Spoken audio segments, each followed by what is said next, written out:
What's the worst thing you've ever been accused of while being completely innocent? My father was accused of murdering the neighbor's dog and disposing it at a remote beach point. When I was a kid, we had a rocky relationship with one of the neighbors because they had a yappy dog that they took very poor care of. It drove the whole street mad, but for some reason it never got taken away by animal control. A few years ago my parents moved to another part of town. Afterwards, Dad worked on the old house to get it ready to sell. One day he was on the driveway when the neighbors left in their car. They made eye contact. Then, when the neighbors returned, their dog was inexplicably missing. They instantly accused Dad of sneaking over and butchering the dog because he had enough of it. He tried to explain that an animal control van had briefly come through the street shortly after they left, but they weren't having a bar of it. They were so convinced he had done something they started a massive social media campaign to pressure him into admitting it, including invading all the local community groups and outing him. They even went so far as to drive an hour out of town to the beach we often go to in the weekends to put up posters. It was wild, stressful, and stupid. It only stopped after we picked up a lawyer and sent a cease and desist letter threatening to take them to court for public defamation. The dog was never found, and apparently they have 2 new ones now. This was also the same family that found someone's lost cat and decided to keep it. My first week of high school, I got called into the office because rumors were flying around that I was planning to blow up the school and had already rigged it with explosives. This was obviously news to me. Then about a year later, I had my wisdom teeth removed and missed a week of school. When I finally came back, my friends had to explain the freaked out looks I kept getting from classmates. Apparently a boy who regularly picked at me had vanished from school about the same time I did, and the rumor going around was that I had killed him, eaten him, and then been arrested. Everybody was surprised to see me because they'd spent the past week telling each other about how I was in jail and he was in my stomach. Folks sure make up weird rumors. The boy was fine. FYI, he'd just been suspended. Edit. Just woke up, and since this got some traction, I guess I owe everybody some explanations. In fairness to the other kids, I was that weirdo from an abusive home who cracks strange jokes to cope with life. And yeah, no resting beach face? Well, I had resting enraged face. I assume a side effect of being a parental punching bag. And in extra fairness to the other kids, I could usually track the rumors back to something stupid I'd said. The explosives misunderstanding had to do with old middle school jokes about the gas nozzles in the science labs, mixed with an overheard conversation on the bus that morning, where I was arranging to sell extra firecrackers to a guy who only lived a few dirt lanes from where I lived. And of course I never brought any of that to school. To explain the really crazy rumor, I have to tell a bonus story. Not long after that first week of high school, my home life went entirely bonkers, and I had to move to another state. I was there for almost a year before circumstances changed again, and I had to come back. But I felt it was okay, as I'd already been to that high school previously, knew where everything was, and even had friends. So my first day back, I got my lunch tray, found a table of my friends, and went over to sit with them. But like I say, weird home life, weird sense of humor. So when everyone at the table looked up, surprised I was back, I said, "What? I swear I didn't kill anybody last night." They all freaked. Eventually my best friend calmed everyone down enough to stop screaming, and she explained to my entirely baffled and confused face that the night before, an elderly couple had been murdered in their home. Small town. Very little crime. My family didn't watch morning news, so I had no idea. I swear, I was just cracking one of my usual jokes. It just hit with crazy timing. I promise I'm better now. Turns out, a lot of years away from an abusive childhood and learning about trust can heal a lot of damage. Rap. I was 14 at the time. I went on a double date with a girl and 2 of our mutual friends, and 2 days later I get a message on AIM from this girl's sister accusing me of rapping her. I denied it and thought that was the end of it. Apparently not. This girl then started spreading it to other people. It never got to my parents or the cops that I know of, but I finally told a whole bunch of people in a group chat what happened. Not only did I not rap her, I did not have sex with her. Not only did I not have sex with her, I had not had sex with anybody. Not only had I not had sex with anybody, I had never seen or touched a vagina in my life. There were 2 people with us literally the entire time we were together. If a crime was committed, she would have witnesses. Eventually she stopped accusing me, and it went away. I thought that was the end of it. Apparently not. 5 years later, and I work summers and holidays at a movie theater. My ex, who I was still friends with, worked there as well. The summer after my freshman year of college, a new guy gets hired and finds out we used to date and approaches her and asks if she knew anything about me ever rapping a girl. She doesn't know anything about me rapping a girl because I never rapped a girl, but she asks me and I immediately know what happened. Yeah, this girl from 5 years ago found out this guy just got hired at the movie theater and said, "I'm so glad, now I can check with you to get the staff schedule and see when is working, because I never want to go to the movie theater again and come face to face with my rapist." The first time I met the new guy, I told him the whole truth and I just asked him to tell her that I had decided to consult an attorney because I was not willing to let my name be slandered again. He did. It was 100% a bluff, but I never heard those accusations again. After a Christmas party with my parents' family friends, I was accused of shoving alcohol down their offspring's throats, then drunkenly assaulting the offspring, all of whom are around my age and actually taller than me, and indecently touching up the females. I'm female and straight, by the way. Despite how I ironically was one of few people there who actually didn't imbibe any alcohol at that party due to being heavily intolerant to any form of it. Have had rashes, a swollen face, and trouble breathing from drinks with the slightest amount of alcohol. This was then embellished with further allegations of me forcibly selling them drugs and spending every night in college getting wasted in clubs and then battering all of them into comas whilst heavily intoxicated. Anyone who knows me well would know that was a downright lie, because in college I actually had a reputation for 1. Never having set foot in a nightclub due to not liking those places, and 2. Never having been drunk, obviously due to my intolerance. These accusations were peddled to my parents, who unfortunately believed them, since they were scared these friends would get violently aggressive if you try to antagonize them by standing up to them. There was talk amongst the friends of going to the police, and I was living in fear for almost a year after that. Fortunately, that threat has never been carried out. Yet, I never found out exactly why they did this, since I cut off contact with the above friends and their offspring after that party, but there had been angry murmurs in the week or so after that party. The main accuser, M, who spent the evening shoving drinks into people's hands and forcing them to down the drink in order to get everyone totally wasted. We're in UK, by the way, had been angry at me for refusing her drinks and at one point had snapped that I was going to pay for ruining the whole evening by not letting her get me drunk. In addition, those other friends are almost all overly entitled parents, especially M's parents, who think of their offspring as perfect little angels who never engaged in wild behavior, and so chose to frame me as scapegoat for the fact their offspring had ended up completely inebriated that night, thanks to M, who was also drunk, of course. In addition, M and her parents had apparently told a bunch of people at the party beforehand that I was a wild alcoholic who had been forcing alcohol on M and dragging her into nightclubs since high school, and they were complaining that me not drinking had made a liar out of them. Murder. When I was 12 years old, I was accused of murder. There was a kid in my tiniest town that went missing. The day before he went missing, me and him had got into a fist fight.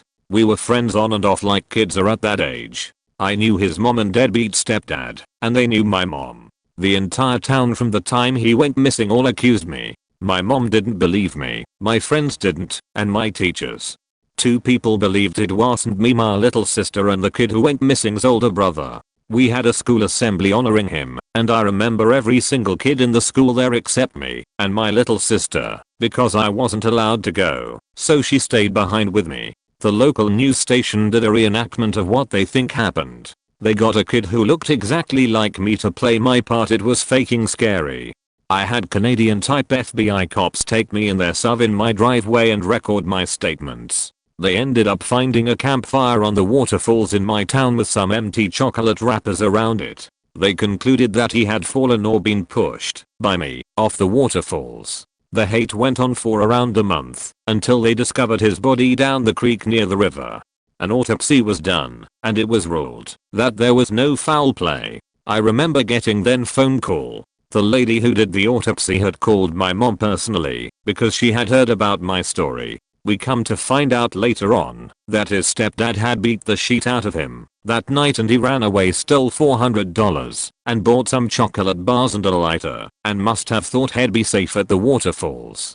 Ever since then, whenever I'm accused of something, I instantly feel like I did it. Anyone accuses me of anything, I instantly feel guilty and act like I am. I'm 34 now, and it's still like that. Sheet faked me up. Good point. Sorry for the run on. I've never typed this story out before, and haven't told many people outside of the ones who already know the story.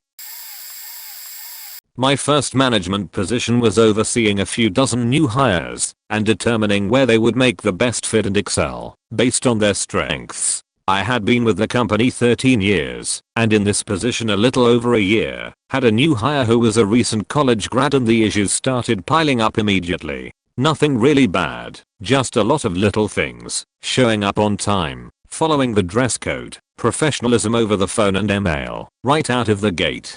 Not exactly abnormal. Sometimes they are not aware of the expectations, or need to be told how their behavior is being perceived. The behavior did not improve, and there were multiple warnings: informal, "Hey, noticed this," and formal, written warnings that get forwarded to ours. As we approached the 90-day review, it was clear to me that I would be recommending termination. The behavior had escalated to the point of being defiant, not showing up for work at all, talking to payroll without permission, dating a coworker out unprofessionally, and one memorable incident where this employee insisted that they couldn't participate in a project because they had allergies. About a week before the review was scheduled, she dropped a complaint with ours. I was sexually harassing her. I was trying to date her and everybody knew it. I talked about how much I admired Hitler. I was inviting her to drinking parties after work. All of it was bullshit. The investigation lasted 6 months. During that time I was reassigned to a do-nothing job. I got interviewed a dozen times because she kept adding allegations. Eventually they had enough to allow the lawyers to clear me, fire her, and get me back into a parallel position that was not in fact parallel. It was a shitty no-win job that I worked my ass off in for 3 more years. Eventually my mentor took me to lunch and laid it out. I had no future with the company. I could stay where I was, but there would never be the possibility for advancement. The stain of having an hour investigation was just too much. I was being kept on, so I wouldn't sue them. His advice was to find a job in a different city, pack up, and they would send a sterling reference. I had been there 16 years. I moved, started over in a new career field, and do a lot of counseling. Probably going to get buried. When I was in college I had a brief relationship with a young woman. We had a decent relationship, but she started acting strange, and shortly after we broke up, she mentioned she needed space, but she had actually cheated. No big deal. I went my separate way and figured that was the end of things. All of a sudden people start avoiding me. I sit down at a table among people that I'd called friends, and they make excuses and leave. I was driving down the road near the dorms and someone tossed a rock at my windshield. For the life of me, I didn't know what was going on. Eventually I'm waiting for a class and a girl I knew walked up to me slowly, looked me right in the eyes, and said, "I just want you to know, I don't believe that you punched insert X name in the face." I was like, wait, what? I was fairly well liked on campus, so when it came out she cheated on me, a lot of people thought she was really shitty and awful. I hadn't told many people that she cheated, but the guy she cheated on me with bragged to a bunch of people and her image just kind of suffered. Naturally, her way of shifting the negative attention was the lie and tell people I punched her in the face when we broke up and that I'd been stalking her. She had old messages saved to her phone that she was showing people and saying I just sent them. Stuff like "Good morning beautiful." When asked why she never had any bruises, she deflected and said that she'd just covered them up with makeup. People assumed I was guilty, and I nearly dropped out of college because I was so depressed from being treated like a pariah. Only a few people in my circle actually believed me. Around when I was thinking about dropping out, she got caught in a lie against someone else, and she tried the exact same thing. She got caught, and people put two and two together that she was lying about me too. I got a lot of apologies. I had never so much as raised my voice or said an unkind thing to her, but a lot of people were quick to throw me under the bus. There's a bit of a backstory to this. So I'm the mom of a 20-year-old girl with cerebral palsy and spastic quadriplegia. I had her at 19 and is literally the most remarkable human being I've been blessed to know. As an infant, she was in intensive care for 14 days, then transferred to a regular room, then to a rehab hospital for 2.5 months. I spent every moment with her. I never left her once. I could go on and on about what that was like. I will leave it simple. I saw her near death, but I also watched her get better and turn into what I would consider a full-blown teacher of humility and compassion to all those she touches. Needless to say, in those months of being in the hospital I felt very alone and uncertain, and when night fell, would think of a few things that would give me hope and strength to get through. So just about a little over 2 years earlier, one of my best friends had a daughter who went through something similar at birth. Had a prognosis that was looking dire as well. But thankfully, her daughter, even though near death as well, made a full recovery. With no handicaps, developmental delay, or physical limitations. I cannot tell you how the thought of her gave me hope. Her little girl became a thought that would lull me each night. And I was thankful to know their story. My daughter, however, was what doctors called profoundly impaired. Once we finally were able to come home, I had to navigate life not only as a brand new parent at 19, but as a mom to a child who was severely handicapped, developmentally delayed, legally blind, a feeding tube, therapists, doctors, seizures, medications, etc. I was definitely not able to maintain, at the time, my friendships. Not because I did not want to, but because I literally had no energy to. Most of my closest friends understood if they wanted to support me or spend time, they'd have to reach out because I was spread so thin. All but for one, my friend whose daughter went through the similar birth injury. She never spoke to me, and at times, if I ran into her in public, she was downright noticeably upset by my presence. I had absolutely no clue why she would be. I missed my people and longed for normalcy, so it was a hard pill to swallow at a time when I was probably not deserving of the treatment. Here's the accusation. Years later, when I tried reconnecting with her, she blatantly accused me of no longer talking to her because I resented her and her daughter because hers got better and mine did not. I cannot express how far from the truth that was, nor how much this person ever even grasped, even a little bit, who I was/am as a human being. To be so damn self-absorbed. If she had bothered just once asking me how I was doing while going through all of it, she would've known why I was unable to give her as much time as I would've liked. She will always be my friend, as we've known each other since we were 12. And I know people and their perspectives change through years, so I give the benefit of the doubt. However, it still casts a shadow on my opinion. Because how dare her not only think of herself while my daughter and I went through that, but also how dare her for thinking I'd change my child. Lol, as hard as things have been and still are, I do not have the lesser of the two. And at the time, when she accused me, I told her that. I explained, as tactfully as possible, that I've had to think about things she will never comprehend, and one is how to lead with complete compassion. Enough to actually see who my child is. Perhaps her daughter got better because of that. And an understanding that the reason I have a child like mine is because I can. And that is profound. Stalking. There's a mall nearby where I live. I've lived here since 4th grade, but started going there on my own in 6th. I'm not big on socializing with others, so I don't have many friends. I sometimes go to the mall just to walk around and look at stuff. I thought everyone did that. Senior year, the girl in my JROTC is weirded out by me. Whatever. She works in the mall too. I don't care. She's none of my business. I still carry on walking around the mall when I feel like it. I relieve a lot of my stress by doing so. About 2 months ago, her friends accused me of stalking her, observing her from a distance and whatever else. They were mad at me for not being upset about how the senior trips and dances were cancelled, even though I was. I just didn't comment on it. So 14 people in like a 26-person group chat take the opportunity to let their anger out on me.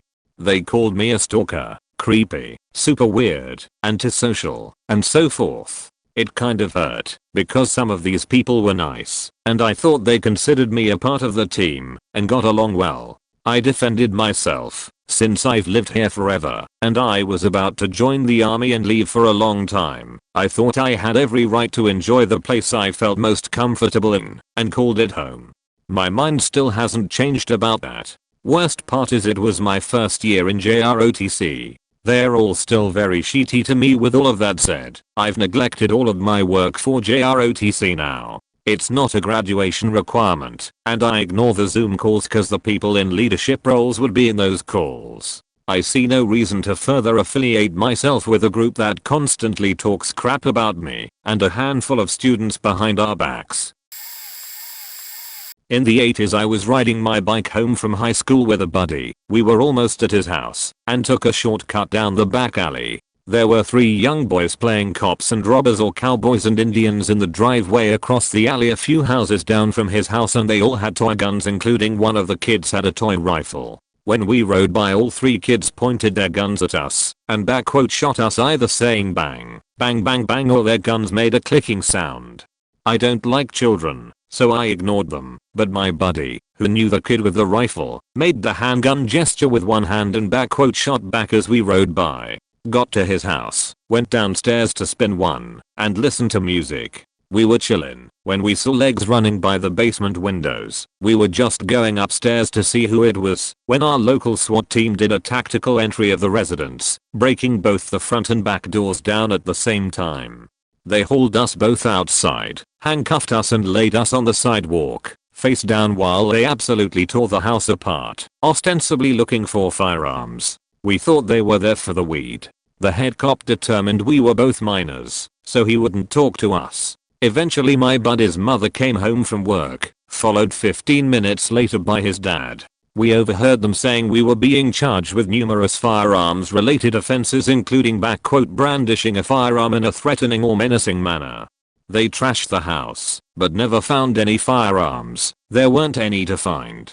We were hauled off to the police station, separated and questioned for hours. As we were both minors, we were assigned CPS caseworkers and lawyers. We both stuck to the finger gun story. It was the truth. Eventually we were put in holding cells and fed stale sandwiches and pops. Midway through supper a lady cop came, got us and said we could go home. Charges were being dropped. No apology, no nothing, just released to my buddy's dad. Found out much later the kid with the toy rifle had told his mom about the finger gun incident, and she, recognizing what it was, laughed it off and dismissed it. Senile PTSD grandfather overhears conversation, has a flashback, and unbeknownst to the mother, calls 911 saying 2 teenagers had threatened his grandson with pistols. Eventually the mother had found out what was going on and intervened, vouching for us. My buddy's father tried to get compensated for the broken down door frames and was basically told to get bent. We're the cops, we don't pay for anything. The cop on the phone said he could file a complaint with the provincial ombudsman, but then they promised to make his life hell. Grandpa swatted us 30 years before it was invented. When I was in university, I was accused of being one of those people who other people pay to write their essays for them. My professor expressed in a letter that she wrote to the dean, based on my writing style, she had a good hunch that I needed to be monitored. For 10 weeks, an academic quarter, I had to turn in an extra copy of my essays and weekly assignments to a committee dedicated to this kind of thing. I also had to attend meetings about academic honesty. I was so annoyed by it that every time I turned in an essay, I was hoping for less than an A grade point at the end of the quarter. The committee deemed that they had no reason to believe I was one of those people, and no marks of this inquiry would be shown on my academic record points. So much unnecessary stress and a complete waste of my time. For anyone reading who may need help with their essays, follow this guide, and I promise you will always get at least a C grade. Make sure you properly cite your sources and follow formatting, and it can be bumped to a B intro paragraph. Write your hook point, state your thesis, main point 1, main point 2, main point 3, transition statement, paragraph 1, state main point 1, insert your example, numbers, facts, quotes here, analysis. Point out the information that you want to highlight to your audience. Link, state how you can infer your main point from the information you highlighted. Paragraph 2 state main point 2 point insert your example, numbers, facts, quotes here, analysis. Point out the information that you want to highlight to your audience. Point link, state how you can infer your main point from the information you highlighted. Paragraph 3 point state main point 3 point insert your example, numbers, facts, quotes here, analysis. Point out the information that you want to highlight to your audience. Point link, state how you can infer your main point from the information you highlighted. Conclusion. Restate your thesis. Restate your main point 1. Restate your main point 2. Restate your main point 3. Closing statement. Leave your audience with a thought. Arson point. The shed in which the town's pedophile molested and raped kids was burnt to the ground. At 16, after reporting what he did to me as a 14-year-old, I was charged with arson because the two people who were responsible told police I had planned it and paid them to do it. Point sum up. Himself as whole of a cop decided the best way to approach this was to charge me as an adult. I was facing 15 years in prison for essentially being raped by a grown man as a teenager and doing the right thing by reporting it and telling. Got all the way to the magistrate's court in the city for sentencing, where at the last minute I decided to tell them I was guilty because 15 years in an adult's prison as a by then 17-year-old was signing my own suicide note. Point the people that actually orchestrated and did the crime got a good behavior bond with no record. Point I was a volunteer firefighter at the time. My fellow firefighters turned against me in court, saying things like I had said I would burn it, I'm a bad person, etc. The prosecution got my high school teachers to testify saying I was always in trouble or wagging and a troublemaker. Even had my mother up on the stand saying I made the whole thing up. Police evidence found he did it, but I was the bad guy. Point turns out it wasn't his shed, he was just renting it, and the cop had some sort of investment / arrangement with the owner. If you get what I mean. Point drugs and alcohol became my tool of coping. Years of therapy and hard work. I'm now a grown up, albeit with a criminal record of arson, working within the system helping kids it is trying to break. Got accused by my mother of attempting murder when my bro was still a baby that could barely stand. My mom made us take our first bath together. She sat me down and told me that it was very important that I do not push him and that if he fell on his back, he would not be able to get back up on his own. I understood the gravity of the situation, and so while she washed him, I played with the little bubbles. Now, at some point my mom had to look away for a bit because she needed to grab a towel on the counter behind her. Now I shit you not, this happened in the 10 seconds it took for her to turn around. My bro was not in any danger, but by turning, my mom surprised the kid, and so he fell on his back. I knew that a baby's head is really fragile, and so I jumped to his rescue. I put my hand under his head before it touched the water and my other on his back. But I was sitting in water, and even if the kid couldn't have been much older than 1, I was 5 years old at the time, and he was too heavy to get back up in mere seconds. And that was all I had before my mom turned around. Point. As soon as she saw us, she assumed I had pushed him. She panicked and got us out of the bath. She then asked my brother if I was telling the truth or if I had pushed him. But, plot twist, me and my brother both struggled in our infancy because we always mixed up yes and no. If you can't already guess where this is going, my brother, while trying to defend me, led me to my doom. I had never seen my mother more stressed out and distraught in my life. But after a while stuck in my room, she came to free me and apologize. My brother had asked her why I was punished, and so she finally put the pieces together. To this day, I still laugh about that time my mom accused 5-year-old me of wanting to drown my brother. Breaching a contract. Point. I was in the process of buying a house, and I signed a contract. The contract stated that the mortgage loan interest rate will be around 2%. After I signed the contract, my realtor took me to the bank, and the bank told me that the interest rate is 4%. I confronted my realtor, said I felt blindsided because he didn't tell me prior to the interview. He claimed he didn't know. So I called up the bank manager who interviewed me, and he said my realtor was already told about the interest rate point. I told my realtor I don't want to go through with the contract because he obviously lied to me and the contract was not valid. Point however, being the foreigner living in Japan, my realtor thought he had an advantage. He made fake documents my husband and I never saw in our life, claimed that I wasn't listening to his explanation because I was busy filling out forms. When I took down his argument, he changed his defense and claimed that he didn't speak English at all, even though we've been communicating in English for 1 month, with texts and emails to prove it. His company backed him despite all the glaring evidence. He's the boss's son. They accused me of breaching the contract and wanted me to pay around $55,000 cancellation fee. Luckily, one of my Japanese acquaintances happened to be very well connected and experienced. He got me out of the contract and apologized on behalf of Japanese people. I was moved, really. Okay, I was about to 5th grade. And there's the one child, and I'm sure we all have, that one pervy kid in our class. And so this child decided to try to look up P and I guess he tried to show it to another student. And the teacher had left the class, and I had been in charge. The boy and the other student are laughing, and I go to see what's going on, and yep, I seen it P. Now I think the only reason why I got in trouble cause I didn't report it quick enough, because I think they started to believe me.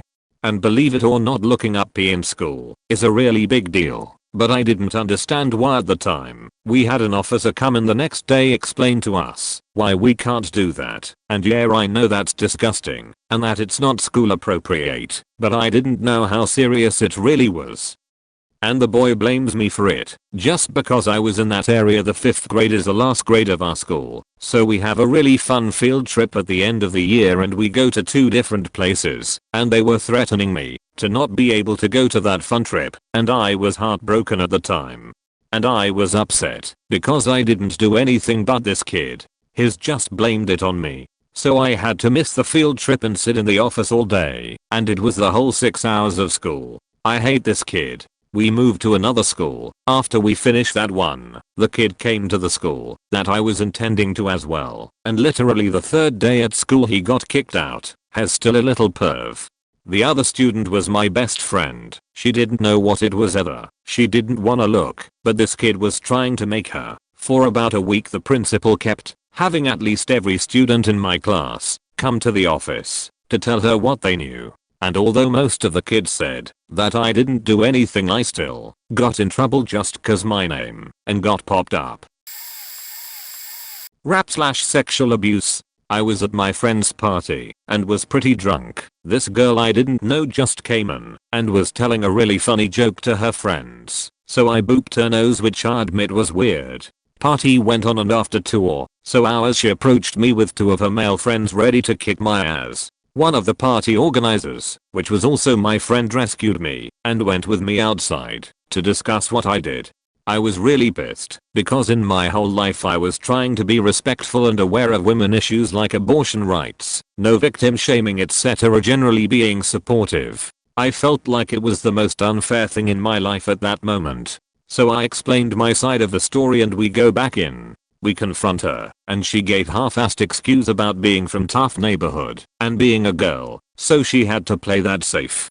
She was also drunk when making that statement, so it all ended well. A week later I was with her at another party at the same place and she apologized to me and was really embarrassed. No hard feelings. Overall this situation was kinda good. I'm a starting stand-up comedian in my country, so I made a joke about all this. At the second party we were left alone in a room because rest of the people went for more alcohol. So the joke ends with me thinking, if I rapped her now, would Anoin believe her? Fortunately she likes that joke, lol. Obviously I'm using my Tar account for this. I don't want you internet psychologist motherfuckers to use my past and throw it up in my face. As a 7 or 8-year-old kid, my stepfather hated me. Anything I did was wrong. I was punished by paddling, heavy belting, slapping or backhanded beatings or punches, or less violently grounded to my room. He got on this kick about my sister and I forgetting to flush after using the toilet. I would get write-offs, but she wouldn't get punishment beyond talking to point one Saturday morning. I hadn't even got out of bed yet, and stepdad is yelling at us to come in the bathroom because someone hadn't flushed the toilet. Sister starts crying, her go-to reaction, because stepdad had soft spot for her. He asked us who did it. She pointed at me. I protest. I try to point out the obvious details. Boys don't sit to pee, and don't use toilet paper after. Seat was down, and paper floating in the bowl. It was 110% obvious that she was the culprit point. As soon as I start pointing and talking, he raises his hand, like he's about to backhand me. He'd done it many times. I shut up. Before he does, I was grounded until I wrote I will remember to flush the toilet 5,000 times. I spent my entire summer in my bedroom while they bought us swimming pools and toys and let her friends come over to play. The next time I saw my almost new bicycle, it was rusty because they moved it outside for some arbitrary reason and just left it point. If I bring this sheet up nowadays, it's projecting, or I somehow dreamed all this sheet up because that sorry alcoholic bastard couldn't have possibly hit anyone, right? It's not like my mother got a scar on her face from being pistol whipped with the butt of his revolver, right? The scar is still there, by the way, but they act like I'm not scarred because mine can't be seen. I just dreamed it all up. I'm projecting. None of it really happened. I was a delusional kid who was never abused. Swell. I want them to explain why he's afraid of me now. If he never did these things, what does he have to fear? So some back history to this tale. This was 5 years ago, when I was 30. I had gotten really ill with a stomach flu, or what I thought was stomach flu, terrible stomach aches and pains, mild fever, nausea, and terrible diarrhea. I thought I'd just take it easy, rest up.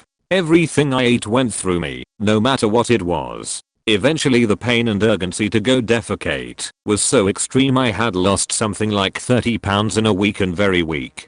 Even getting up from bed was agonizing. I wasn't sleeping anymore, just constantly sheeting myself into oblivion. I checked myself into the hospital and there I stayed for 8 months, pretty much, besides 2 weeks at a rehabilitation home, basically because I had lost my ability to walk from malnutrition and atrophied leg muscles. I was down at 74 at my worst and looked like a skeleton.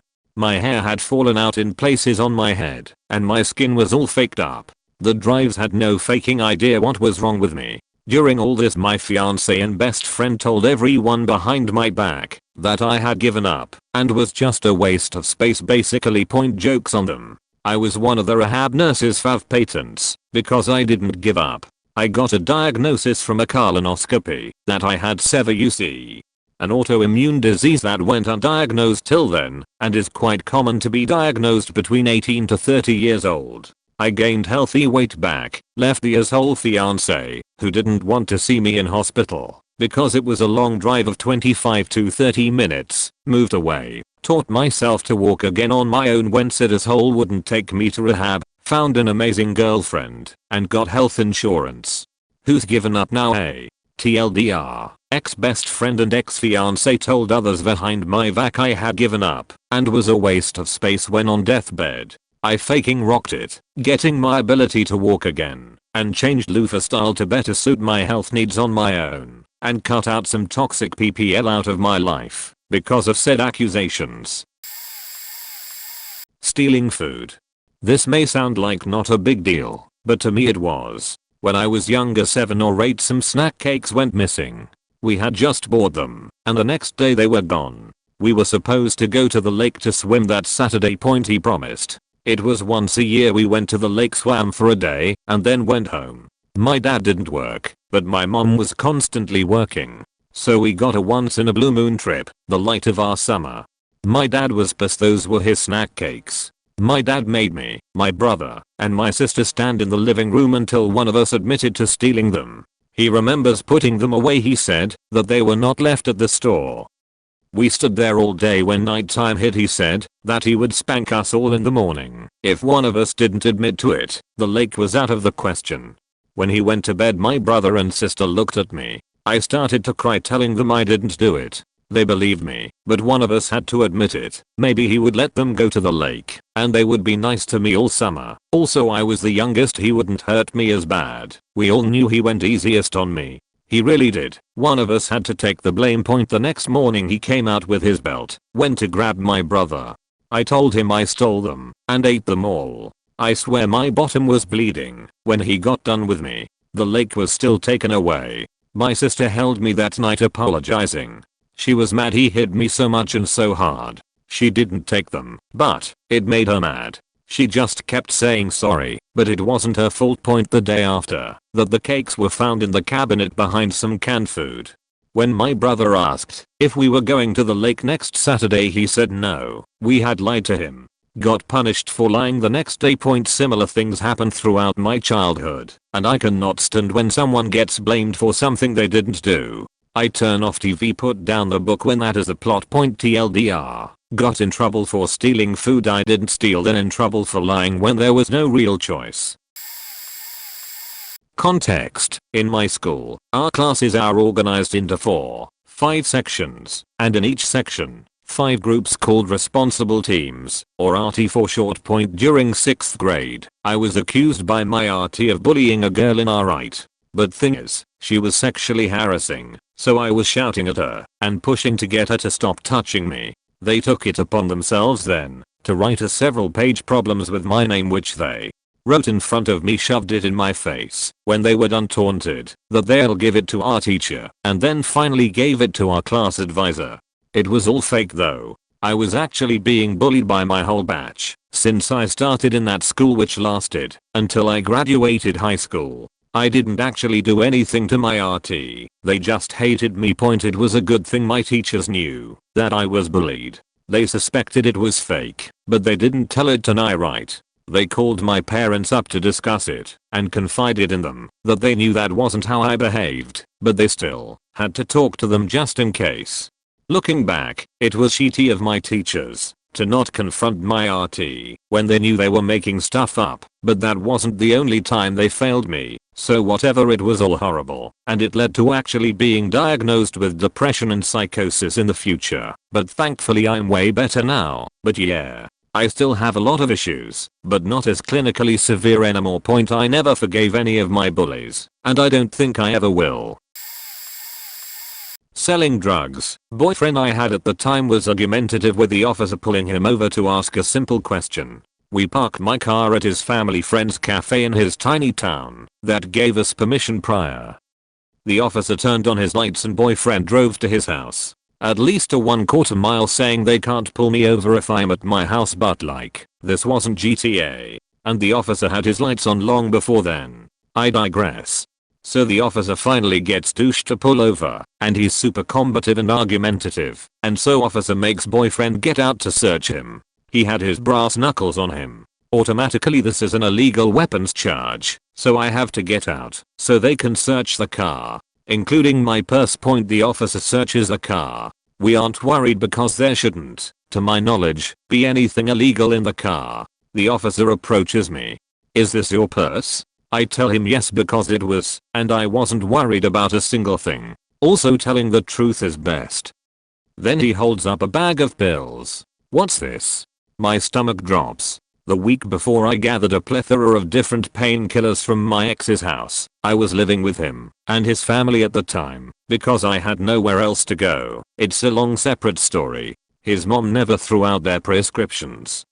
And I was depressed and suicidal. I had every intention of downing the entire sandwich baggie of 60+ pills, but had forgotten, at that moment, they were in the zip pouch inside. I got arrested and charged with multiple felonies, including having a Schedule II drugs and intent to distribute, aka selling drugs. They then found a gun in his car, which was registered to his mom, along with the car, and we were both taken to jail. He got 1 year unsupervised probation. I got 2 years supervised deferred sentence. But I had to get mandatory counseling, and in the end it really helped me and saved my life. I live in a complex with a pool area. It's pretty nice, and a lot of people try to sneak in to use it. I never care about this, because I feel as long as anyone respects the rule and tea isn't crowded, they should be able to swim when it's 100 degrees outside. I was the only person in the pool area one summer, which is a rare occurrence. So I'm doing my thing, just swimming around, have a baseball game on my radio. Then I notice a group of kids trying to hope the concrete wall to get in. It's about a 10-foot wall, so I said, hang on, I'll just open the gate for y'all. They hear me, get spooked and run. I think it's because they assumed I was gonna be angry at them for sneaking in. 10 minutes later, 2 very angry men come to the pool area and start yelling at me, calling me a pedophile. I'm confused as all fuck and ask what the fuck they're talking about. Mind you, I'm 6 feet 3 inches 285, so I'm not one to back away from anyone calling me a pedo. I get in their faces and ask who the fuck they are calling me that, and they say, our kids came down here and said you tried talking to them. The same kids I asked if they would like to use the goddamn gate instead of jumping a 10-foot concrete wall, went and told their dads that an adult was trying to talk to them. I set them straight and told them exactly what happened. They ended up not even living in the complex and were sending their kids to see if anyone was there to complain. I just about strangled one of them when he called me a chomo. I was accused of holding my P-point. When I was 16 I had major truancy problems and had to go to court for it. They made me do a P-test, which was fine by me because I was clean. Well, turns out I can't pee while a cop is staring at me. I was at that courthouse for 2+ hours trying to pee. I had to keep coming out to drink water. I was in so much goddamn pain from how full my bladder was, but I just couldn't pee with this woman watching me. The cop straight up told me that I was holding it because I knew I was guilty. I was in tears at this point because I was so humiliated and stressed and in pain. At one point I was sitting in the hall drinking more water and they brought a second officer over who started waving handcuffs in my face and threatening to cuff me if I didn't pee. They kept telling me they were going to take me to juvie. It was insane. Eventually, they were all distracted and I just booked it to the bathroom and immediately was able to pee because I was alone. They were going to make me stay longer to pee again because someone had to be watching, but the judge came out and saw all of this happening and said I can go. My test came out indeterminable because it was so diluted from all the water they made me drink. I was supposed to come in and do it again every 2 weeks, but before the next visit I was put into an inpatient mental health facility because of severe depression and self-harm. Ick now. The reason I had truancy issues in the first place. The court seemed to completely forget about me after that, and I never heard from my school again. Guess I slipped through the cracks. Ended up getting my JED a few years later. Not exactly being accused, but more of an unfair situation, where I got punished for acting in self-defense. My story from a young age. It's lengthy but not to an extreme degree of seriousness, and the situation was extremely frustrating. I'm not sure how innocent I am, so readers can decide. In first grade, I had a best friend who apparently hated me and would constantly make up rumors about me that were random kid mean/gross things, like she eats her budgers, and I was pretty oblivious about it, as nothing bad ever really happened.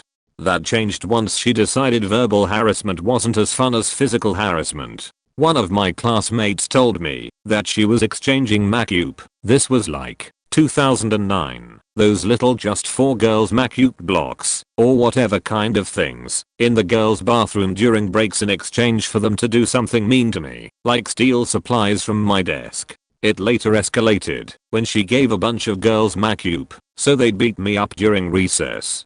To give you an idea of our builds, I was a slightly above average girl height and weight wise, and my friend, let's call her Josie, was around my height, but skinnier, so she couldn't take me on herself. Fast forward to some time later, when we are on outdoor basketball courts for free play. Out of nowhere my Josie jumps onto my back. I thought she wanted a piggyback, because I gave her those in the past, but then she puts her hands around my neck and begins to choke me, while some other girls start kicking and hitting me. I had basic knowledge of kung fu as I took lessons growing up, so I fought back and kicked one of the girls in the stomach and flipped Josie off of me. I ended up breaking her arm and bruising the girl I kicked, and I myself had bruises and Josie's fingerprint marks on my neck after this took place. The whole time, one of the adult recess monitors did nothing and just stood there watching us. A teacher was later informed of the incident, and I was expecting Josie and the others to get in trouble, but I end up getting lectured by my teacher for breaking Josie's arm and bruising the other girl, which did not make sense to me because I acted in self-defense and it was around 6-1. My parents got called to the school and I was punished with a 2-day suspension from school. Josie and the others received a lecture about safe play fighting, whatever that means, but other than that none of them got punished as I did. When I returned to school, I was now the mean kid or weirdo, and it sucked so much that my parents transferred me to another school. I know I did hurt them, but I was being suffocated and had multiple people physically harassing me. I acted in self-defense, but ended up being punished and shunned, which frustrates me. Was I innocent? Or was it wrong of me to hurt them, which makes my punishment suitable? TLDR, got choked and beat up during recess by my best friend and people she bribed, ended up breaking her arm and getting suspended, while she and the others were let off free. This is the thread I've waited for MH whole life, and didn't know it. TLDR at end. When I was about 15, I had recently moved in with my father and stepmother. I was never close with my father and always kind of felt awkward around him. We had all had a good night at a local restaurant and were kind of laughing and having a good time. We were now sitting on the porch at his house. This is before iPhones, and I had this Sony flip phone that was fat enough to lay on its side with the screen facing you. I was just kind of faking with it and decided to place it where the screen was facing me so I could see who texted me without having to pick up the phone. My stepmother got weirdly serious, asked me why I had the phone placed like that, and this rationale was so insignificant I just didn't feel like explaining it, so I said, I don't know, and laid the phone down flat. After I got another text I put the phone back on its side without even thinking about it, so I could see who was texting me. Well, my stepmom pulls my dad inside, and he runs out of the house freaking out, grabs my phone, and demands to know who I was sending the videos to. I had no idea what he was talking about. Apparently the way I had my phone laying on its side made the camera on the back face my dad and stepmom, and this made my stepmom believe I had it like that to secretly videotape them. I think they thought I was sending the videos to my mom, his ex-wife, or something. Like she was using me to spy on my dad and stepmom. I tried to explain myself, but he wasn't having it, and to this day he thinks I was videoing them. Faked up the already shitty relationship I had with my father. On top of this, there was another day where I drove home from school and he immediately freaked out and demanded to know how I got the tracker on his phone. I once again had no idea what the fuck he was talking about. He said that several days in a row, I pulled in the driveway immediately after he did, and there's no way I could do that without tracking his phone, and he was furious. I brought it up to him years later, thinking we'd both have a laugh about it, because of how crazy he had been, and he immediately became furious again and said, I know you were tracking my phone. He never forgot either of these things, and it has always been weird between us. I have 3 brothers and nothing like this ever happened with any of them. Sheet still fucks me up when I think about it. TLDR, my dad somehow got it in his head that I was secretly videoing him and his wife to send to his ex-wife, my mom, and also somehow convinced himself that I put a GPS tracker on his phone through obscure coincidences and delusion. Terrorist and assassination threats. I was 16. I left my computer to go to the toilet. Ended up just staying there listening to music and texting some friends because I was bored shitless in class. Come back about 20 minutes later. All good. Didn't know anything was out of the ordinary. The next day I didn't go into school. I met up with a friend, went to the cinema, just chilled around, and then went home instead. Couldn't be bothered with it. That night at about 10 PM I get a call telling me I've been suspended for a week pending an investigation, and that the police had been notified. I didn't know what the fuck it was about, and they refused to tell me on the phone. The next week I go to a meeting with my parents. There's about 5 board members, police and principals there. I still didn't know what it was about. They informed me they've done some research on me, checked all my social media posts since I was 10. Watched all my YouTube videos, and even done background checks on me. Much of it was normal things for a teenager, but they labeled it disturbing. They had print-offs and transcripts to show my parents. They then told me what this was really about. that I had messaged partners of the school a massive rant about how I'm going to kill them and their families. Posted about how I'm going to blow up the school, and made threatening racist remarks towards black people. I'm mixed race, so I guess their research wasn't as thorough as they thought, and seeing this is what made my parents believe it wasn't me who had done it. They had traced the posts and messages to my computer and my login during the time I was chilling in the toilets the previous week. Not to mention the heavily autistic but very intelligent teacher's pet had snitched on me claiming that I told him I was going to blow up the school. I hadn't. I didn't even talk to him. My parents and I were able to argue my case and get the charges dropped. Cold been very serious, though. The age of legal responsibility here is 10, and I would have been charged as an adult with a maximum life sentence. The school still believed it was me, though, and tried everything they could to get me expelled. They ended up suspending me for weeks without contact, so I'd fall months behind on work. They tried to bully me out, threatened with bad references, etc. Thankfully all is cleared now. It's on my permanent record, though it shows no details.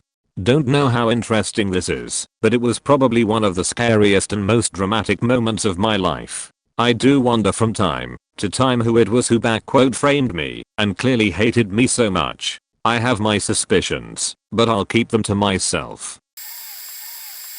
TLDR, my kitten cut my lip open with his sharp claws. I lied to the school nurse. She called my parents in and threatened to call the police thinking they abused me and I was covering up for them. When I was in middle school I would get ready for school, eat breakfast, and walk to the bus stop each morning on my own as my parents were already at work by 5 AM. My dad had recently gotten a kitten from a farm he was doing some electrical work at. So naturally in the 5 minutes before I have to walk the 100 foot to the bus stop I decided to play with Sparky. Sparky would always climb this ratty old woven cloth recliner we had by the door whenever anyone would leave expecting some goodbye pets. I obliged and started to pet him. No sooner was I done with the first pet had he decided he wanted to be closer. He proceeded to climb up my arm and onto my shoulder at a speed only capable of a kitten. Due to the speed he lost his balance and tried to save himself by clinging to my shirt. Success, but now he needs to climb back up. He again climbs up to the top of my shirt and attempts to leap onto my face and slices straight through my lip. This all occurred in about 5 seconds. Immediately I knew everything was faked. My lip felt like it was on fire and I could feel my heart beat through it. Also I could feel the blood dripping down my face. My 8th grade mind tells me I need to do something quickly or I will miss the bus. Naturally I grabbed a handful of paper towel and made my way to the bus. As I arrived to the bus driver notices a red paper towel and asks what happened. I tell her nothing and realizing she doesn't get paid enough tells me not to get blood on anything. I oblige. I'm one of the last stops and all the seats are at least partially full. I sit next to some rando because I didn't have any bus friends. Needless to say the boy I sat next to was not pleased. We get to school and I get to my homeroom. The teacher strolls in at about 1 minute to start and immediately notices my bloody paper towel. She berates me as she usually did. I was rather dickish to her regularly and sends me to the nurse. Upon arrival the nurse immediately gets to work on me like a true cutman in the corner for a professional boxer. After the bleeding had stopped she asks me how it had happened. I go with the first thing that pops into mind. I ran into a door. She asks me again what had happened and I repeat my statement. She will not be getting the embarrassing story out of me. So she tells me to wait in the waiting area of the office. After about 45 minutes of waiting my parents enter the room. This is when I started to realize I had faked up by lying to the nurse to save face. My parents never took off of work for things school related. It just didn't happen. They look at my face and immediately are like, what the fuck happened? Again I sheepishly peep out that I had encountered a heavy sharp door. We enter the nurse's office and take our seats. The nurse immediately asks my parents what had transpired this morning. Both stories were essentially the same. Got up, showered, headed to work around 4:45. The nurse goes on a rampage telling them if they didn't explain what happened she would be calling the police/CPS. My parents turn to me and tell me to explain what had really happened. Knowing that I was probably lying about the door I explained the situation and everyone in the room starts laughing at my expense, followed by my parents being slightly ticked that they had to leave work. All in all, everything was fine, except my lip, which now has a nice white scar on it. Many years ago, I was accused of stealing about 30k worth of new Macs at my high school. Totally innocent story time. I had a key to another part of the school, the old building, that opened some internal doors, not external, and got into trouble using it. Very unrelated. However, this all happened a few weeks after a break-in where they had 30k worth of new Macs stolen from the design and tech department, which was in the new building, and was a smash and grab job.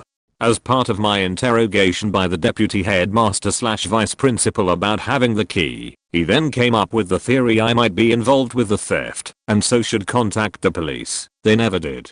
I was given the key by one of the porters, unofficially of course, months before, as I was part of the stager crew doing sound/lighting for drama stuff, and needed access to those halls.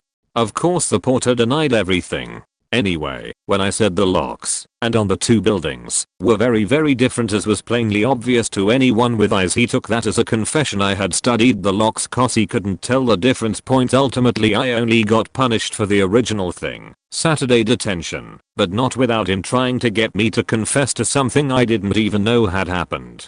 Those Macs were total shit anyway, and I hated them, since I had to use them for my design tech project work. Crashed way too much for anyone to want to steal them. TLDR. Accused of breaking into school and stealing a bunch of Macs cause I had a key to a different building. Innocent.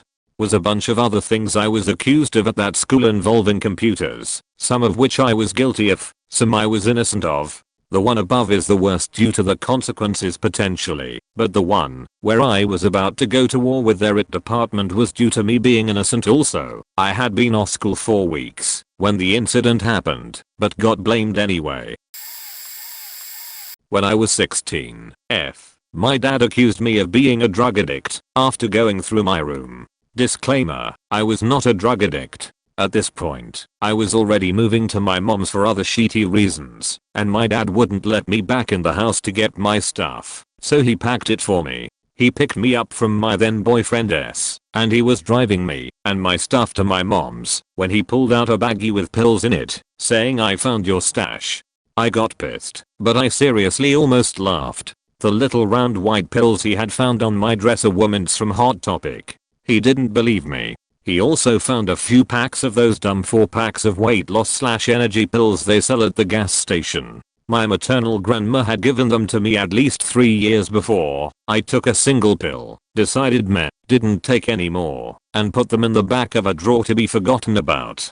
He didn't believe me. He said, "Stepmom knows what this stuff really is. You've been taking over the counter speed. No wonder you're up until 3 in the morning." I was up until 3 in the morning because I was a teenage procrastinator that somehow managed a 3.8 GPA. I ended up as salutatorian with a part-time job. No matter what I said, he wouldn't believe me. I also figured out he had kept some of my stuff. I found out he had told my paternal grandparents that I had drugs on my bed, on my floor, all over my dresser, and that I had endangered my then 2-year-old niece's life, who I babysat. So I cut ties with him until a little more than a year later, he found the landline number to my mom's house and called to say he had been diagnosed with cancer.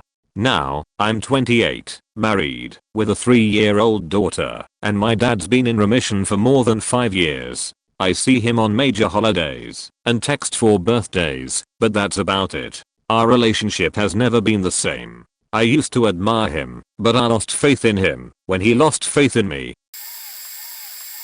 Posted this on Reddit before. This is kind of long, so TLDR at bottom. A little context. A friend and his mom moved into my house due to some financial situations they were going through, so my parents wanted to help them out and get her off her feet. We had a couple extra bedrooms, so there was more than enough space for her and her son to have their own rooms. So I, 15, was in my sophomore year of HS, and I was faking a friend's mom, 34, for like 10 months until my parents found out and kicked her out and went to see a lawyer on what to do, cause obviously it is statutory rap on her part. She fled the country, US, within hours of when she got kicked out. When we met with the lawyer, he explained that there is not much we can do, since she is not in the US anymore, but that we should still make a formal complaint to the police. He asked for us to give him all communications that we had with her just in case something happened. When my dad left the room, the lawyer explained to me that even though my parents were paying for him, he would do what I wanted him to do / what was best for me. I told him that I don't want her to go to jail. She is a nice person and never hurt me in any way. My dad wanted her to rot in jail. He explained the different options, like making her register as a sex offender or a period of probation. But that this was all hypothetical and doesn't matter, since as long as she didn't come back we couldn't take any action. So I gave him all the text messages and nudes she has sent me over the past 10 months. Then moved on with life. Fast forward about a year, but her dumbass just casually came back about a year later, w/o even checking if there was a warrant out for her arrest, and got detained when she landed in the airport. At this point I had already moved on from the situation and had a girlfriend. I did not want to deal with this shit show. She immediately told the police that I was rapping her by drugging her all the time and then taking advantage of her. Keep in mind she is extremely fit and could easily beat the shit out of 15-year-old me. She then added to the story by saying that my dad and I would both drug/rap her at the same time all the time. She also claimed that we were keeping her as house slave to do all the work around the house. We had a housekeeper who did all the laundry/cleaning/errands 5 days a week. Plus my mother would give her thousands of dollars at a time to buy things for her kid and keep her happy. So it was easy to say that accusation did not hold up well. She did do most, 85%, of the cooking when she was there because my parents were busy their jobs and she was at home all day. I would not consider that slavery. We met with the same lawyer again, but this time I was pissed the fuck off that she would accuse me of rap. Someone that I trusted and treated so well would say that I faking drugged and rapped her. So I told the lawyer that I wanted to persecute her and not let her get away with some minor crime. If she didn't say that I rapped her and got my dad involved, I highly doubt that I would have wanted her to go to prison.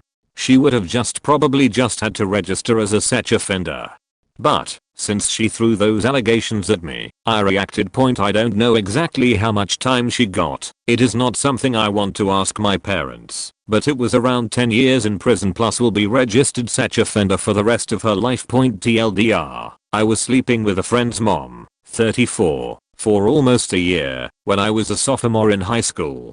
When my parents found out she fled the country, she was a dumbass and came back to the US. Thinking that nobody filed a police report, got detained in the airport.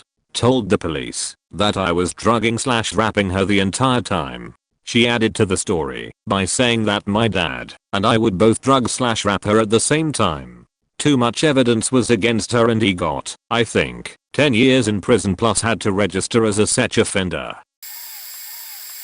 Stalking, and I almost got kicked out of law school for it. There was a girl I was close friends with. Every guy in school wanted to be with her, and she got sick of even hanging around them because they wouldn't stop hitting on her. She and I were just friends. Since I was friendly with her out of town boyfriend, I wouldn't even think of crossing that line. It's just not who I am. We used to hang out a few times a week, and every time guys from school would call and say, "Hey, aren't you hanging out with, well, let's just call her Idiot.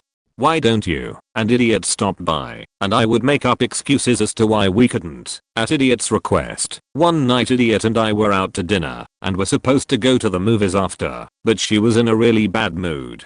We bumped into a mutual law school friend who happened to be a gay man. She suggested to me that maybe we should skip the movie and she go work on a project with our friend. Sure thing, no big deal.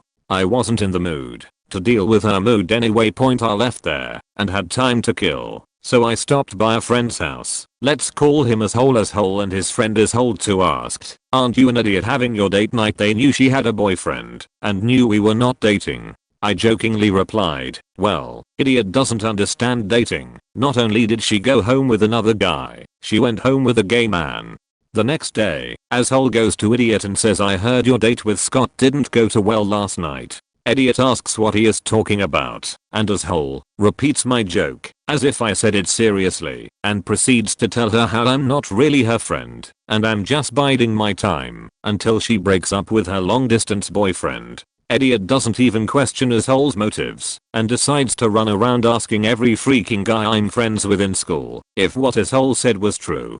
They all backed it up, except for one, who was actually my closest friend in school, but she told him that he must just be covering for me. Idiot didn't talk to me. Idiot didn't stop to think that she has been asking me to specifically cock block every single guy in school from even being in the same place as her. In fact, Idiot gets herself so worked up that she goes to the administration and accuses me of stalking her. I didn't know this. A week or so goes by, and I happen to have started dating a new girl. I call Idiot to tell her. Without listening to what I had to say, Idiot just tells me I don't find you attractive. I will never find you attractive, so you can drop the act. Clueless me asks, what the fuck are you talking about?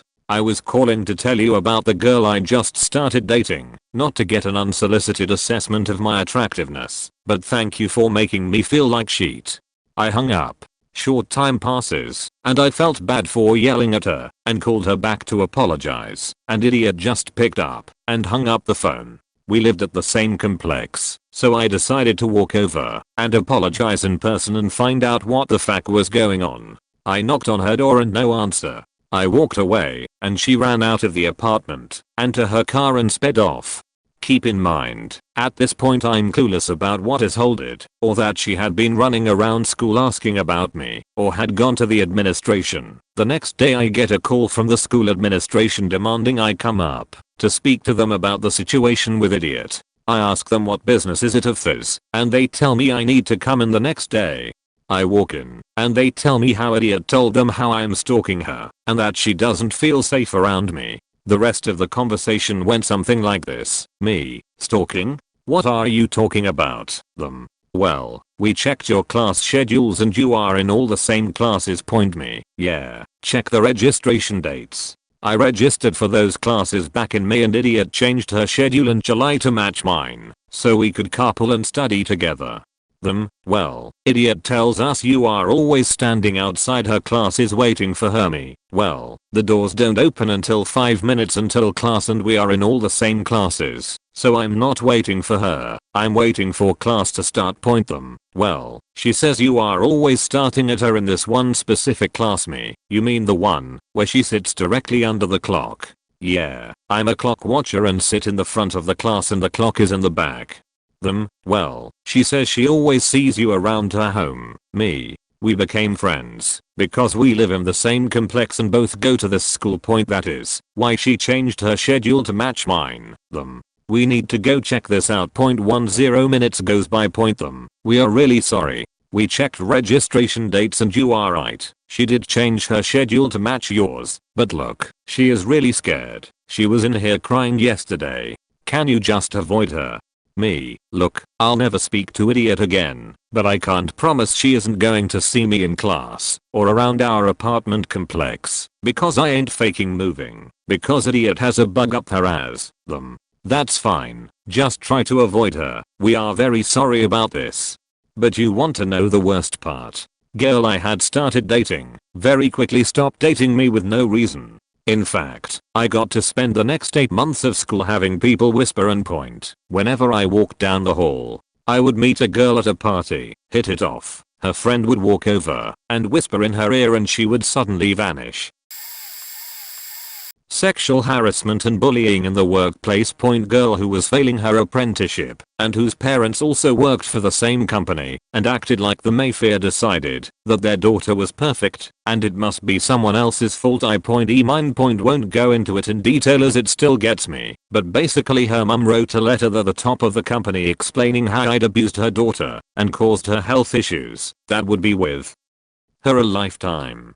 I was suspended pending inquiry. Dragged around various neutral grounds to be interrogated by hours. I received support from only one person I worked with. The company kept everything quiet as it would cause major shit if it leaked out. No one gave a shit what was happening to me. I ended up leaving basically my dream job. It worked for 10 years as she continued to swan around the workplace like nothing had happened and I couldn't be alone in any room with her, yet she sought to make that situation happen.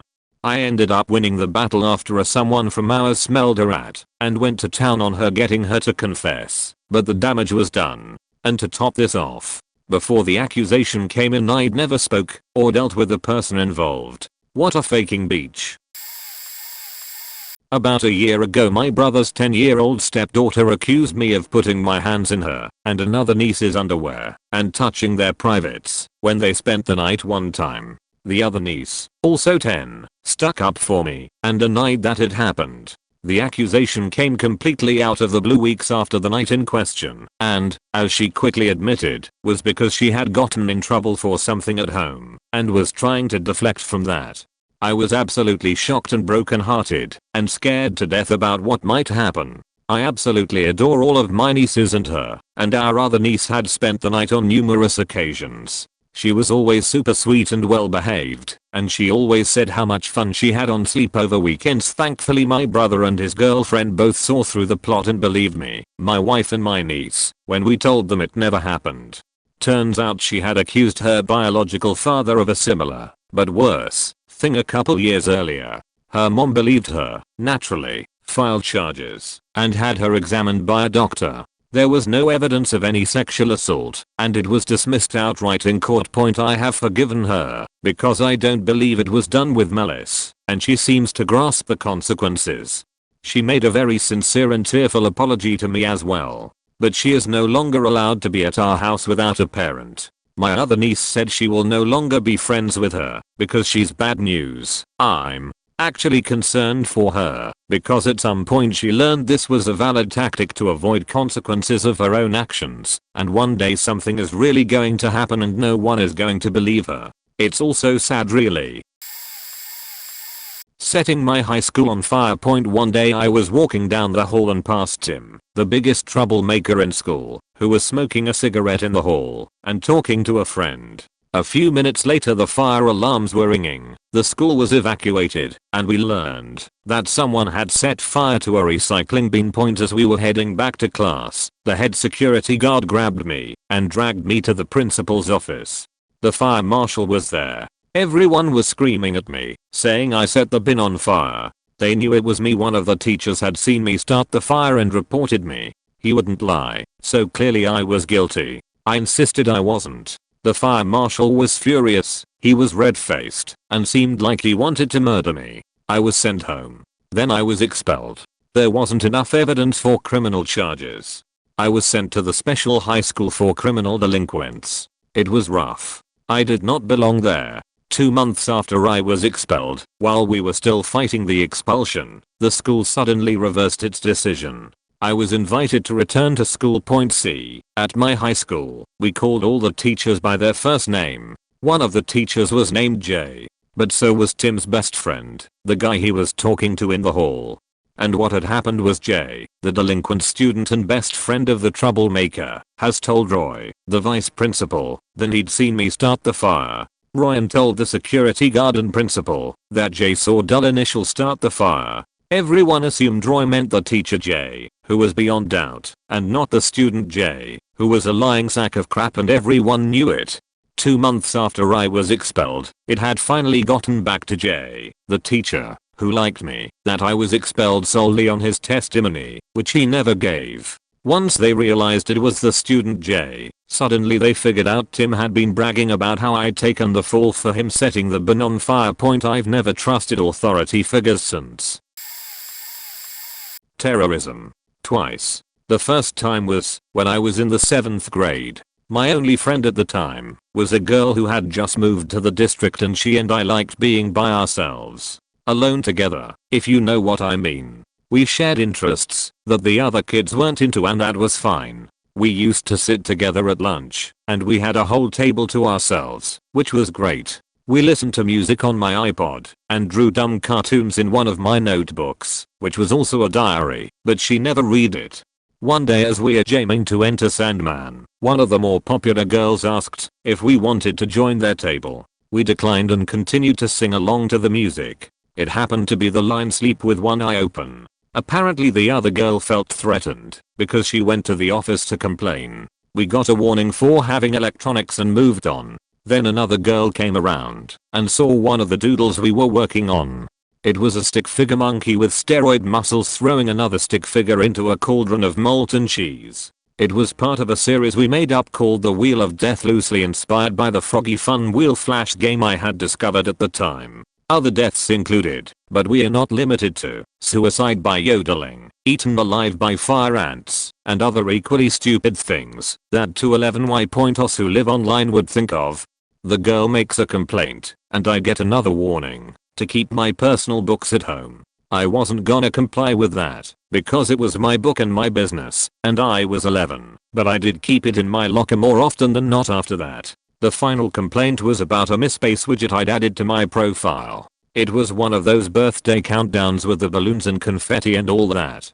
Cute and on brand for 2007. The girls who were complaining about me decided this was it, and I was going down. They went to the office and said my friend and I were going to pull a Columbine at the end of the countdown. Now, I fully understand that claims like that are not to be taken lightly, and without any context my very Caucasian school took it very seriously. So serious in fact, that no one bothered to ask me why they would think that. My friend and I got called to the office and the principal is bright red. We started giggling, because when he was mad his face looked like that of a baboon, and when you're an 11y.0 who has no idea what kind of sheet you're in, you might let a chuckle slip. We didn't got ripped apart for it. He pulls up my diary and says, "We searched your lockers and found this." Apparently while we were at lunch there were faking bomb dogs sniffing our stuff.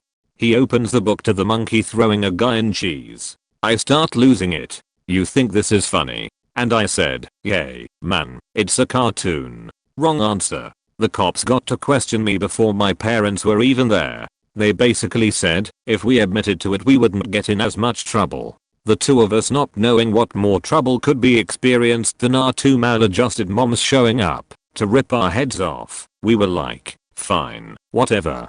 At that age I didn't know what a plea deal or false confession was. All I knew was my mom had a habit of beating me for just being around her, and my innocence didn't matter to the school, police, or my family. Everyone assumed the rumor was true, even though I never showed any malice towards other kids. I was very much emotionally disturbed because of my mom, but I never considered shooting up my school.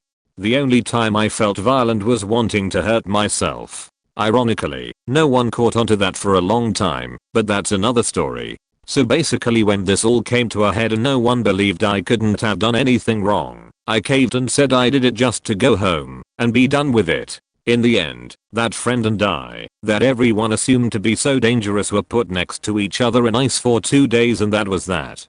The most peaceful 2 days of my education I can remember. It was quiet, my work and lunch were delivered to me, and I got to draw or read when I wasn't busy. One last kicker to this tale is I realized when my birthday did come around it was on Thanksgiving Day when no one would have been at school anyway. The second time was also a long story, so if anyone wants to hear that I'll tell you, albeit a lot less eventful. TLDR, some girls at school didn't like me and accused me and my friend of being school shooters / domestic terrorists in middle school.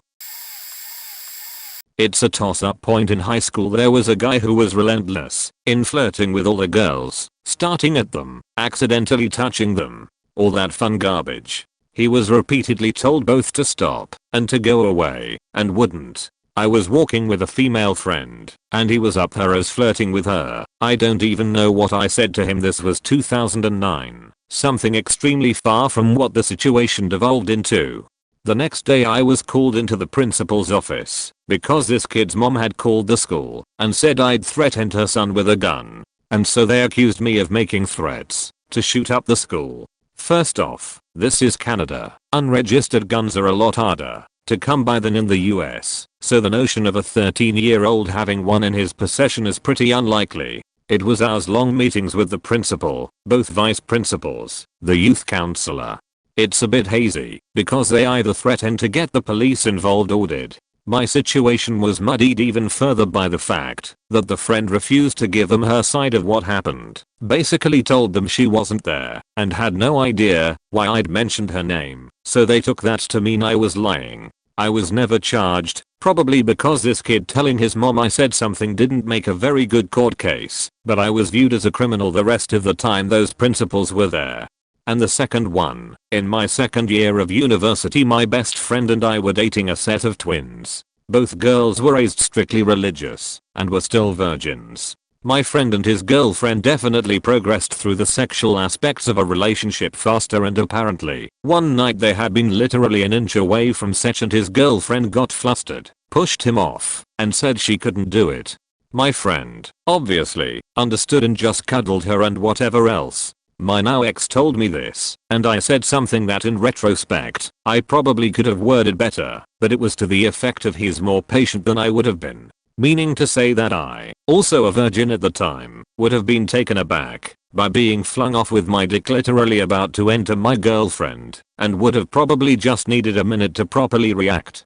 I tried to explain what I meant, but what she interpreted it as and what she started very loudly yelling at me with very thin walls was that I was saying that he should have rapped her and that I would rap a girl in the same situation. While I can see how she thought I meant that, I pretty clearly did not mean to say anything to that effect, and would have appreciated my girlfriend at least listening to my follow-up instead of just screaming at me that I'm a rapist for all the neighbors to hear.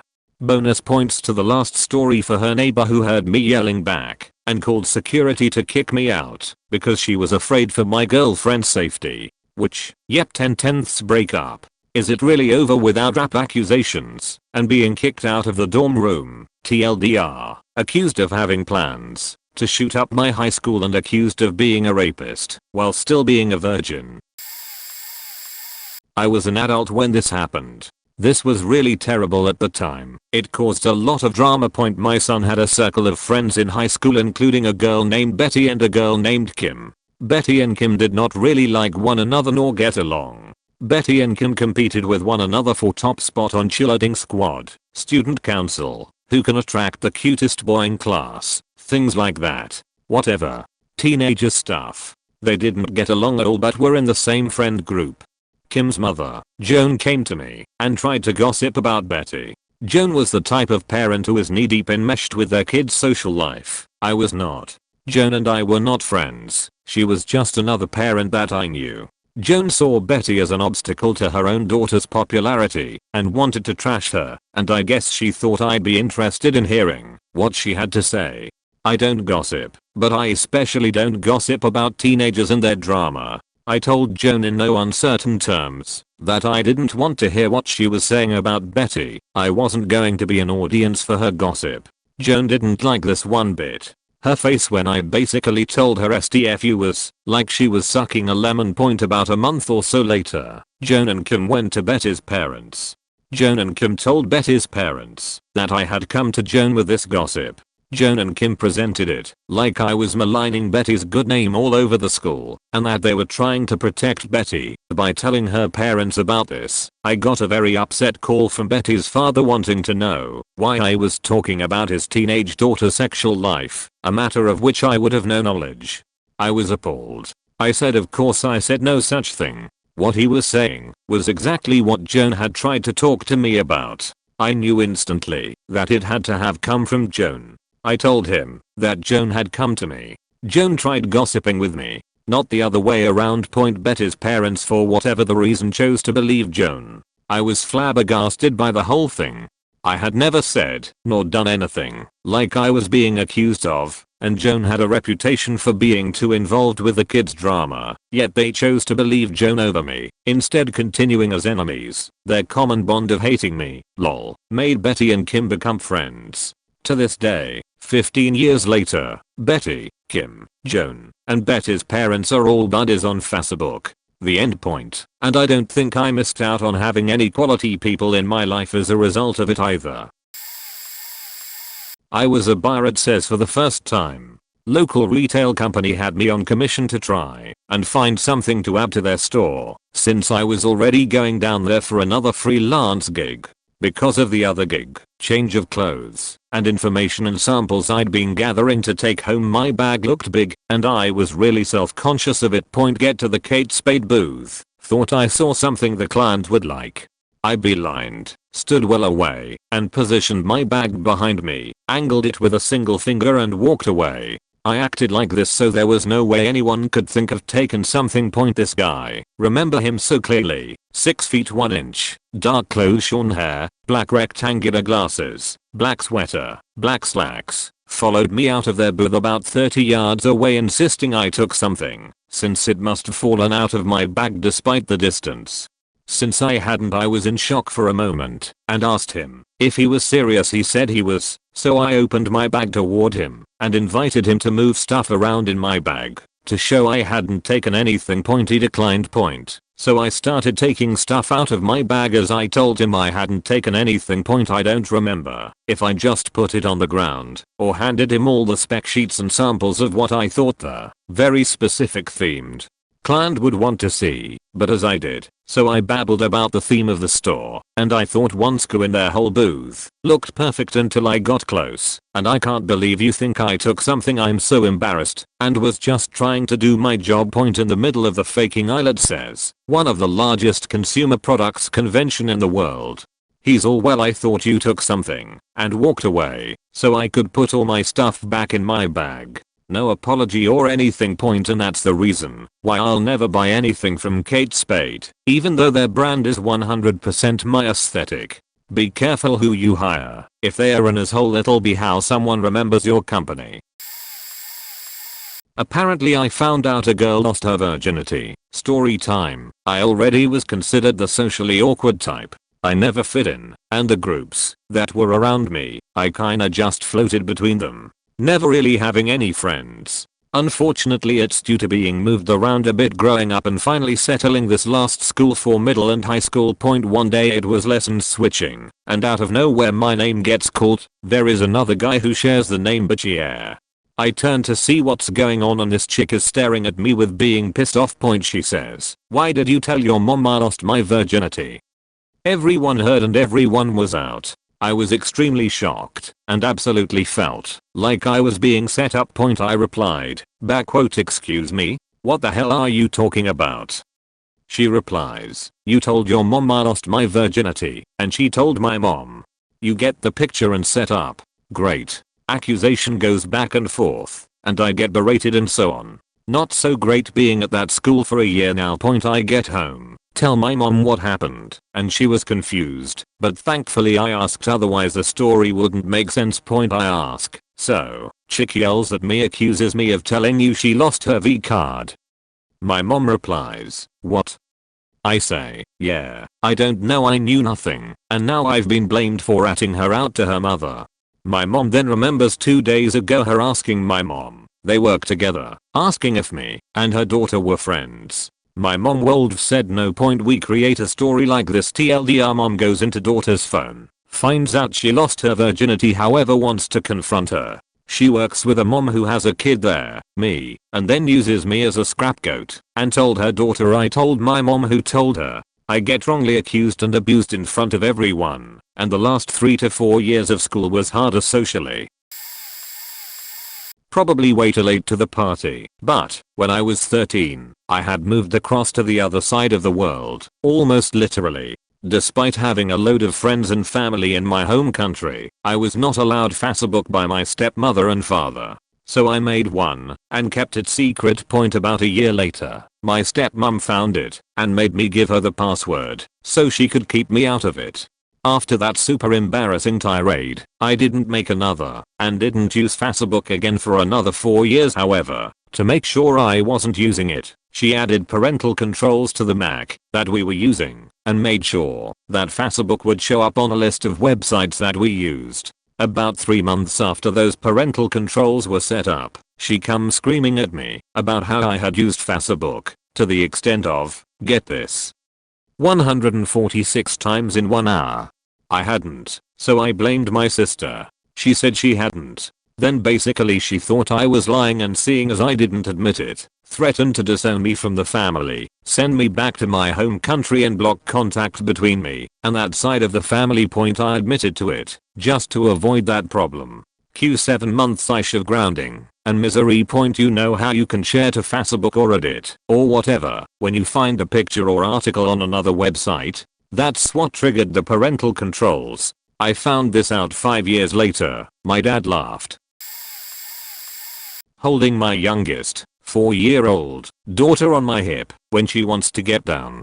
Didn't realize that my phone wasn't fully in the pocket and was jutting out of the top. Go to put her down and she snags her little lady bits on the corner of the phone on the way down. Poor thing now has a little bit of pain downstairs. At this point, in the middle of the pharmacy mind you, after she has recollected herself, she is now determined to make it well known that she is in pain and that I faked up.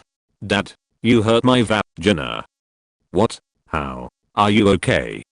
Yeah, but no, that hard thing points to my pocket where the phone is, but ends up pointing exactly where you are thinking. Squashed my vagina and made it hurt.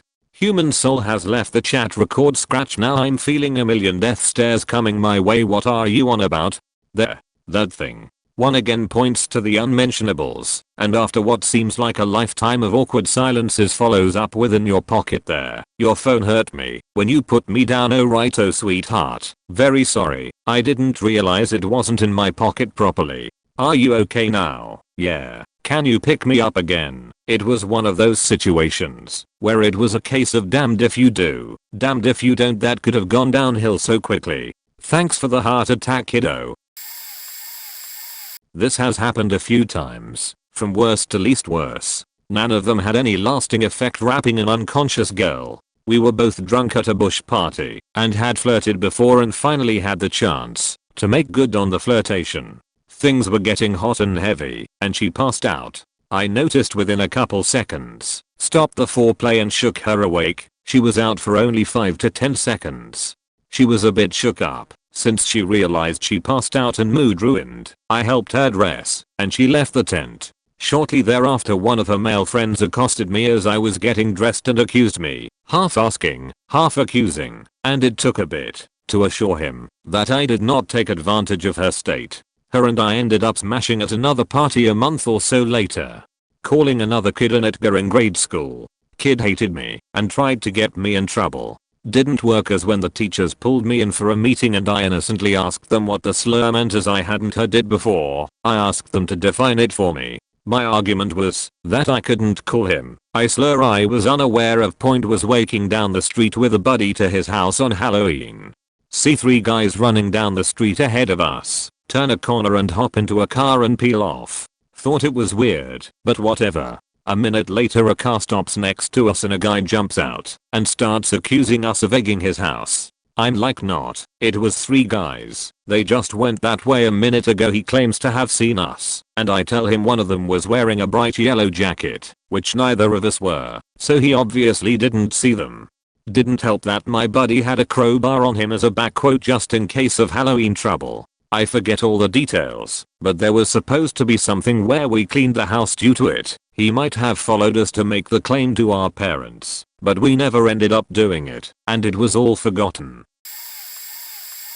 Possible murderous intent, including toward a child who I dearly love. Point context. I had confided in my cousin that I was experiencing suicidal ideation. She asked a bunch of specific questions, including whether I had a gun. I told her I did, but that on bad days I kept it unloaded, in a locked case, separate from another locked case with ammo, and in my car, as opposed to inside close to hand where I sleep, meaning I made it as difficult as possible to access in the event that I experienced a suicidal impulse to hurt myself.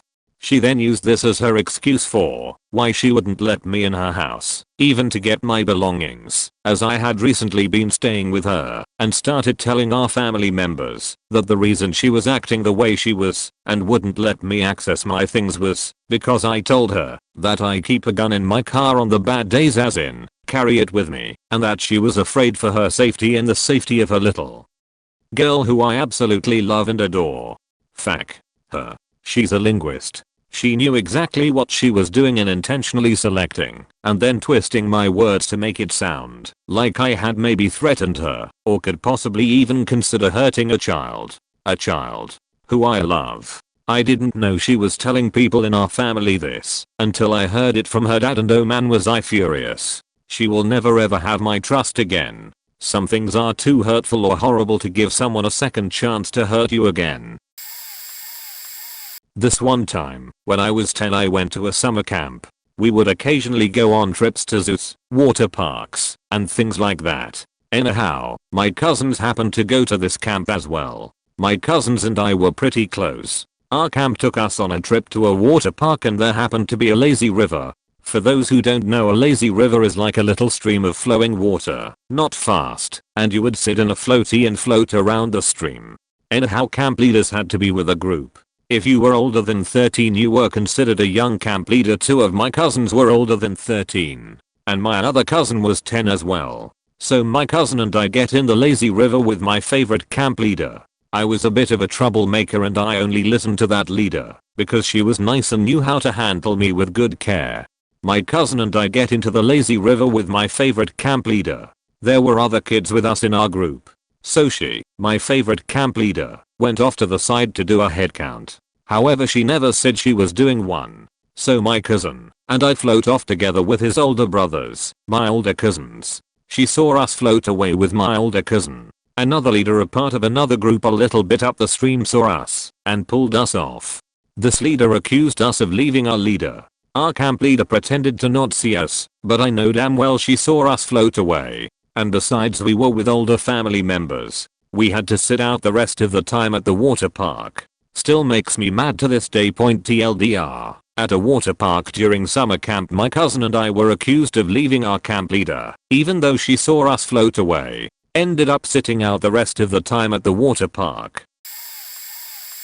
It was 5th grade. I was coming back from the office after the teacher had me take something up from the principal. No one was in the hall, so at a sound louder than a whisper, but softer than a yell, I started to sing the jolly but catchy theme song from Shake It Up, the one with Zendaya.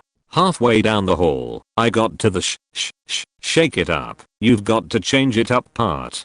Before I could even get past the third 2 older female teachers yelled at me from behind, something to the degree of, "Hey, come here, right now." I was startled. Innocently, I meandered over to the 2 teachers, standing with their arms crossed, eyes shooting me daggers. One of them accused me of loudly spewing profanity down the halls. I started to panic as I foresaw detention and my father giving me a rearing. I adamantly denied it. I tried to tell them that I was just singing a jolly ditty. They weren't buying it. They said, "No, we definitely heard you. Are you calling both of us liars?" They called the teacher I was doing it for. I liked her. Tough, but older Israeli woman that just gave me a compliment that same day about my grades improving. Not only did they pull her out of the middle of her lunch, they pulled her halfway across the school. When they told her, I'll never forget the shock and disappointment that crossed her face. Who? Coolio? He would never do something like that. As a kid, I hadn't felt so wronged. I tried so hard interpersonally to improve my grades and be on good terms with my teachers. Not only was it being crushed in front of my eyes, but it was for something I didn't even do, over a jolly TV show I barely even watched. There was no point in trying to dispute it anymore, as I'd just look even more obnoxious, adding validity to their case. And yeah, you can bet yours I cried like a little beach when I got home.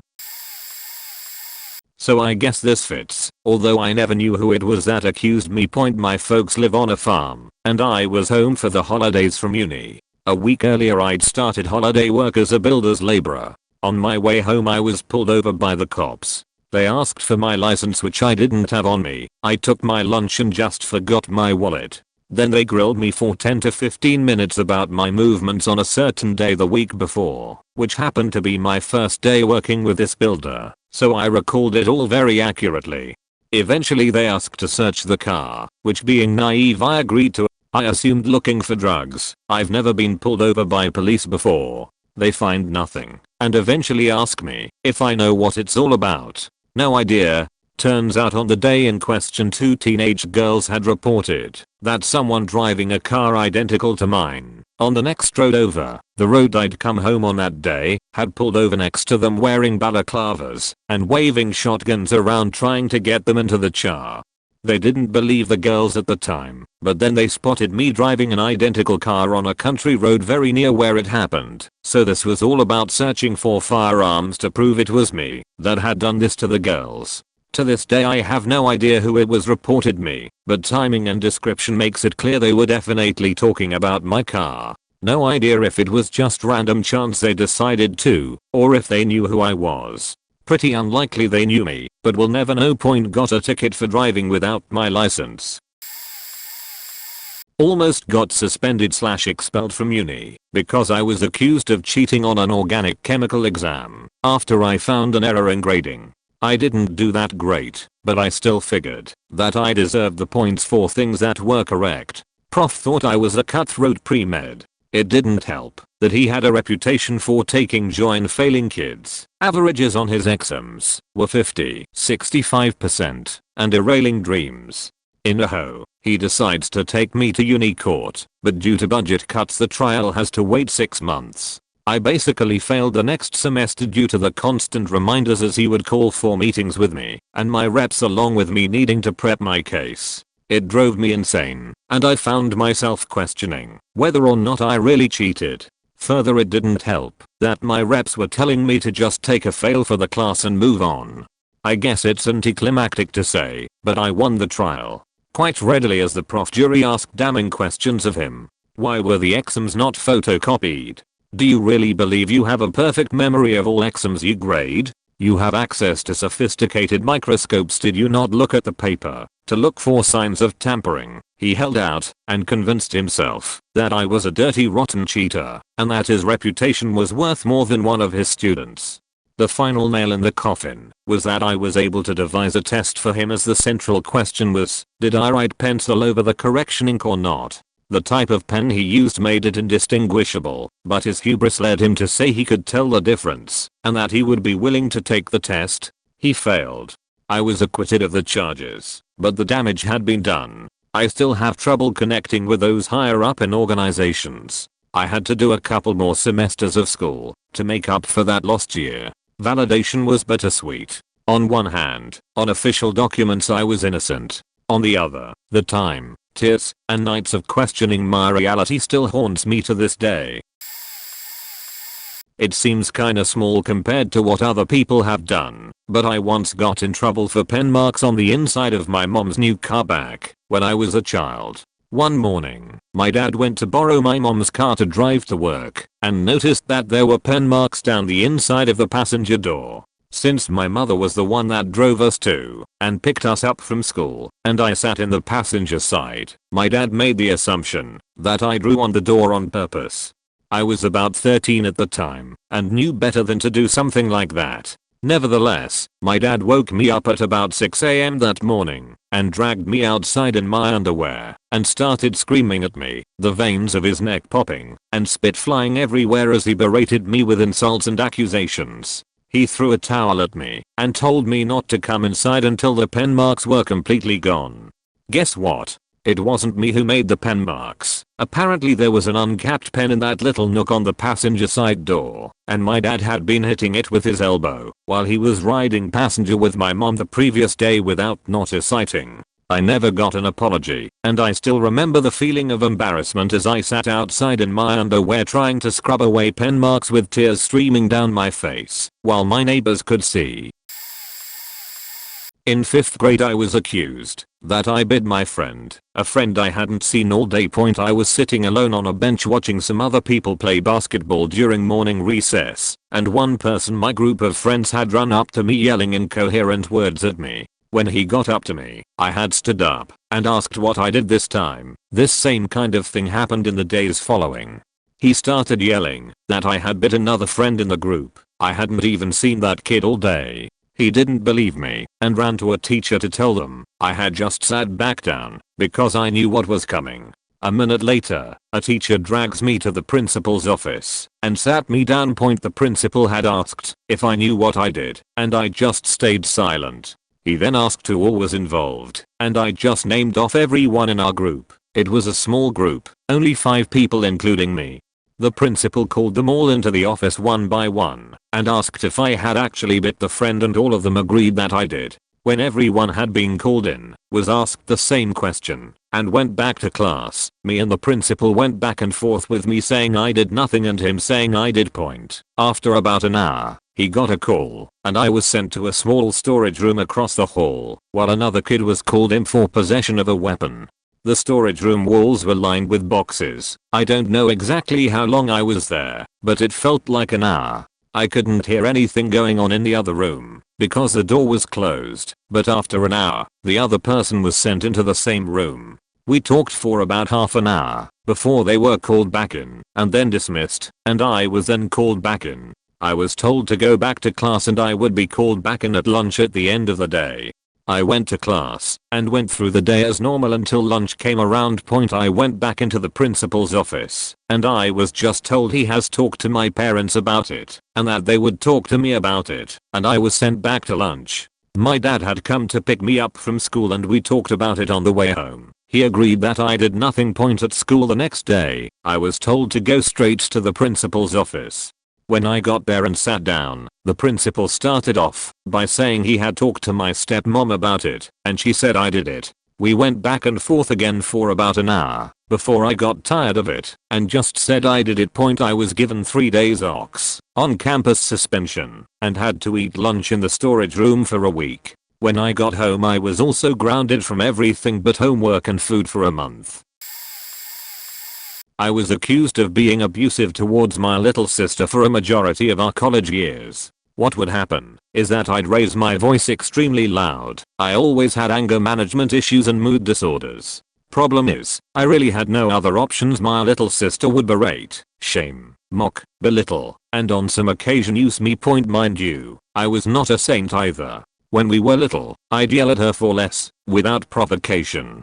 But at this point I was older, and not wise enough to actualize my emotions or set boundaries to the other person. She would tell me to shut up, and make me dinner, as a way of being nice and funny, or refer to me as Gump instead of my name. I couldn't talk things out with her, because when I tried she would lie, ignore me or blame me for everything. So, I'd yell and sometimes she'd cry.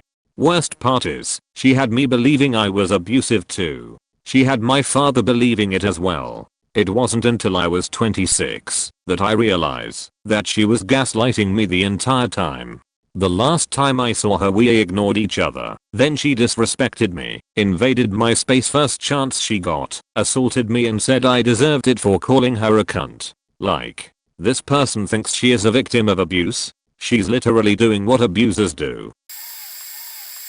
Let me start off by saying they had every right to assume it was me, since I had a history of being a sheethead when I was younger. That said, I was with a group of guys and we were hanging out in a taco shop that has its drink selection in a Red Bull mini fridge in the dining room. We were sat up against it. We were there instead of being at school. Strike 1. The cop rolls up. Happens to be one I've had a run-in with before.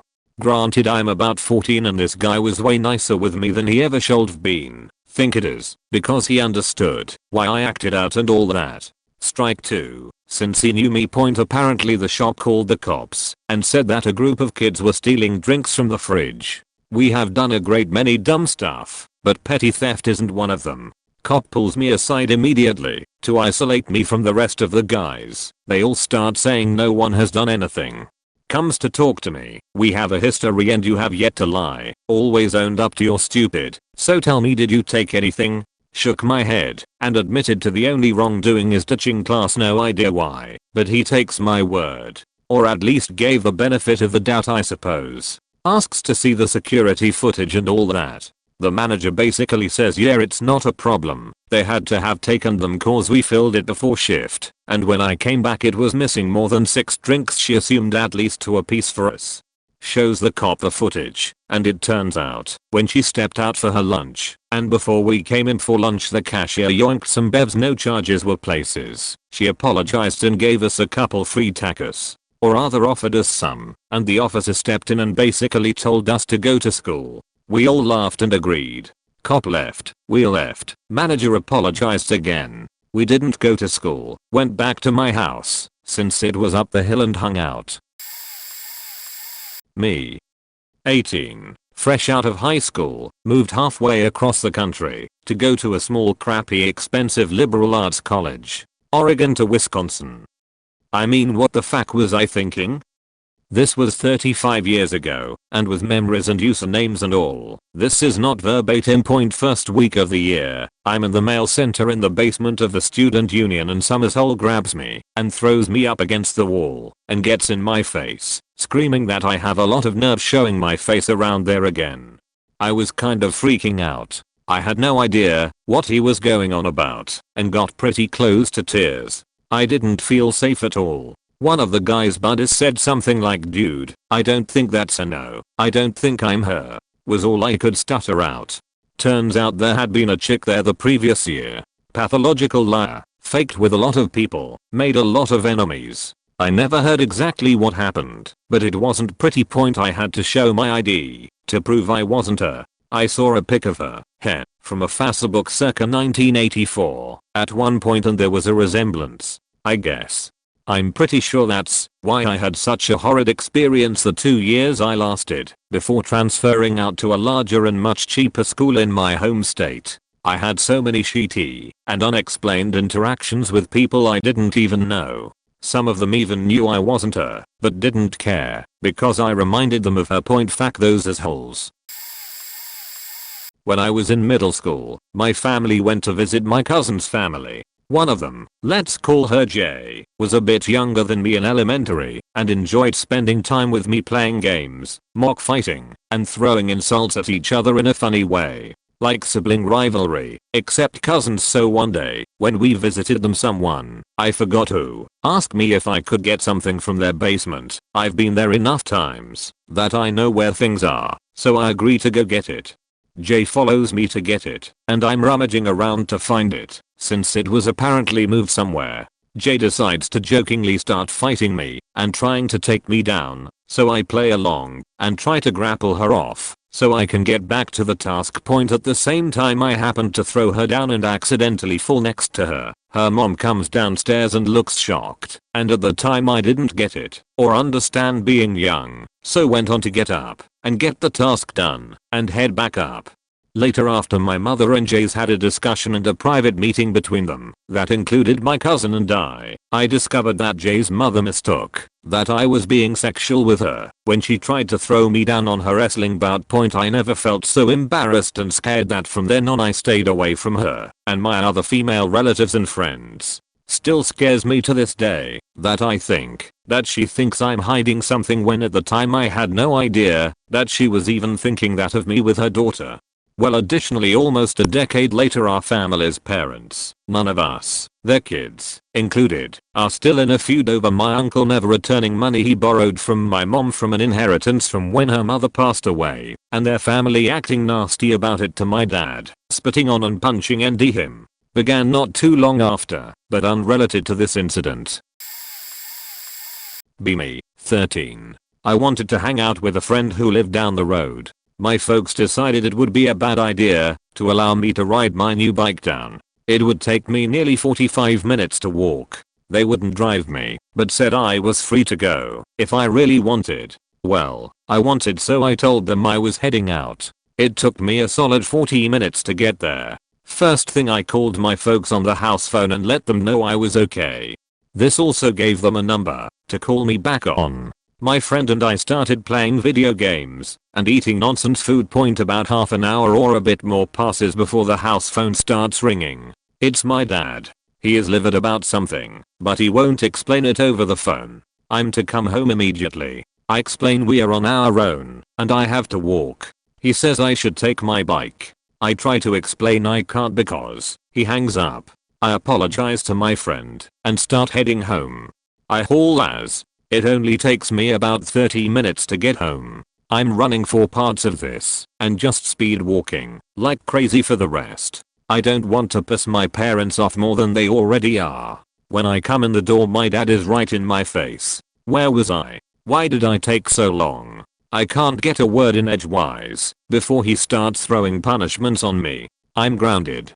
All my games are taken away. No books either. I'm just allowed to sit in my room all day for the next month. I ask what I'm being punished with. I'm told I should well enough know. It is only just now I realize my sister is weeping in the other room. I go to see what is happening. My mom is applying rags soaked in hydrogen peroxide to several scrape wounds to my little sisters, 11 years old, hands, elbows, and knees. She full on bursts into tears at the sight of me. My mother chases me out of the room, cornering me in the hallway. This was my fault. I shouldn't have allowed this to happen. At this point I'm so confused and upset that I'm screaming back. What happened? My mom lays out the events as such. I left for my friend's house on foot, with permission, and told them I was leaving.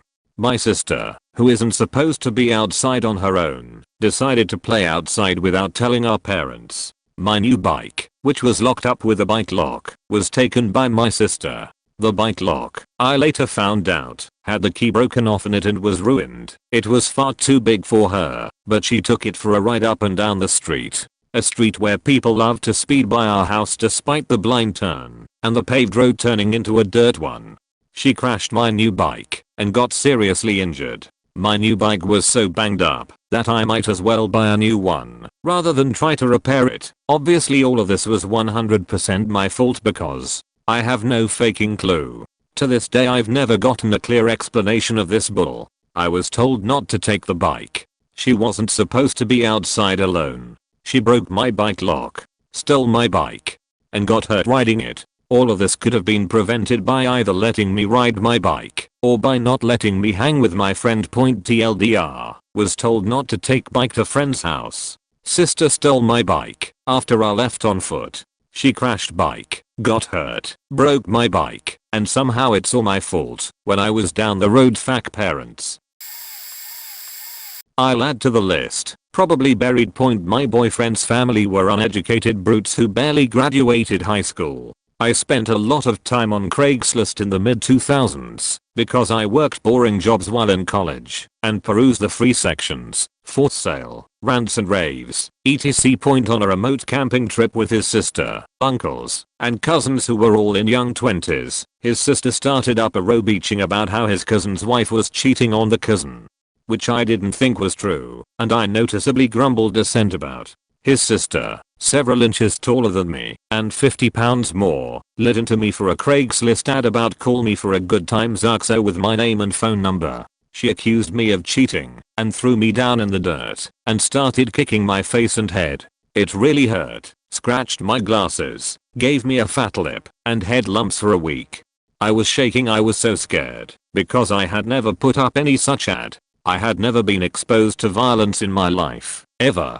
The whole night was a blur in my memory. My boyfriend kinda stuck up for me, but I still didn't feel safe. Back in town the next day, I changed my phone number and only gave it to a few people I trusted. And hid my car in my roommate's garage. I complained about it to his aunt, who was the same age as me, and she seemed to believe me. We broke up about a year later. To this day, I don't know who put up that fake Craigslist ad, but I think they put it up to be funny and his sister saw it and made my life hell. Fuck that beach. My life turned out much better. Okay, kind of a long story, but here we go. I once got accused of flushing used condoms and wrappers down the toilet. Walking on my way home from work and my mom calls absolutely livid, yelling at me about clogging the toilet with gross used condoms and foil wrappers that she had to clean up. My girlfriend and I at the time had not even had sex yet, so I knew it wasn't me, but I still was in panic mode. I had a buddy stay the night before this happened. I had work the next day, so I walked to work, but he was pretty much a second son to my mom, so he stayed at the house for a bit waiting for his ride. So I tell my mom to call him. She calls him on speakerphone and tells me to not say anything. He straight up tried to blame me for it. Oh yeah, I saw that, and I think it was J&L. Mom says thanks or whatever and hangs up. Then tells me to call him and put him on speakerphone. When I asked him what happened, you'll never guess what he said. Oh, yeah man, I saw that when I left. I think your mom had a guy over. My mom flipped her sheet and started yelling at him to find out the truth. Once he realized he had been busted, he said that he had sex with a chick from my school but didn't want to leave the evidence, so he folded the used condom back into the wrapper and put it into his pocket, then disposed of all of it in my toilet and blamed me. My mom called his dad, he got his ass chewed out, and that pretty much ruined our 8-year-long friendship.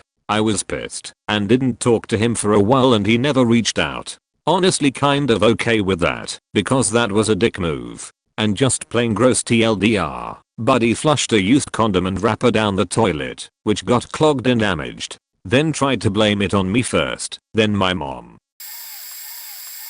Gonna get buried here, but this story I rarely get to tell. Years ago, I was on a break between shifts, and it was early spring. I worked at a nice restaurant at one of those upscale fancy outdoor malls, like really fancy. People regularly drove their Ferraris and Bugattis there for shopping, or a night out or something, and decided to take my break to a nearby outdoor lounge, in a lovely seat under a tree.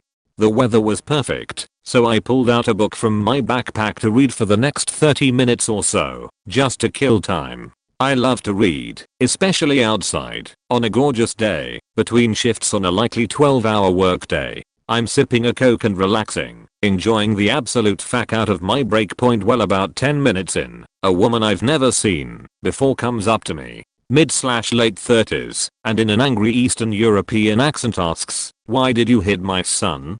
And I'm like, "Excuse me." She points at her son standing nearby. He's no more than 6 years old, maybe 7 at best, and repeats, "Why did you hit my son?"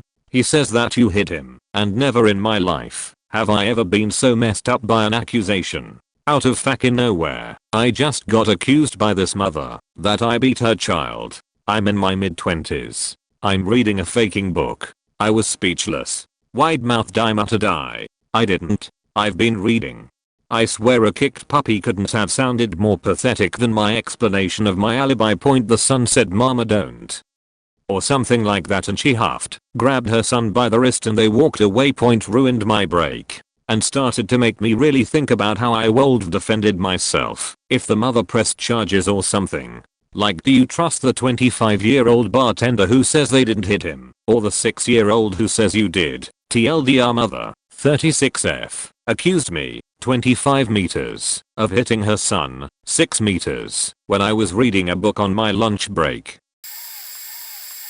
When I was in kindergarten, my teacher was this really mean old woman. She got a reputation throughout every grade at the school, K6, that nobody liked her. I got to school every morning by my parents dropping me off at a daycare about an hour before school started. Then the daycare would bus us to school and back. I don't know why, but the bus driver got us to school late on multiple occasions while I went to that daycare. My teacher got very upset with me that I walked into class late one too many times, so she started yelling at me in front of the class about how unreasonable it was that I was consistently tardy. I tried explaining to her that this wasn't my fault as I took the bus to and from school every day, so they should be responsible for my tardiness, not me. She didn't believe me, which is somewhat reasonable, because all the other children that took public school buses arrived on time and asked me what my bus number was, so she could check the legitimacy of my story. I told her the bus didn't have a number and tried to explain it wasn't a public school bus, it was the Gentle Giant bus. The daycare I went to was named a fairy tale creature preceded by an alliterative adjective. As a means of calling what she thought was my bluff, she called the front office and asked if they knew of the Gentle Giant bus. They said they didn't. She then stopped listening to me and concluded that I was lying about the whole thing and trying to cover up for my lazy habits. In her defense, this whole situation of a child that is habitually late, talking about a fairy tale creature themed bus that is responsible his tardiness is difficult to believe, especially when you consider that kindergartners are infamously bad at explaining anything when they are questioned, especially if they feel threatened. This whole incident resulted in her moving my name tag down from the green light to the red light, which meant I got no recess that day. Being a bit off aisle, thankfully, this was 20 years ago, and I believe, if it happened today it would have gone horribly. I was a high schooler, and taught swim lessons. One day the camp director said a girl was going to sit out. I said yeah, sure, I understand. I taught the rest of the campers in my class that day. The next day I got asked to speak to 2 lawyers. They had a complaint form. On it said that the camp director approached me and told me one of the girls wasn't going to have the lesson that previous day because I grabbed her breast area and private parts. It said I responded to that description with yeah, sure, I understand. I went white as a sheet. I explained what actually happened, that the lesson was in a very crowded pool, because there were at least 10 other camp swim lessons going on at the same time. I also explained that my manager had been standing right at poolside watching the entire lesson, because it was my turn to have my teaching evaluated, thankfully, and of course I had not inappropriately touched any child. They asked me to go home and put that in writing. I then did that and had the scariest 24 hours of my life. I brought in the written thing and continued to teach lessons.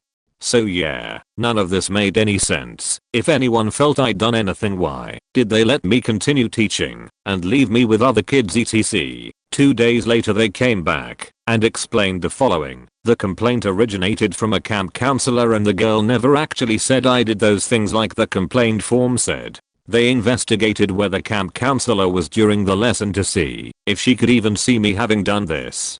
She told them where she was, and there was no way she could have ever seen me. Based on where she said she was, she should have realized this at the time. She had also actually accused another instructor just a week or two before in a similar manner. The counselor likely was coming down with a mental illness. They said it was entirely resolved and everyone knew I did nothing wrong.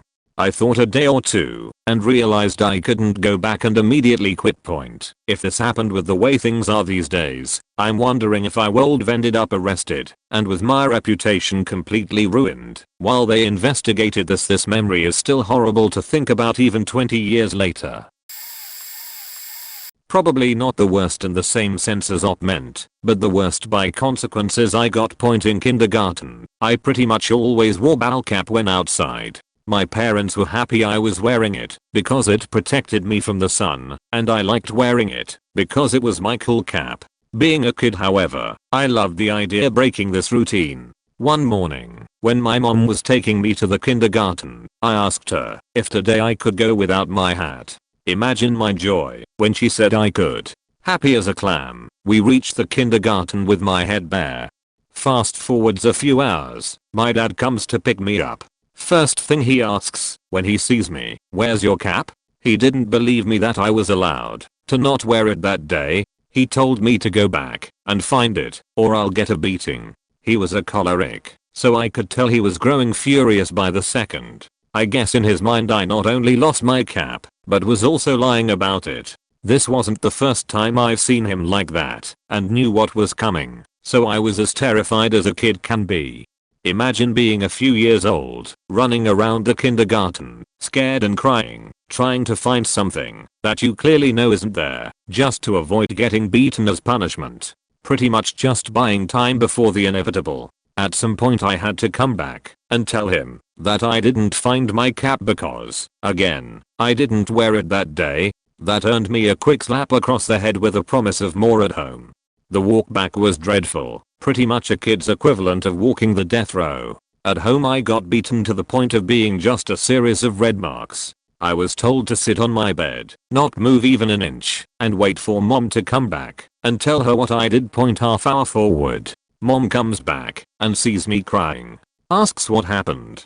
Dad says I lost my ball cap.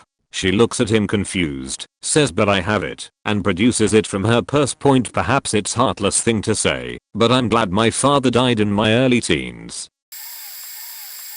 There comes a long one. Few years back I used to work at an Irish pub in Germany with a hotel upstairs. We used to have guests from all over the world, and one day I was working the evening shift at the pub. I was expecting some guests for that day. One was a regular visitor, some French guy who worked in Germany, and my other guests were an American family who reserved for a week.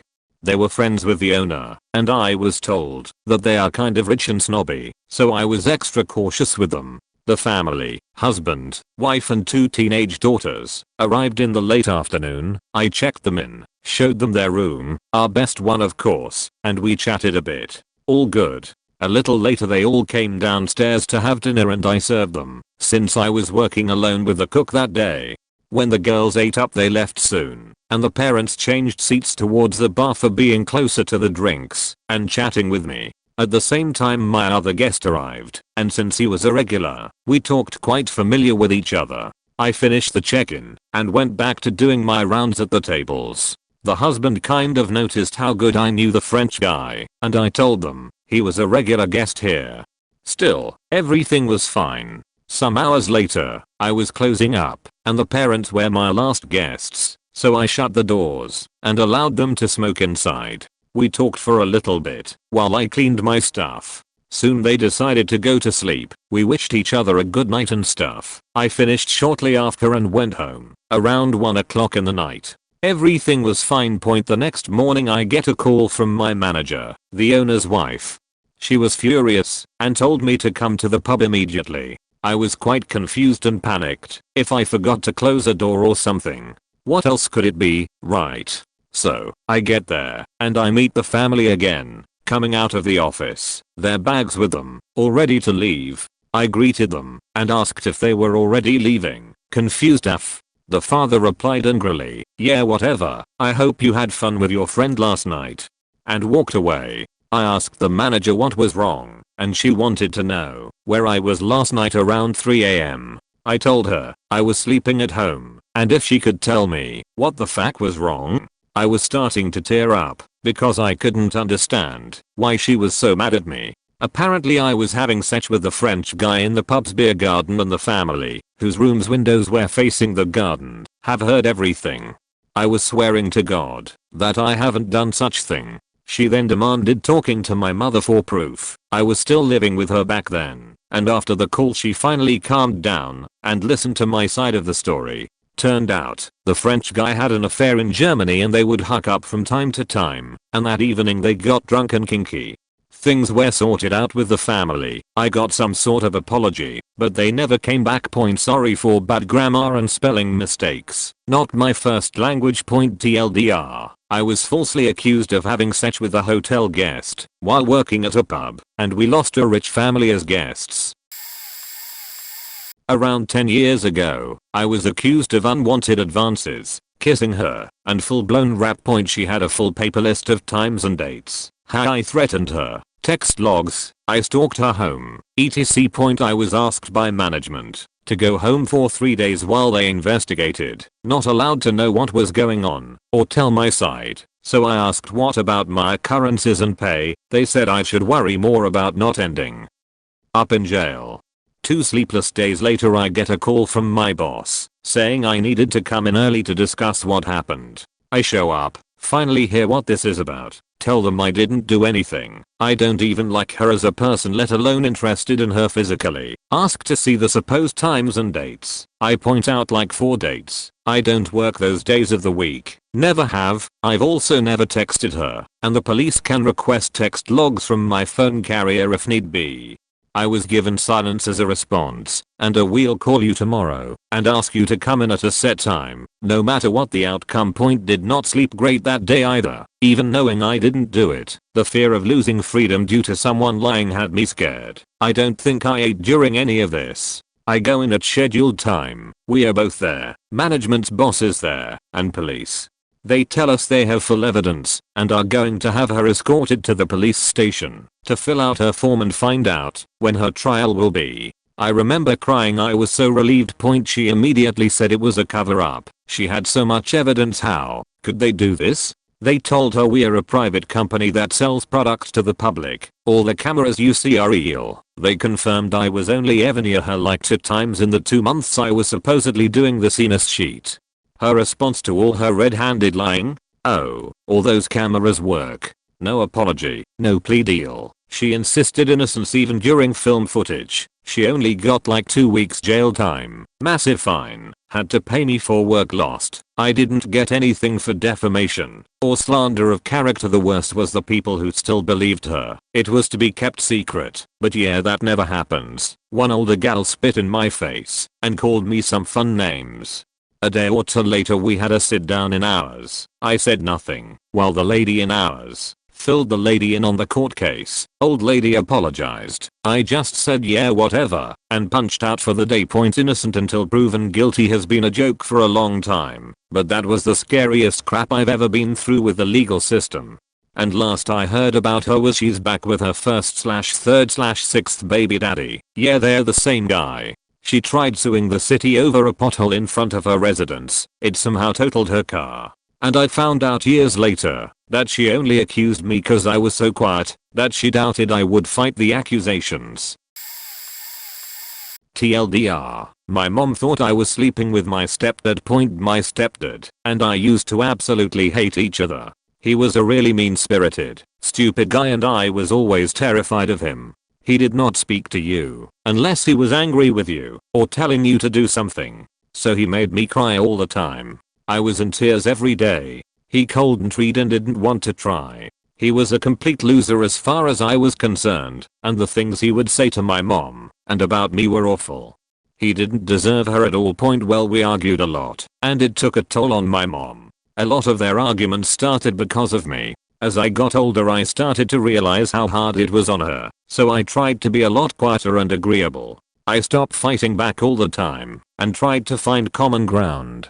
As a result we were a lot more civil. My mom was always paranoid that he would molest me. She was very proactive about it.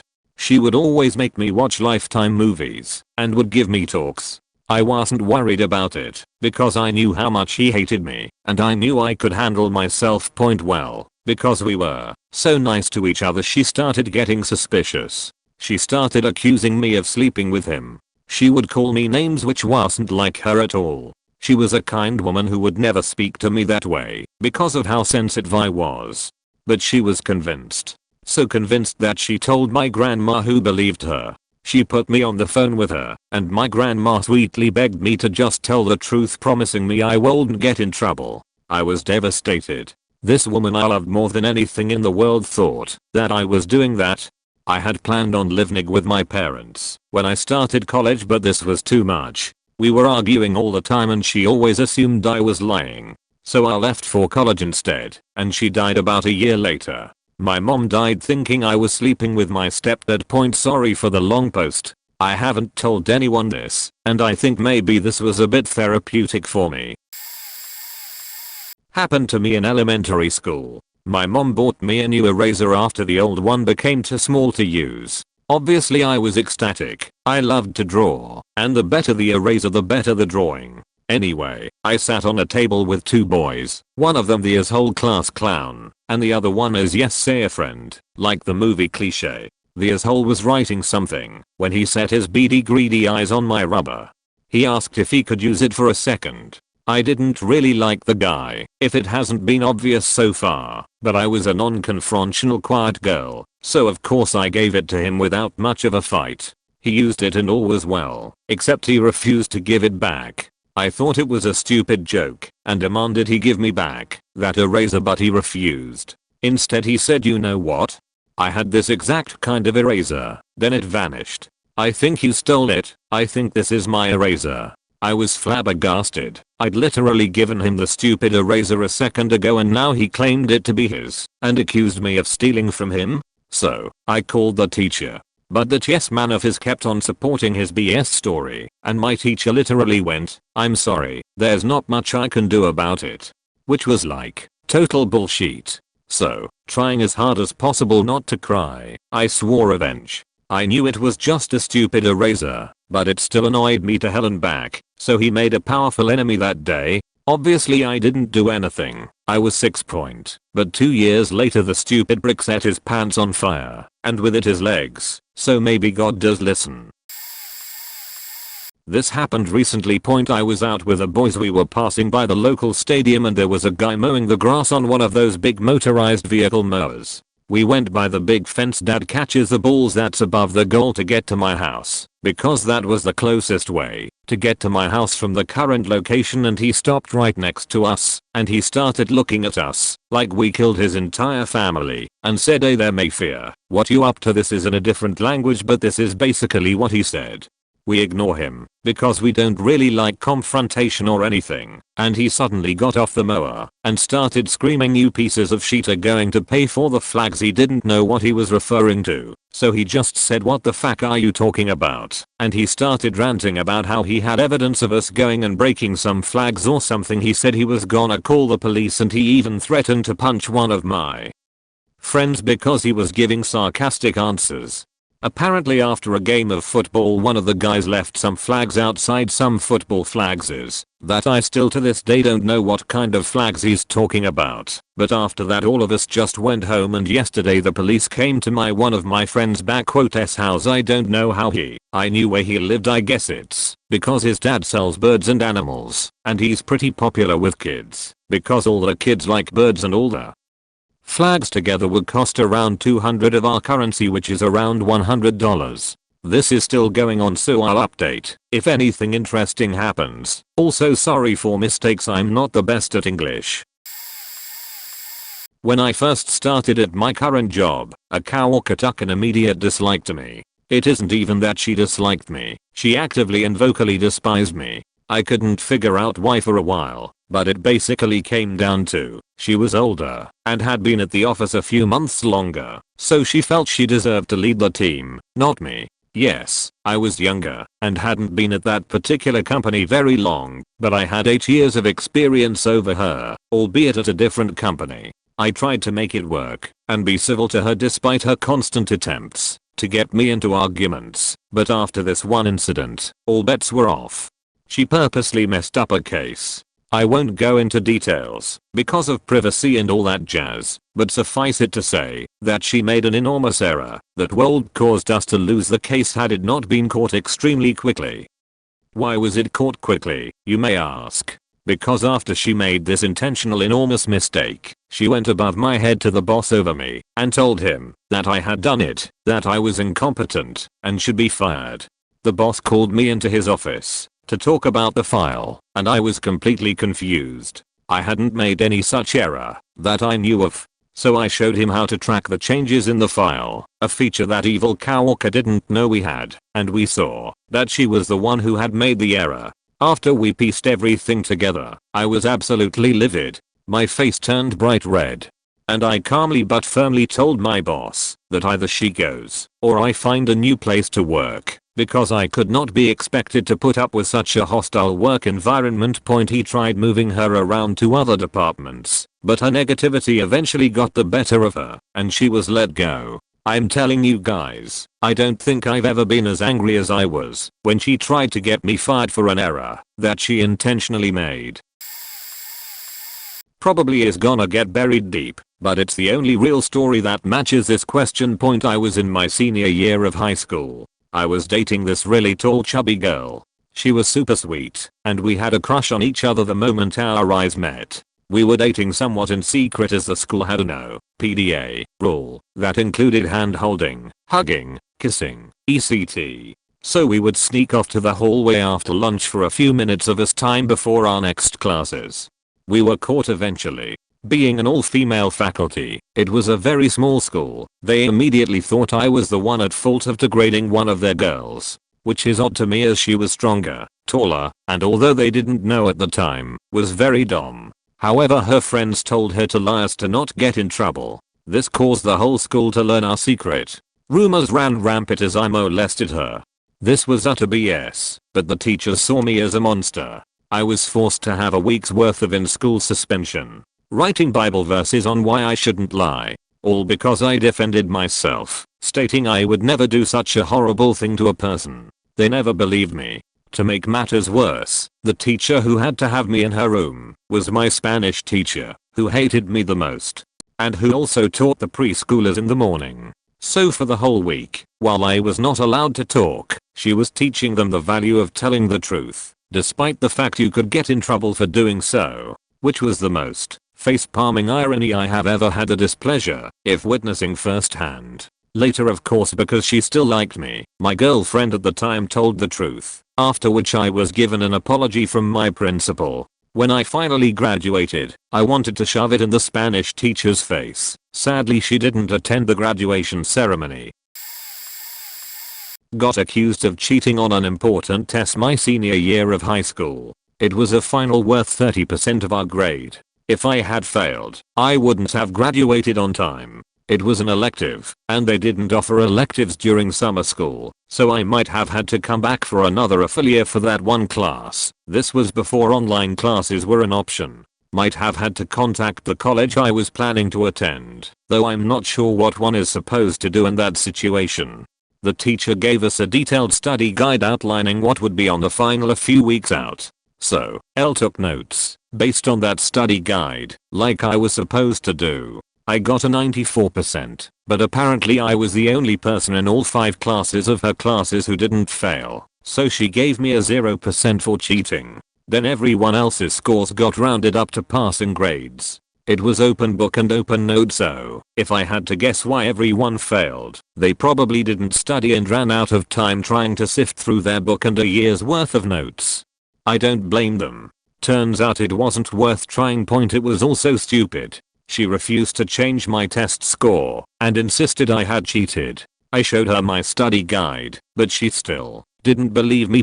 She ended up rounding my class grade up to the minimum needed to pass after I told her I was going to tell my parents. That was the only C I ever got in high school. All A's all 4 years, then 1 C at the last second. I used to work engineering, design, for a company with a really shitty department. At the time, we all used X, a flavor of Unix, workstations, and used Citrix to remote into a server that would let us run Windows programs. Soon thereafter, one of my coworkers discovers a program on Citrix that would let us send messages to each other over the Citrix server. I may have mentioned the shitty department. At the time, the network would crash at random, and nobody knew what the issue was. By then we had a group of about 5 engineers using the Citrix program. Somehow the IT group discovered we were using this program and immediately decided that was the reason for the network crashing. Everybody using the program was sent home. There was an investigation, and we were all given a week off without pay. Some people, wanted us all fired, but there was no evidence at all that we actually crashed the network, and firing us would have gutted the engineering group. While we are all off work, the network crashes multiple times. Nobody cares. Computer policy is changed to forbid any sort of instant messaging programs. About a year later, we decide to bring in a contract worker to help the IT group. He discovers that one of the other groups, manufacturing engineering, was using our plotter to print plant layouts, and it had installed the wrong driver for the plotter. This would crash the network at random when he tried to print. Nobody cares. My primary school classroom used to have a closed rack where we would put our school toothbrushes in, and it was located by the corner where a door would cover it up if the door were to be opened. I was a beach back in primary school. I still wonder why people befriended me back then. Basically I got into a fight with a guy. I don't remember exactly why we're fighting, but basically I passed him in the hallway when I went to the bathroom and cussed at him like any 3rd grader would. Note that the cussing is like saying freak, crazy, stupid and something like that. We were in the same class together then, so basically when I was walking down the hallway back to my class, he suddenly came barreling down the hallway and rammed me into the door. The classroom door was a push door that swung into the inside of the classroom. It was a metal door, so it could withstand things. So basically he rammed into me, and it caused a chain reaction, and pushed the ramming force transferring it from my body to the door, causing the door to swing open and hit the toothbrush rack. The toothbrush rack was covered by a glass cover, so when the door swung open and hit the rack, the glass shattered all over the floor and the rack literally came off the walls with the nails coming with it.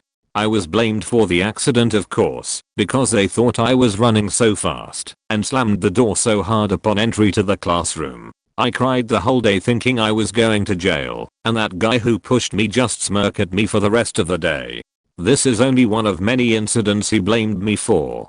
Conclusion? Primary school kids can be beaches sometimes. Fuck you, Robert. Hope you enjoy not passing a grade, as whole. Hope you can repent your sins, you mongrel. In the beginning, sorry for all the mistakes. I'm just little Russian girl. My classmates accused me of being an internet threater and hacker. It all happened when I was at 7th grade, same as a beginning year of middle school. Someone hacked the profile webpage of my classmate, named it Alice 666. We didn't have a classmate named Alice, and then from it started to send messages to other classmates with threats. There was about shooting in the school. Time and place were very strange. We had a separate classes in this time, killing some kids of the class and doing gross and cruel things with the bodies, like poking the eyeballs and etc. We called the hacker she or Alice knew lots of personal information from the conversations on the profile. Also she knew everything we texted in a group chat in WhatsApp, so we thought it was somebody from our class.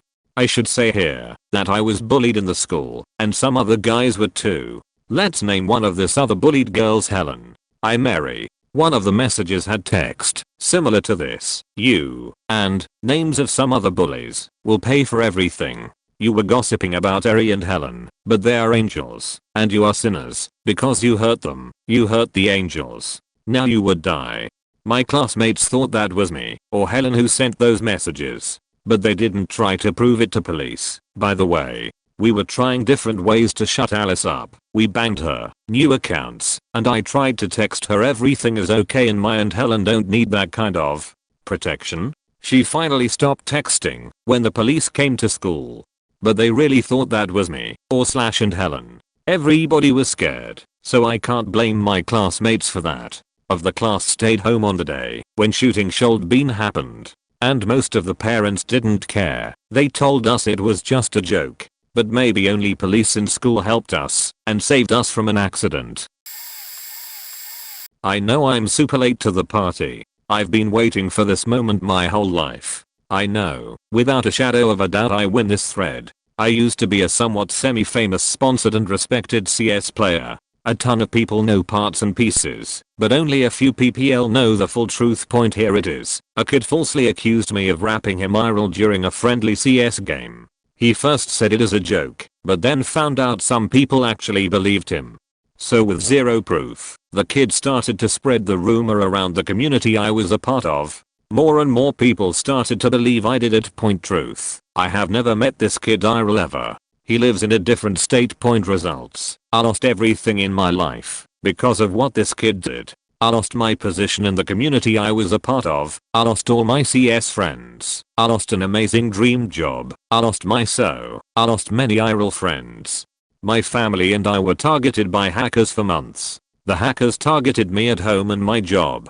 They destroyed tens of thousands of dollars worth of hardware I owned. I lost my sanity trying to defend myself. I soon totaled my car on anti-deps. I literally lost everything and was in hell for many months after. All because people believed this kid with no actual proof. Many other things happened to me as a result.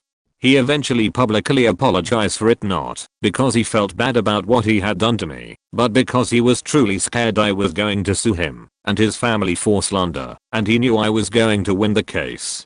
I 100% had proof I was in my own city the day he claimed I did the deed. I lost my love for gaming to every time I tried to move past it, someone who was there for the accusations would pop up and start the rumors back up.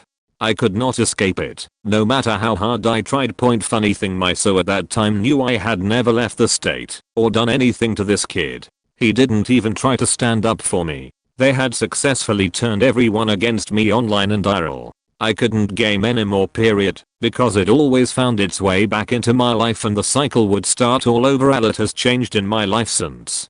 I did luckily have several PPL who knew the actual truth, and one who was literally there from beginning until the end. The ironic part is the one who stayed with me through it all used to be the accusing kid's best friend, but he knew the full truth from the beginning and hated what this kid was doing to me. Point I was so sure, in the beginning, anyone who knew me would know better than to believe this blasphemy. Boy, how extremely wrong I was. Things got exponentially worse before they started to even remotely get better. The kid who accused me, we both know the real reason he did this to me. Believe it or not, I never exposed said reason. Unfortunately, by the time he apologized, the damage had been done to my life and reputation. I even confronted the kid twice early on, begging him to stop and set things right. He never did. I guess it was just one big laugh for him. I truly have never even laid eyes on the kid IRL. There's way more to this, but I literally get physically and mentally sick when reminiscing. I never deserved what happened to me. TLDR. A completely innocent guy was accused of a very serious offense by a kid while playing an online video game. The guy's life was completely mutilated and destroyed during the process. Many of you have still not apologized for the shit you have done or said to me that had a hugely negative impact on my life. An innocent man's life was completely destroyed. I will never fully forgive you for doing this shit to me. I worked so hard to get through college and get my degrees just to have a kid spout life-changing lies and completely catastrophically ruin every single thing I have/had ever worked for. I will never fully recover from this. I'm honestly surprised I'm still here on this planet. I was in scouts as a kid, and we got to go to camp one summer where all of the different troops converged to earn badges and learn together. One day there was a goof-off day, so the counselor in charge took us to this big wooden fort-like structure. There we got to have this huge water gun/water balloon/wet sponge fight. Point anyway, we have our fun. It's multilevel, so it's like water laser tag or something. It's time to wrap up, and we're all gathering ground floor outside. There was construction equipment nearby, specifically those giant, black plastic tubings, and being a rambunctious energetic youth that loved to climb on things, I saw the smooth surface as a challenge, and attempted to climb it. I detached myself from the group, to walk maybe 20 feet away to attempt the climb. It didn't work, and I kept sliding off the sides, so I gave up, and rejoined the group, only to find there is an investigation underway. Someone threw a solid ball of mud at a volunteer's face. Nobody knew who it was and nobody was confessing. Point we get back to camp, and our den leader does this survivor style campfire side talk, and explains that, if nobody comes forward, that we are ending the trip right then and now. Starts counting down like a mad parent, and then finally someone steps forward, and confesses it was them. Case closed, right? The next day I'm at the mess hall. I finish eating, and go to leave, and I'm stopped by my den leader and the camp counselor. They explain how they know it was me who threw the mud ball, because they had witnesses who saw me wiping my hands off on the tubing. Point now I was visibly confused. Someone had already confessed, so why were they accusing me? When I explained I said I didn't do it, they said they don't want lies, they just want an apology and I could stay. I insisted that it was not me. There was water everywhere at the fort. Why would I need to wipe my hands off? I also told them to go check the pipe for mud that would have been there if I was wiping my hands. No matter what I said, I was just the guilty little kid who was lying to get out of trouble. I apologized to the person who got hit with mud because I wanted to stay and finish. Plus my parents would have been pissed if it went through, and I even had to apologize to the kid who confessed because apparently he did it for the team so nobody would get in trouble. To this day I think that event gave me serious trust issues. Funny thing is, in high school I find out that the father of one of my class acquaintances is the counselor that accused me. I only went to his house once and only once, because after I found out it was him I never wanted to be near him again. We met, I shook his hand, he didn't recognize me, but I recognized him, and I said still accusing kids of things they didn't do, and went into my friend's room with him to play games. I know I visibly confused him, because he only had a puzzled look, and didn't answer, so I can only hope that I messed with his head as much as he messed with mine back then. Sorry for the length. Appreciate it if you read it all the way through. This was easily the most uncomfortable thing that's ever happened to me, and I hope it stays that way. It's also incredibly uncomfortable to write out, but here it goes. Little backstory. I live in a smallish city, where a lot of people know each other. I was dating this girl for a while last year, and while we were dating, two people that we both know started to hit it off. I was pretty pumped, because I thought it would be good for them, but ex-girlfriend didn't like it for some reason. Instead of being upfront, she was spreading rumors about the guy behind his back, to get the girl to lose interest, saying things like he has a small penis, he can't get it up, I'm pretty sure he's gay, etc. I might add, this is while she thought the girl would be the problem, not the guy. I had no idea this was going on until someone mentioned it to me. I brought it up to her, we got in a fight, and I dumped her over it. Afterwards friends kind of did the pick a side of the breakup with us, and, shocker, they tended to spend more time with me after all the shit she was doing. She did not like that.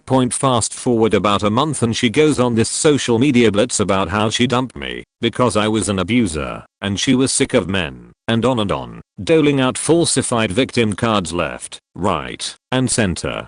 After no one bought it, she kept ramping it up for over another month, until she finally started telling people that I sexually assaulted her while we were dating, which is absolutely insane. We broke up in April. This happened in June. At that point I severed all contact, avoided her at all costs, and called a lawyer after I had reason to believe she called my employer and lied to them as well, trying to get me fired. She backed down the second I pushed back, admitted she was lying, never apologized or told anyone that she was lying. Luckily I had a good support system through it and came out the other side. I'm sure she's still miserable somewhere and has no idea she's doing it to herself. I was accused of stealing $5,000 from my job by my manager. She had just been hired as the manager a month before, and in that month several expensive items were stolen. When the manager wasn't there, I would balance out the cash register, sign the deposit log and drop the cash at the bank on my way home. When the manager was there, she would do it. 2 deposits worth $5,000 went missing in a week. When the bank called her, she said she couldn't handle their questions and gave the phone to me. They were asking who dropped the deposits off and when. I explained that, because we close after the bank closes, the deposits would have been placed in the secure drop box at the bank. I gave them my physical description and my manager's physical description, because at the time, I wasn't sure what days had gone missing, but I knew that I had nothing to hide. The next day the district manager comes in and pulls me into the office, saying that the manager accused me of stealing the money. I calmly asked for the dates that the deposits went missing and then asked to see the deposit log. I then showed him that she signed off on the deposits that day, which meant she was supposed to go to the bank. He countered that by saying that she said she gave the money to me to drop off. I told him that I had been working at the store for more than 3 years, that I had been dropping the money at the bank for more than 2 years, and in all that time money has never gone missing. I asked if he was going to believe her over me, because she was a manager despite the fact that she had only been one for a month, and not a good one at that. He fired her that day.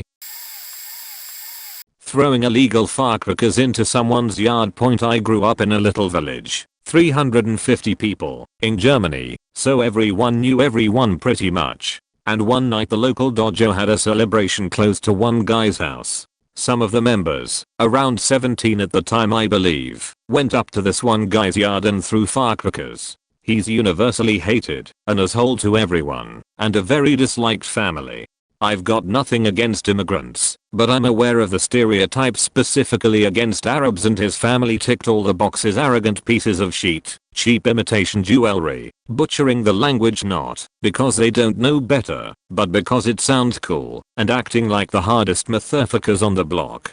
It was a tiny village, mind you. So as the crackers flew, he, in contrast to his wife and daughters, the most German asshole you can imagine, waddled out, shouted the typical "get off my lawn" BS, and then got into his car to chase the teenagers down.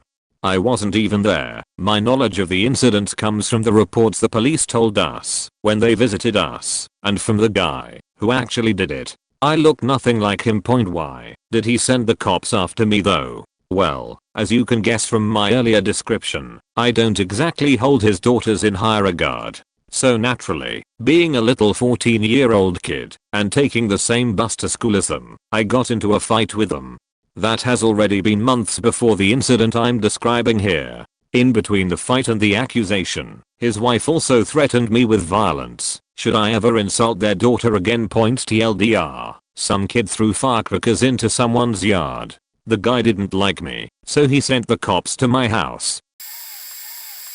I have ADHD. ADS and autism have a bunch of comorbid symptoms, like sensitivity to sound and textures, trouble self-regulating emotions, and a generally hard time recognizing subtle social cues like sarcasm, and a heightened, but the key difference is that ADHD has a lot more problems with memory and executive function, and a complete lack of ability to feel time. I still don't know how people feel how long a second is. I have to count 1 Mississippi to myself even as I approach 30 years old. My short-term memory is shit. My ability to just decide to do things is shit. As a kid, that resulted in a lot of someone telling me to do something and me instantly forgetting that we ever had that conversation, or on purpose mind you. My brain is just like sieve. If I don't write it down and set alarms and reminders, I can forget literally everything. Chores, bathing, homework, anything. As an adult I'm used to not remembering anything and relying on my calendar and not a bit of things to do point. But I was diagnosed as an adult because my dad didn't believe that girls could have ADHD and that it was an issue of boys being restless. Just let them run off their energy and they'll be fine. He certainly didn't believe in medication for a mental issue.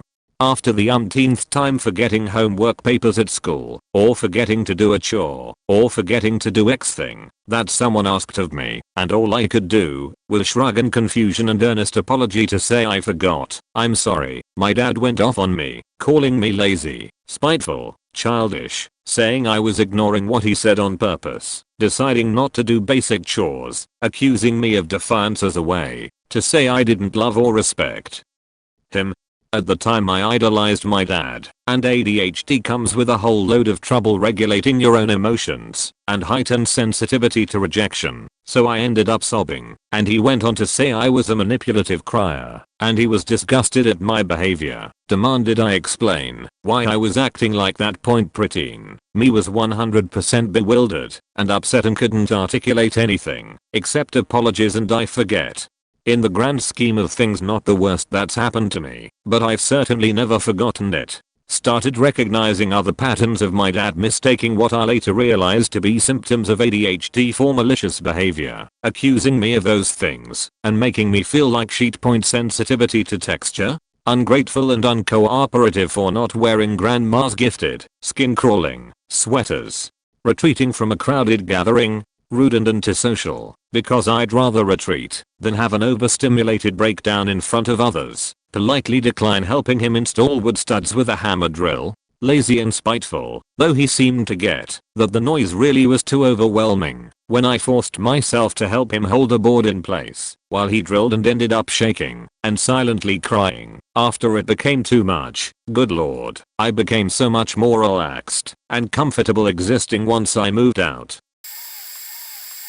Was accused of racism. I'm white. Point. When I was in the military, we had to do daily chores in the barracks like sweeping, emptying the trash, etc. It usually takes 15 to 20 minutes for one guy to run up and down the hallway with a broom, pick up any trash laying around, and to key in at the trash if needed. We had a calendar hung up in the hallway, and I filled it out by going down the roster alphabetically. Simple, right? Wake up one Saturday morning and the barracks is trashed, since Marines tend to unwind on the weekends. I go look up who is supposed to have cleaned, and then bang on their door to get them to complete their task. One guy opens the door, and I see 3 black Marines, 2 Marines playing video games, and the Marine who should have cleaned is just laying in his rack. You got barracks duty today. Let's get that sheet knocked out. The Marine in question immediately played the race card. Oh man. This is bullshit. Why do all the black guys get barracks duty on the weekend? That immediately pissed me off. I was freaking mad. I said fuck you. I filled out the calendar alphabetically by last name. Get off your ass and clean the faking barracks. Luckily, the 2 other black roommates came to my defense. Man, Sergeant is alright. Just do it. Ain't no racist shit going on. It was a pretty minor incident, but racism is about the worst thing I've ever been accused of. It really pissed me off. I'm sure I have said or done some racist things, but I don't purposely do it. It's not too bad, but first thing that came to mind. So I went to a Catholic elementary school, and a lot of the teachers were a bit crazy. I had a cousin that taught there, and every recess break in the 4th grade, my best friend and I would go visit him in class. We never really had to ask our teacher, he just let us go, since it was our break point. So, the next year, when we are in 5th grade, we do the same thing. First day, everything goes fine. So naturally, we think nothing of it, and do it again the second day. Well, in comes our teacher, losing his sheet, when he finds us. Looking back now, I see why he was upset, and that was because he was lining the class up outside and counting them to make sure everyone was present. But we were 2 10-year-olds, we didn't think of asking to stay inside, we just knew we were allowed the previous year, so why not now? Anyway, that's when he starts accusing us of shit. As he's ranting on about our disobedient little ass, he stops and then starts yelling, "You guys were trying to get me fired. Yada fucking yada." I mean, my friend and I had almost no record of getting in much trouble. This teacher was new. It was his second day. Why the fuck would two 10-year-old girls try that? But he insisted for a week after that we were trying to have him fired. Funny thing was, the rest of the year him and I got along really well. He was actually nice, but he was kind of a dick when he was mad, as you can tell. So I just tried not to piss him off the rest of the year. Quite long point was in our engineering class when I got accused of snitching the ones who cheated to the professor. So basically I was in a group chat that was created months before we enrolled in that class and for a different purpose. We were pretty much failing the class because it was hella hard. Towards the end of the semester, someone started sending specific problems with solutions. Turns out, these were quiz items sourced from students who already took the quiz. Their class was on MWF, ours was on a SAT, so yeah, we could get leakage since prof didn't change quiz items. This went on for weeks anyway. For the record, I never used the ones on the GC, and I didn't bother opening it anymore when I knew it had leakage. Getting caught could mean dismissal and I couldn't afford that. I had a scholarship to protect. Nor did I care about the ones who did cheat. To each their own, right? Someone sent screenshots of the group chat to the prof, and he got so angry, he threatened to fail the entire batch of students who were taking the subject. The ones in the GC easily blamed me for it all, because I was the goody-goody, and that iron for student council. I had an image to protect. I didn't really care they cheated, but I also wasn't the type to snitch. I had nothing to gain and everything to lose. Word got out, and the entire batch hated me all. Because of that rumor, the only way I cleared was when the bullying got too much, and I just said, FCK it. If you don't wanna believe me, then just ask the prof who it was. The only thing he said was that the person who snitched passed. I failed that class. TLDR, was accused of being a snitch because I was a goody-goody student who, apparently, had an image to protect. Entire batch hated me. Only cleared my name when prof told the batch the snitch passed the class. I failed the class. So it's not exactly a very bad thing, but a couple years ago my then soon to be stepbrother and stepsister were in our town at night and they were lighting firecrackers. I don't know if you know this, but when it's dark and silent a firecracker is loud as shit, and when we lit one near this one house an angry dude came out to shout at us. Of course, we booked it. The guy ran after us, and me having basically no stamina had to stop to catch my breath when we were a little distance away. Just saying that I wasn't really doing anything aside from standing with them because there was nothing to do at the house and I was bored. Anyway, while I was standing to catch my breath, the guy caught up to us, pushed me in the bushes, and punched me multiple times in the stomach. He cursed me out and shit while punching me, but lucky for me, I used to be pretty tubby, so his punches barely did anything to me, but that shit scarred me. I didn't care to go outside on my own for months after, and we pressed charges. Yeah, right, cried on the way home. Side note, even as a 12-year-old I looked much older than I really am. Believe it or not, I was already like 6 foot tall and pretty white to boot, which in the dark basically makes me look like an adult. The only thing that wasn't like the way I looked was the fact my voice wasn't all that low at the time, but I could barely speak after what that guy did. It's probably logical that that guy assumed I was an adult, but you don't just run out of your house, chase a set of kids and physically abuse one. In year 4 at primary school, the class bully told the supply teacher that I was being racist to another boy in my class. At this time I did not know what being racist was, as I'd never heard of it before. I was marched straight to the head teacher's office and was given a talking to, shall we say. There were many problems with that school. The deputy head had a power play game with the head, and they used the children to assert their dominance. Absolutely horrible people. So they used it as an excuse to make me burst into tears and sob my hair out. I was only 8. The deputy head called my mum in and basically told her that she was a bad parent etc. She then said that she had called the kid's mum and she was so upset that she was thinking of taking legal action and didn't feel safe about coming into school, if that's what people felt about her. I was sent back to class and the kid just kept laughing at me, and the supply teacher said I hoped I learned my lesson. My mum rang the boy's mum afterwards and wanted to speak to her about it. They were good friends, but the school didn't know that, and she knew nothing about it and thought that it was totally out of order for the deputy head to say that point after my mum was left with the deputy head in the office. She held a grudge against her forevermore and took it out on me almost weekly. The class bully did eventually get what he deserved. One day it had enough of him and threw him into a fire extinguisher. I hated that school. Most people did. They were struggling to keep people in that school in the end. In the UK, classes can hold 30 kids. There was 18 in mine. All because of this one teacher. A co-worker was struggling to get participation from subject matter experts (SME) on a project I was accountable for. One of my staff was the project manager. I arranged a workshop for him and invited the SMEs. They joined and we worked through actions like you would any other planning meeting. Culturally, this is how this company worked. Long story, but managers often had to get involved to resolve work conflicts due to staff shortages from endless layoffs and heavy project volume.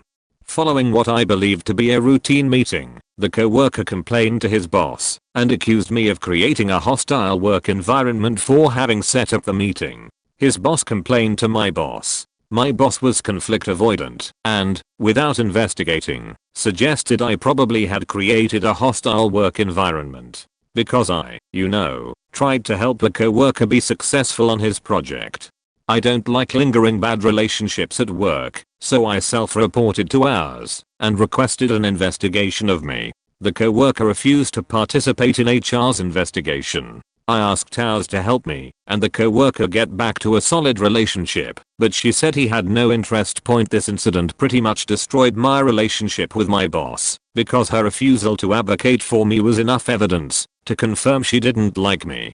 Later, when I started having mini strokes from work stress and needed to take a weekend off to recover, she told me I was making a career decision by choosing my health over work. I resigned about a week later. She literally said that, career decision, worst experience of my career. On a side note, I'm graduating from an MBA program this year after the co-worker who accused me of creating a hostile work environment set up a lunch with a recent grad school graduate to encourage me to pursue an MBA. This was before his break from reality, but I owe him a huge thanks for the big nudge.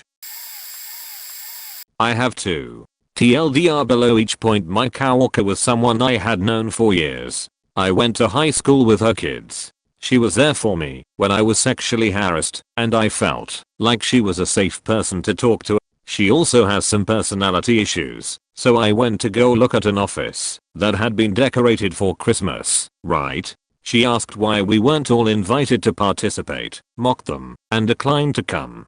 I looked around their cute gingerbread themed cubicles and came back. She comes marching up to my cube and demands to know whether I repeated the things she said. I was flabbergasted and shocked and laughed in my nervousness. She immediately flared up and said her boss told her she was mean-spirited. I suggest maybe someone else heard her say those things considering we all work in cubicles. I hate being accused of things and am really bad at looking innocent. I especially hate being accused of being two-faced. I don't repeat things people tell me, especially on such a petty level. Keep in mind I was like 26 and these women all involved in the drama were in their 50s and post-menopausal. They have nothing better to do than be petty and start drama. To add insult to injury, all employees who started after 2012 do not receive pensions upon retirement. These baby boomers talking trash and making the young people do all the work get better healthcare and pensions, and management wonders why the place is a revolving door for new employees. So glad I no longer work in that hellhole. It was unionized, but that did very little for us. They rushed to defend my sexual harasser and never so much as reached out to me. I felt like I was in trouble the whole time. Awful 0/10 would not recommend. TLDR longtime supportive family friend did a 180 and accused me of talking shit about her too. At a college party where a life-size cardboard cutout of Legolas was present, someone took a photo of me making out with it and put it on Facebook. My relatives who are notoriously unfamiliar with social media or scrutiny take one look at it and accuse me of being a lesbian with my best friend at the time. Like it's something shocking and shameful. I explain it's a cute out of Legolas. In an about-face manner my mom replies by saying she supports me and loves me no matter what. Yeah, not what that sounded like a few minutes ago, but okay. My best friend thinks it's hilarious, but stops laughing when I show her what my relatives have been writing me. For the record, I'm bisexual, and it wasn't the first time people thought my best friend and I were a couple, but she wasn't in the photo. It was clearly a 2D rendering of Orlando Bloom and a wig. TLDR, someone tagged me in a photo of me kissing a cardboard cute out of Legolas the elf, and my family thought it was actually my human best friend and accused me of being a lesbian. Domestic assault. Ex and I got into an argument. She got physical and tried to hit me, missed and fell down and hit her head. When I tried to help her up and keep from laughing, she scratched my face and arm and tried to kick me in the nuts. I walked out of the apartment to take a break and told her this. She hit me in the back with a broomstick and then tried to kick me down the stairs. The last two actions were witnessed by a neighbor. I went for a quick drive to the nearest gas station and came back in 15 minutes, hoping she was calmed down. Police were at the apartment complex when I pulled in, but not in front of my building, so I didn't think much of it. As I parked, they came swarming in and tackled me against the wall. I was taken in and booked for the night. They brought her in for a statement and she admitted to the whole thing and that I only touched her to help her up. Our statements matched, but the arresting female officer altered the statement to make it seem like I did all the violence. She faked up when the oral statement and written didn't match, and they found the original copy hidden in a desk drawer. They tried to make me go to counseling and wanted to still charge me, even though I was not at fault, but was the male. Took 7 years to finally get the charge off my record, and only because the ex was eventually charged with it during another fight, where she took a swing at me and hit her grandmother instead. I got accused of rap twice in my first semester of uni, whilst still being a virgin. The first time I had been seeing this girl for a few weeks, and after a drunken night out, she came back to mine. We had literally been asleep for an hour when she woke me up and told me she needed to go back to hers because she had forgotten her contact lenses case. Tired, hungover, blue-balled, I walked her home. After a few weeks I saw the relationship going nowhere, mainly because of her psycho mood swings ruining any dates we had. I sent her a message explaining my side, to which she replied, "Well, joke's on you, I will just tell everyone you rapped me." I was stunned and scared, but after a few days I realized it was just an empty threat. Fast forward a few weeks. I was still relatively new to drinking, so it was common for me to overdo it around this time and black out. I woke up the next morning very hungover and my flatmate coming in to talk. He sits down on my bed, blank-faced, and simply says that I tried to sexually assault one of my female friends on the walk home. I was horrified. For almost a week I was sick of myself. I couldn't bring myself to look in the mirror. I stopped taking care of myself. Finally, after a week of feeling the lowest I've ever felt, my friend decided to forgive me and allowed me to meet her. I immediately began crying when I saw her. I couldn't even get the words out to apologize. She was confused and explained the situation. On the way home from the club, she had gotten upset over her ex, and I went in to hug her, but being super wasted I was a bit of a dead weight. I'm really tall, and she is tiny. The aforementioned flatmate had pushed me off and told me to go home. He lied about me sexually abusing her, and when confronted he just shrugged. He had also told several of his friends that his flatmate was a rapist, so I spent weeks after that worried that this lie he made to make himself look like a hero would come back to bite me in the ass. Fuck that guy.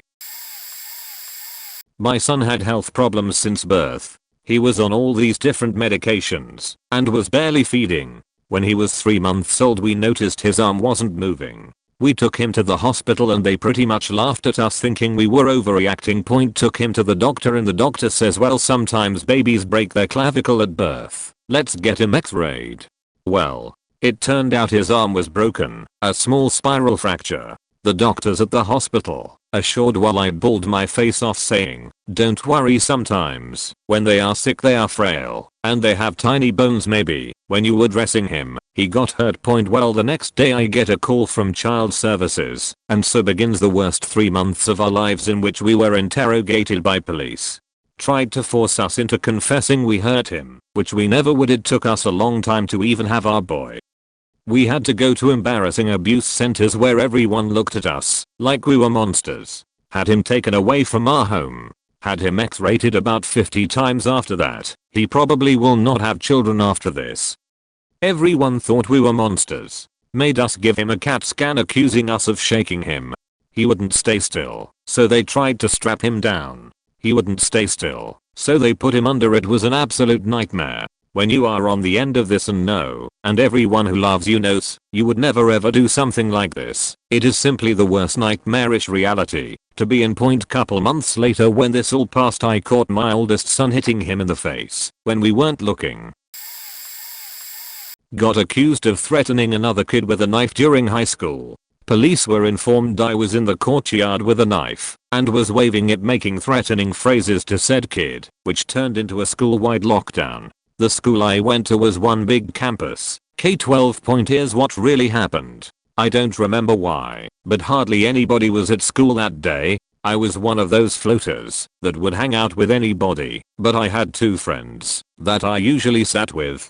We were eating lunch, they were on their phones. I was bored, so I picked up a stick no bigger than my finger, pulled my pocket knife out that was maybe 4 inches long total, and just starting making a tiny spear with that stick. I had a pocket knife because I took wood carving class. I even had the knife under the table and was bored out of my mind carving on that little stick.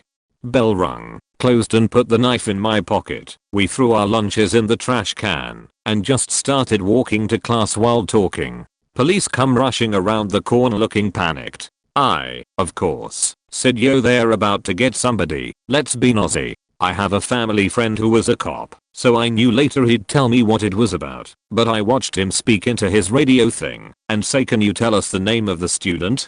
The student's name is Eternal Arc, and everybody looked at me like, what the hell did you do? Cops came sprinting towards me and yelled, what do you have? This stick. What else? Pulled out my folded knife from my pocket. My knife point. Every single one of those cops rolled their eyes and groaned. Walked me to the principal's office where I explained what happened. It was one of those beachy teachers that called it in. My principal was also my second mom, so she knew I wasn't that kind of person. The cops knew I wasn't either.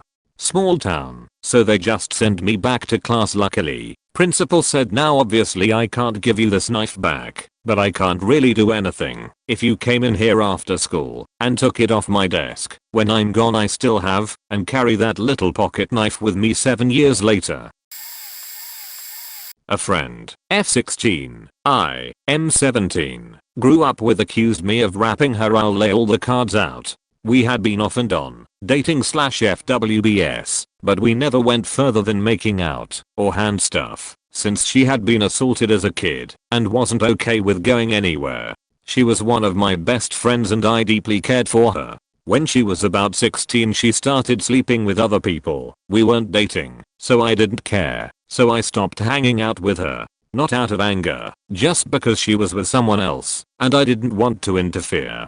Well, one day I come home from school. I remember joking around with my best friend. My 18th birthday was in a few weeks and we were going to a concert. But I get home and my mom tells me that the cops called and they want me to come in for questioning, but won't say why. We waited for my dad to come home so he could join us. We went in and the officer, who I've seen plenty of times, takes us into a darkish metal looking room.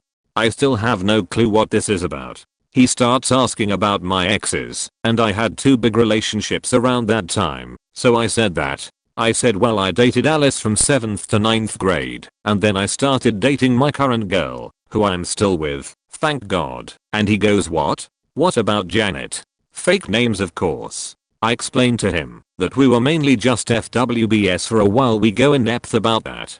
Just hand stuff. Always had other people home like her parents or her brothers. Nothing was forced. That's when I started to put it together. She accused me of something bad. I found out she accused me of full rap. I pretty much tell him everything I've already stated above, and I guess they found her story completely bogus. Since I never heard from them again. However, at the high school everybody thinks I rapped a girl and I've been threatened and excluded from events. The best part is at the time I worked for a restaurant in town, and she came up to me and asked for an application. I told my boss she accused me of rap, and I can't be in the same room as her. I said if she hires her, I'll quit on the spot. I've been abused before, and I definitely wouldn't want an application from the place my abuser works at. I don't know. Whatever. It still pisses me off. I don't know if she accused me because the #metoo was happening at the time, or if somebody else suggested that I rapped her and she went with it. I don't know, but I wish I could ask her. The worst part was afterwards I questioned everything we did together. When I put my hand up her shirt, she said yes, right. I didn't force her into anything, right. There wasn't anything that I thought was consensual but wasn't. But then I remembered that the accusation is full rap, not hand stuff. And I know for a fact that I didn't have sex with her. There's my story. Believe me if you want. If you don't. I've heard plenty of both. Obviously all I can say is that I didn't do it, but everybody would say that. So I can't really offer up much more in defense. Feel free to ask questions. Nobody probably read this far in anyway.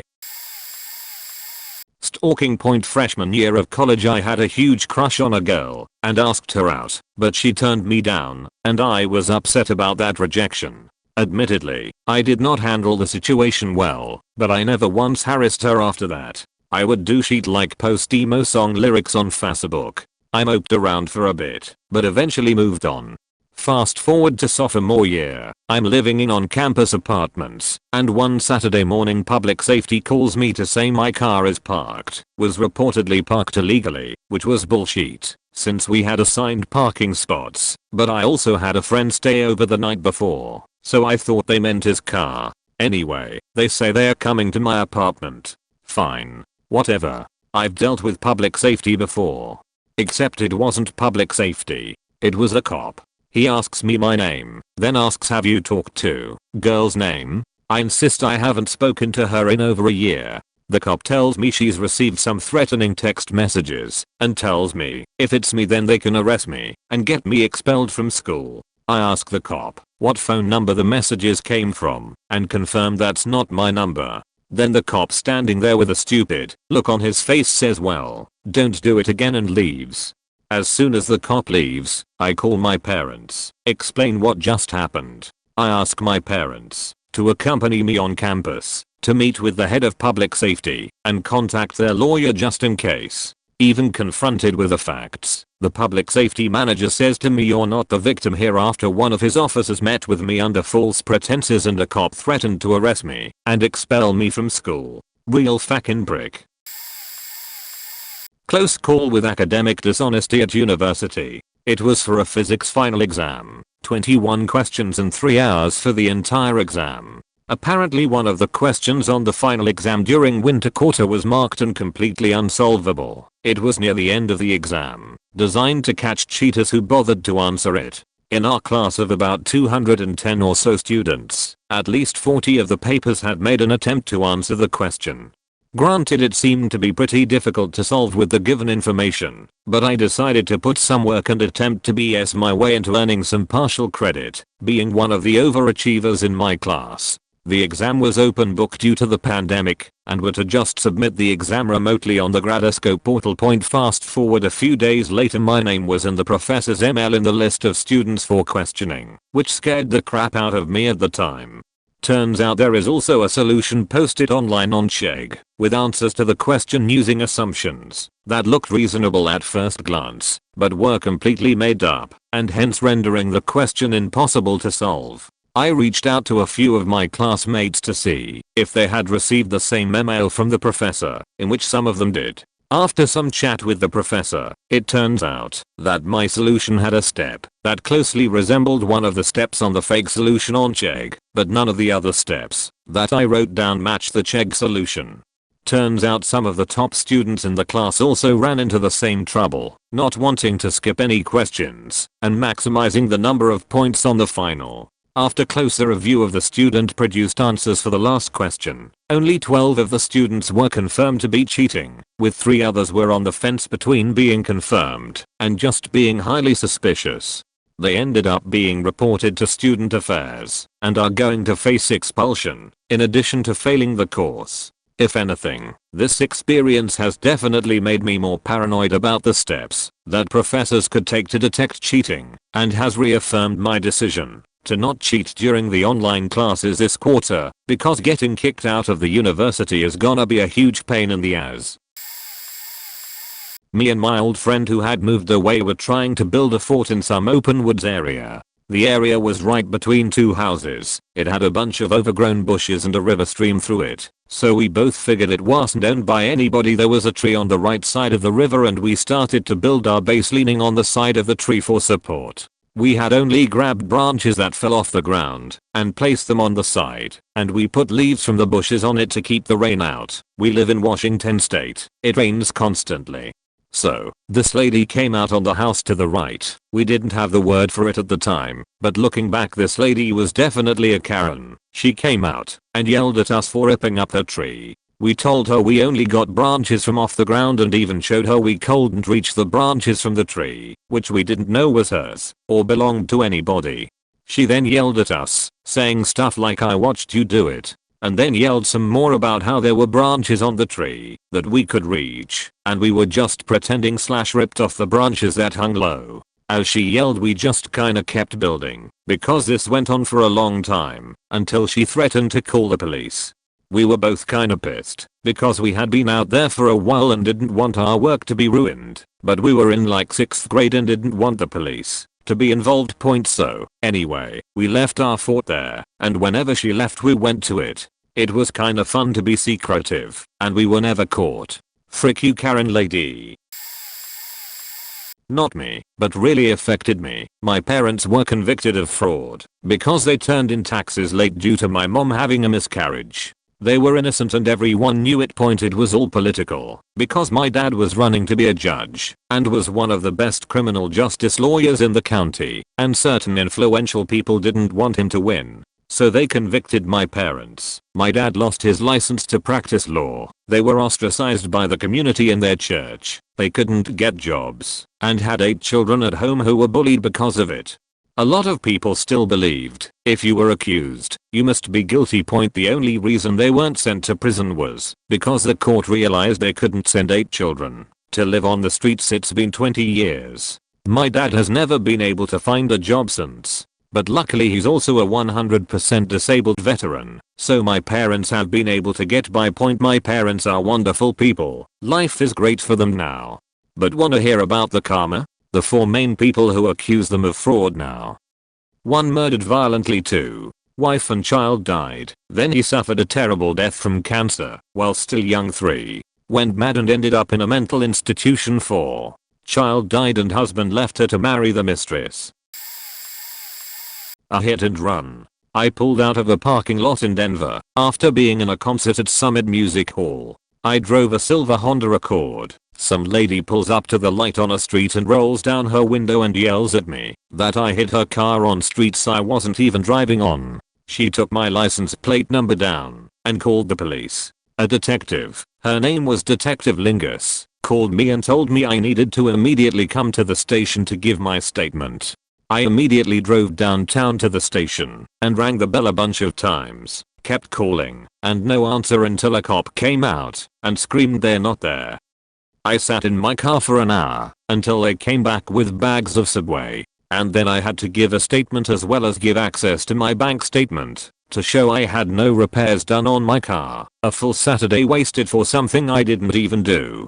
4 months prior to this I was picking up my cell phone from my then boyfriend's house because I left it over there, and this lady was stopped directly across from me at a 4-way stop sign. And then she decides to follow me, honk and wave her arms to get my attention. I pull onto a busy road and she gets into the lane next to me and asks if my name is Katie.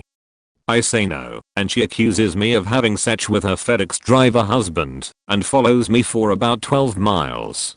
She asked if she was scaring me, and then she asked where I was going and I lied.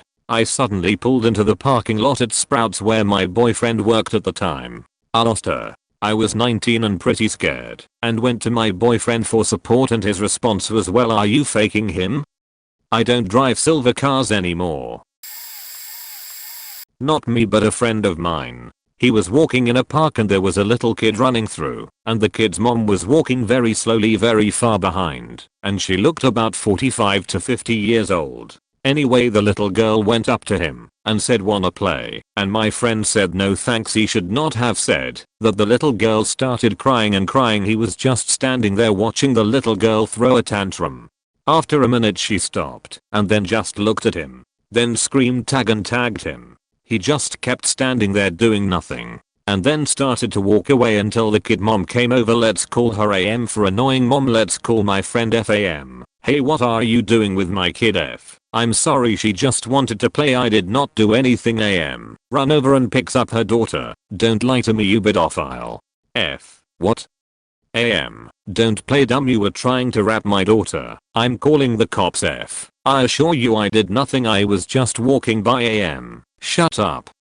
If you don't stay here I will hurt you. Pulls out keys, calls cops. F. The police won't do anything because I have not done anything. AM. Don't get aggressive with me, stand back. F. I'm not moving at all. What's wrong with you? AM. Starts screaming loudly, help, call the police, me and my daughter are getting rapped. F. What are you doing? Stop. AM. Charged at F with keys and cuts his eyes. F. Starts screaming in pain and tries to run, but is hit over the head with AM's purse, which had something super heavy in it. Q's it gave him a concussion. After a few minimum police arrived, take F to hospital, then jail, where the woman sued him many times claiming that he rapped her and her daughter.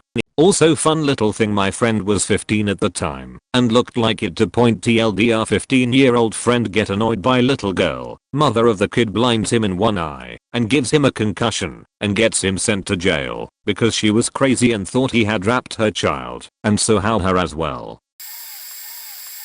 I share this story with everyone. I was 21 and I rented a budget truck to move into my college apartment. It was a one-way rental from one city to the other. The drop-off location was just a shady parking lot, though it was attended. Guy told me to leave it there and have a good day.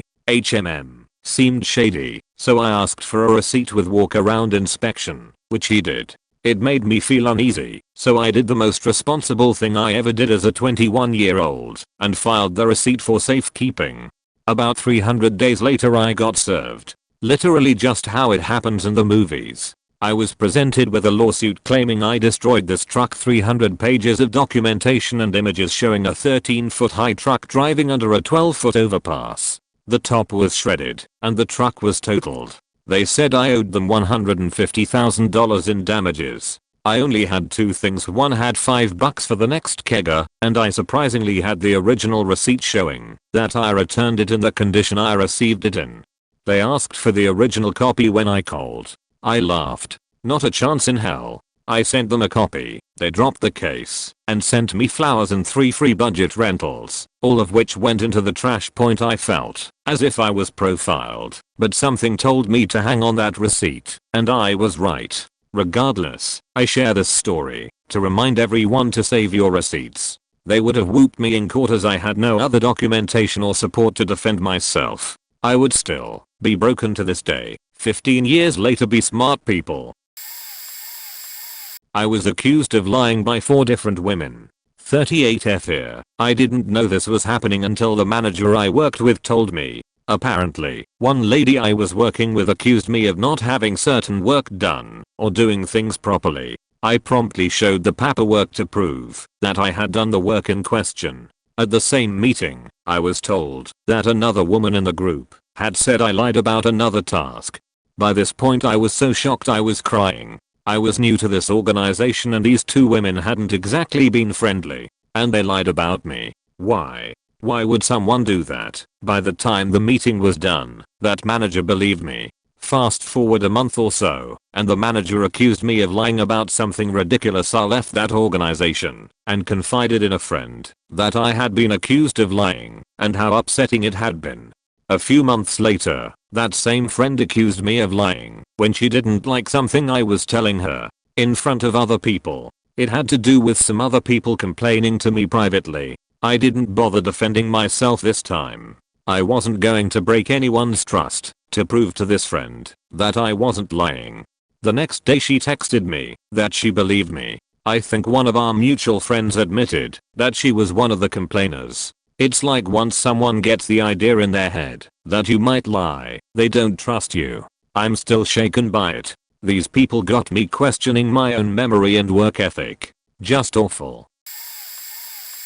Nearly beaten up by half the pub after a girl thought I stole her phone. Rough place, late, everyone's drunk. My friend left her phone on the table. We were about to get up from. I picked it up, return it to her. She says thanks. Later a really drunk chick just grabs me by the shirt, starts pointing in my face, screaming that I stole her effing phone. She'd lost hers, was freaking out. My other mate had told her he saw me pick up some phone earlier. Immediately every drunk guy in the place turns to look and starts squaring their shoulders to intervene. I knew none of them were going to try to help me. They were all preparing to white knight the actually quite hot girl. My hands are up, trying to explain. I turn out my pockets, only my stuff, and there she wants my phone until I give her hers back. Fortunately a staff member saw the scene, stepped in, took her off to calm her down. She's screaming at me the whole time that she's going to kill me. Tore the top button of my shirt getting her off me. I got out of there quick. Turns out she was a friend of the girl whose phone I returned earlier. My friend messaged me later saying the drunk aggro girl was so sorry and that her phone was in her bag the whole time. So I nearly got the crap beaten out of me by a bunch of drunk blokes who were trying to impress a super drunk crazy chick who thought I'd stolen the phone that was in her bag all along. When I first met my wife's family, everyone was very cautious of me. I could feel eyes all the time and whispers of me being a POS. It really hurt my feelings because I knew they were just assuming the worst of me and were completely wrong. Rather than arguing about it, I just stayed quiet and let my wife defend me, which she didn't do a very good job of, by the way, because she avoids conflict.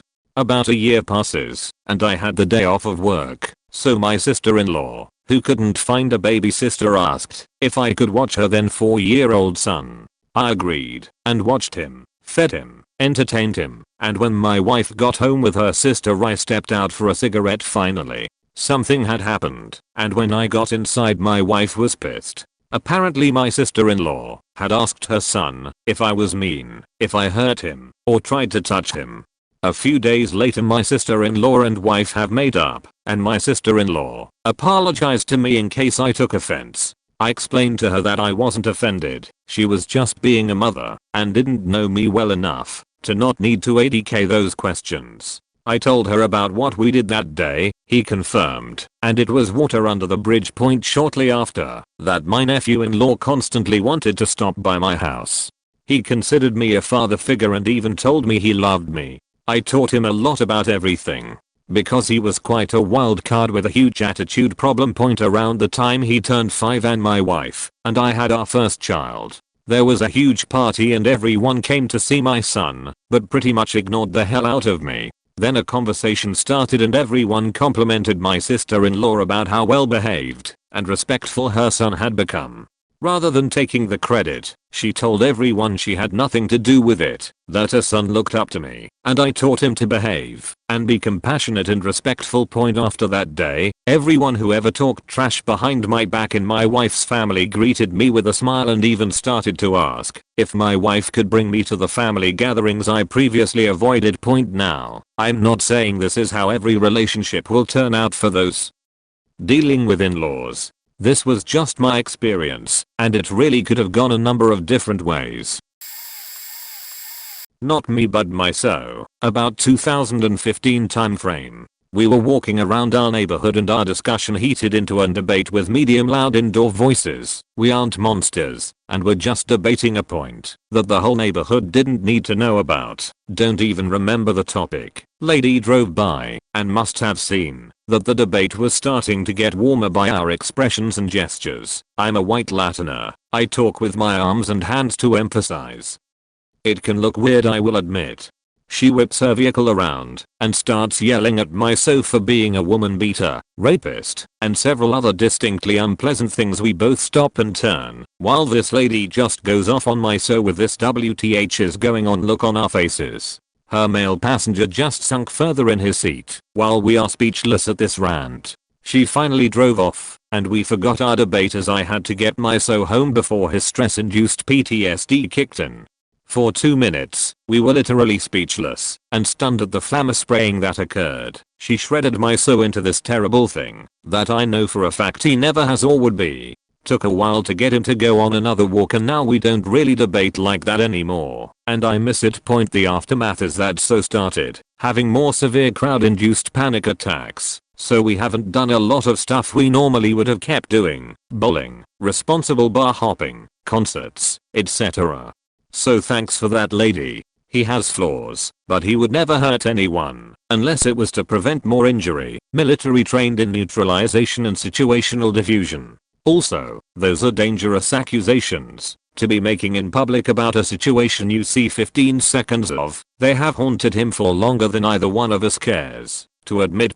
Teal dear. So and I debate on a walk and lady calls him ugly things in a drive by slandering and defamation spree.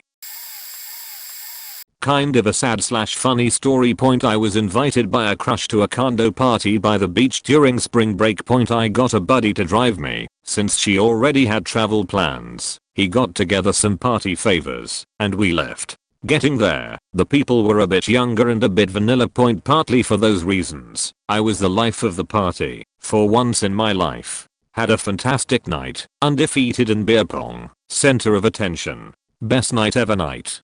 Wake up the next morning, it's like we were strangers. Completely ignored me and my buddy. We are people just hungover and sleepy. Not drunk anymore. Went through the whole next day not knowing what was going on. Finally, night came around and we just decided to leave. But before I could go, I decided to go in and confront someone. Apparently, my buddy left a bag of mushrooms on the counter. Not that kind of party. One of the girls ended up asking to come along with us, but I was completely devastated, so I let them do shrooms at a nearby bar and just chilled in the car. Me and the girl tried to start over later, but it fizzled. A group of popular rich kids said I was going to shoot up the school. I would never say that. This was a long time ago. We moved constantly. I was bullied often, and that morning was no different. I was used to it though. Later on in class I got called to the office and was told everything that had been said. I started crying. I figured they wouldn't believe me, that I didn't say it. Some people were called in as well. Want to know what saved me? My science teacher. She came in once she heard and put her job on the line that I never said it and never would do something like that. That woman cried for me. She said she knew the kids bullied me and others. She really went all out for me. Said I was a great student and very kind. My record in school was clean. I hadn't even had detention at that point yet at any school. That helped, but she honestly saved me. Apparently when talking to the other students again the story was a little off as well. I still ended up with ICE. Science teacher volunteered to be the one who stayed with me. I was honestly so happy to be stuck with her. I found out she had been bullied a lot growing up and that's what got to her. Some people believed I said it. Others didn't. I would never even joke about that. This was definitely before the US had a lot of bad school shootings, but it still wasn't something I found funny. My home life was hard enough. I kept my head down. I didn't want to bother anyone. I hope no one ever pulls something like that on another student. That really cold faked me up long term. I remember walking down the hall and hearing a girl say, "That's the girl who said she's going to shoot up the school." I cried. I cried a lot over that. I pray my science teacher knows I was so thankful for her. I also hope she still knows I never said that. Stealing. My siblings and I were preteens, and we spent a day in the summer in the downtown of our small city, shopping and exploring. We went into a little shop and browsed around. None of us had much money, so we didn't buy much. We were just stoked to be out without parents. This shop was in a skyway system, so we left it and went to some stationery store across the hall. While we were in there, the guy from the shop, where we'd just been, walked in with a cop and pointed to the three of us and said, "That's them." Cop comes up to us, 3 girls, I was the oldest at 12, and tells us he needs to look in our bags because someone saw us stealing. We all immediately empty our bags. We're kids. We have no idea, and all start crying, as there's no way in hell any of us would ever steal. We've never dealt with the cops, and our folks aren't around. We're embarrassed that anyone would think we would do something so bad. They obviously find that we took nothing, but the shopkeeper is like, well, a lady in the store said she saw one of you put something in your bag, so we had to check it out. There was no one else in the store while we were there. Mind you, they did this in a store full of people. Didn't take us aside, just made us drop everything, and embarrassed us with a false accusation.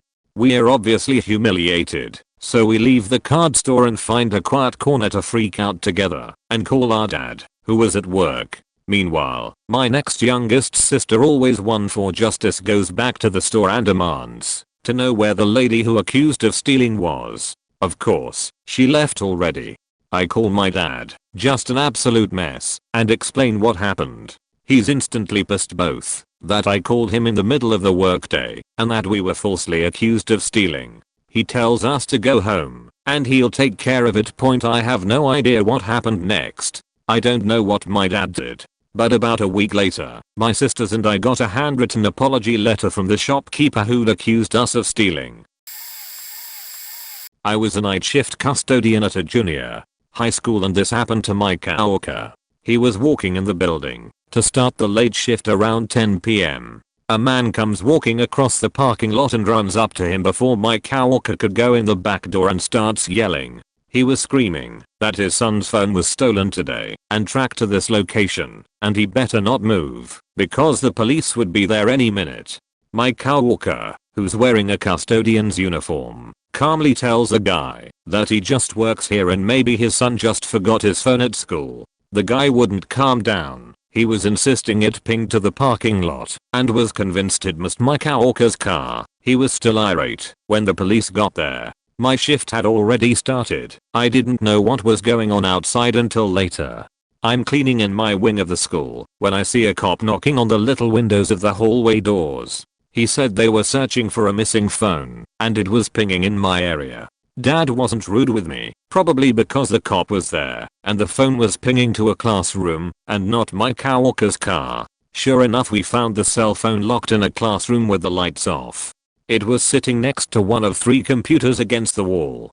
Definitely just forgotten there by the sun. I felt so bad for the guy I worked with. The whole crew was upset. And the asshole dad that accused him just took the phone and left without apologizing for his behavior or thanking anyone for stopping what they were doing to help him. The cop was nice about everything. I mean, it doesn't take a rocket scientist to figure out if a student's missing phone pings to the school they attend, then it's probably not been stolen by the school's custodian and locked in his car. Sexual harassment. Story is that I was a freshman in high school. I was forced to go to homecoming. One of my friends really wanted to go, and the couple's ticket was $1 cheaper. I was planning on going as a friend. She wanted to go as a date. We get there. We do the same old sheet that you do at homecoming. I absolutely hated every second of it. Anyways, she ends up telling people we are dating, and since this is a school event and I'm a freshman, I didn't want to do anything to make a scene. I'd rather suffer through a night and tell her otherwise the day after than I would to make everyone else's night worse. Then comes the horrible twist. I break up with her, and the next day, when I go to sit at the table I normally sit at, my friends kick me out because of this bullshit. These are people I knew since kindergarten, and they kicked me out of the table because I broke up with her because she wouldn't sleep with me. And that whole song and dance. I go and sit with my now current best friend, a guy I have practically always been friends with but never really talked to because we had different classes. He actually can say the fuck? You would never do shit like that, and even if then, I would have slapped the shit out of you before I cut you out of my friend group and life.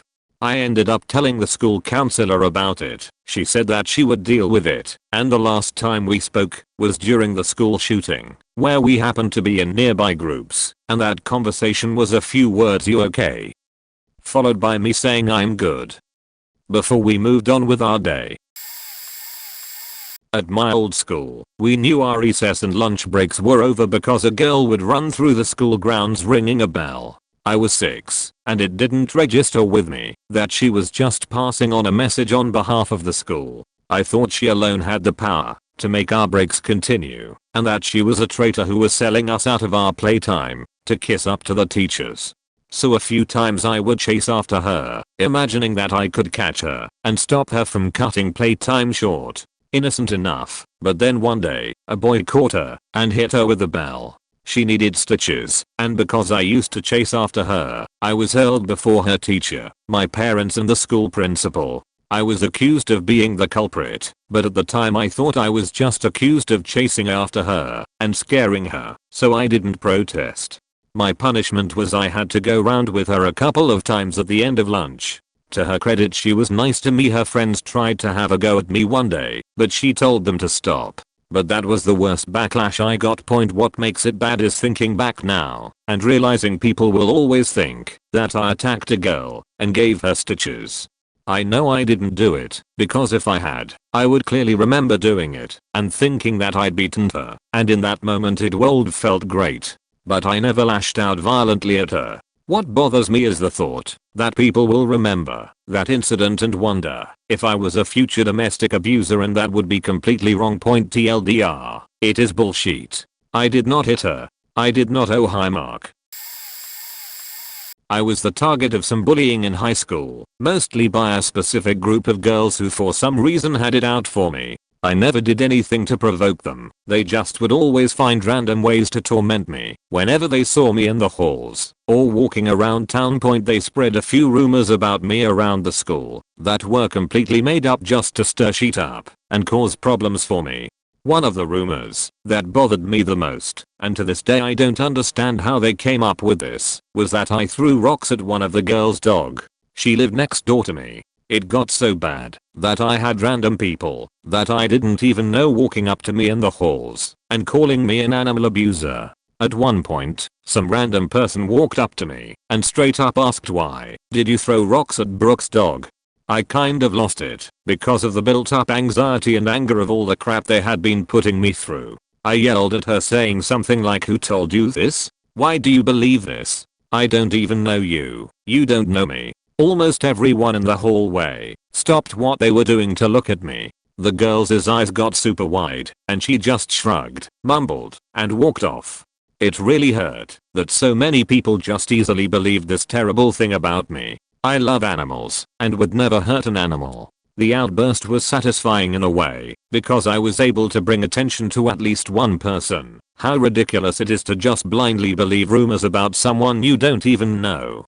Edit. I just remembered another animal abuse rumor that they spread. My cat and my neighbor's, Brooke, cat were both outdoor cats. I caught them fighting one day, so I walked up and tried to separate them by putting my foot in between them. Well, she walks out and sees this and starts yelling at me not to kick her cat. I explained that I was just trying to separate them, but she just ignored me. The next day at school, that was a new rumor. I kick cats. This is back when I first got into medical school. I was very nice and super friendly with everyone. Then one day a black girl walks up to me and asks, "Do you have a problem with black people?" I was obviously shocked at the question, and she said her friend told her. I demanded to know who this person was so I could confront them about why they are slandering my name. I know, very naive of me. She refused and this angered me, so I got the school management involved. Because the word was already on the street and gossip was hot, I was very self-conscious about what people thought of me back then, but nothing came of it. She now tried to bully me over the fact and imitated me and said stuff like, in the group chat, "Don't make me expose you. I approached you without a crowd to gang up on you and tried to explain why this is wrong." And I'm like, excuse me? Your faulty syllogism lies on the presupposition I said something in the first place, of which you have no witnesses or evidence. Jog along. Anyways, back then, when I read the message, I basically went full nuclear and called her a bitch in the group chat and she went berserk, so I had to later apologize as well.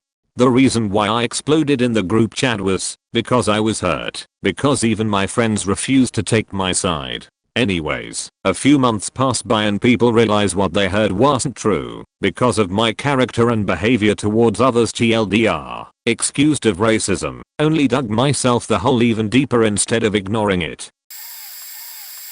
I have one that still boils my blood. When I was maybe 11, I had two girlfriends who were my neighbors. Let's call them Kayla and Greta.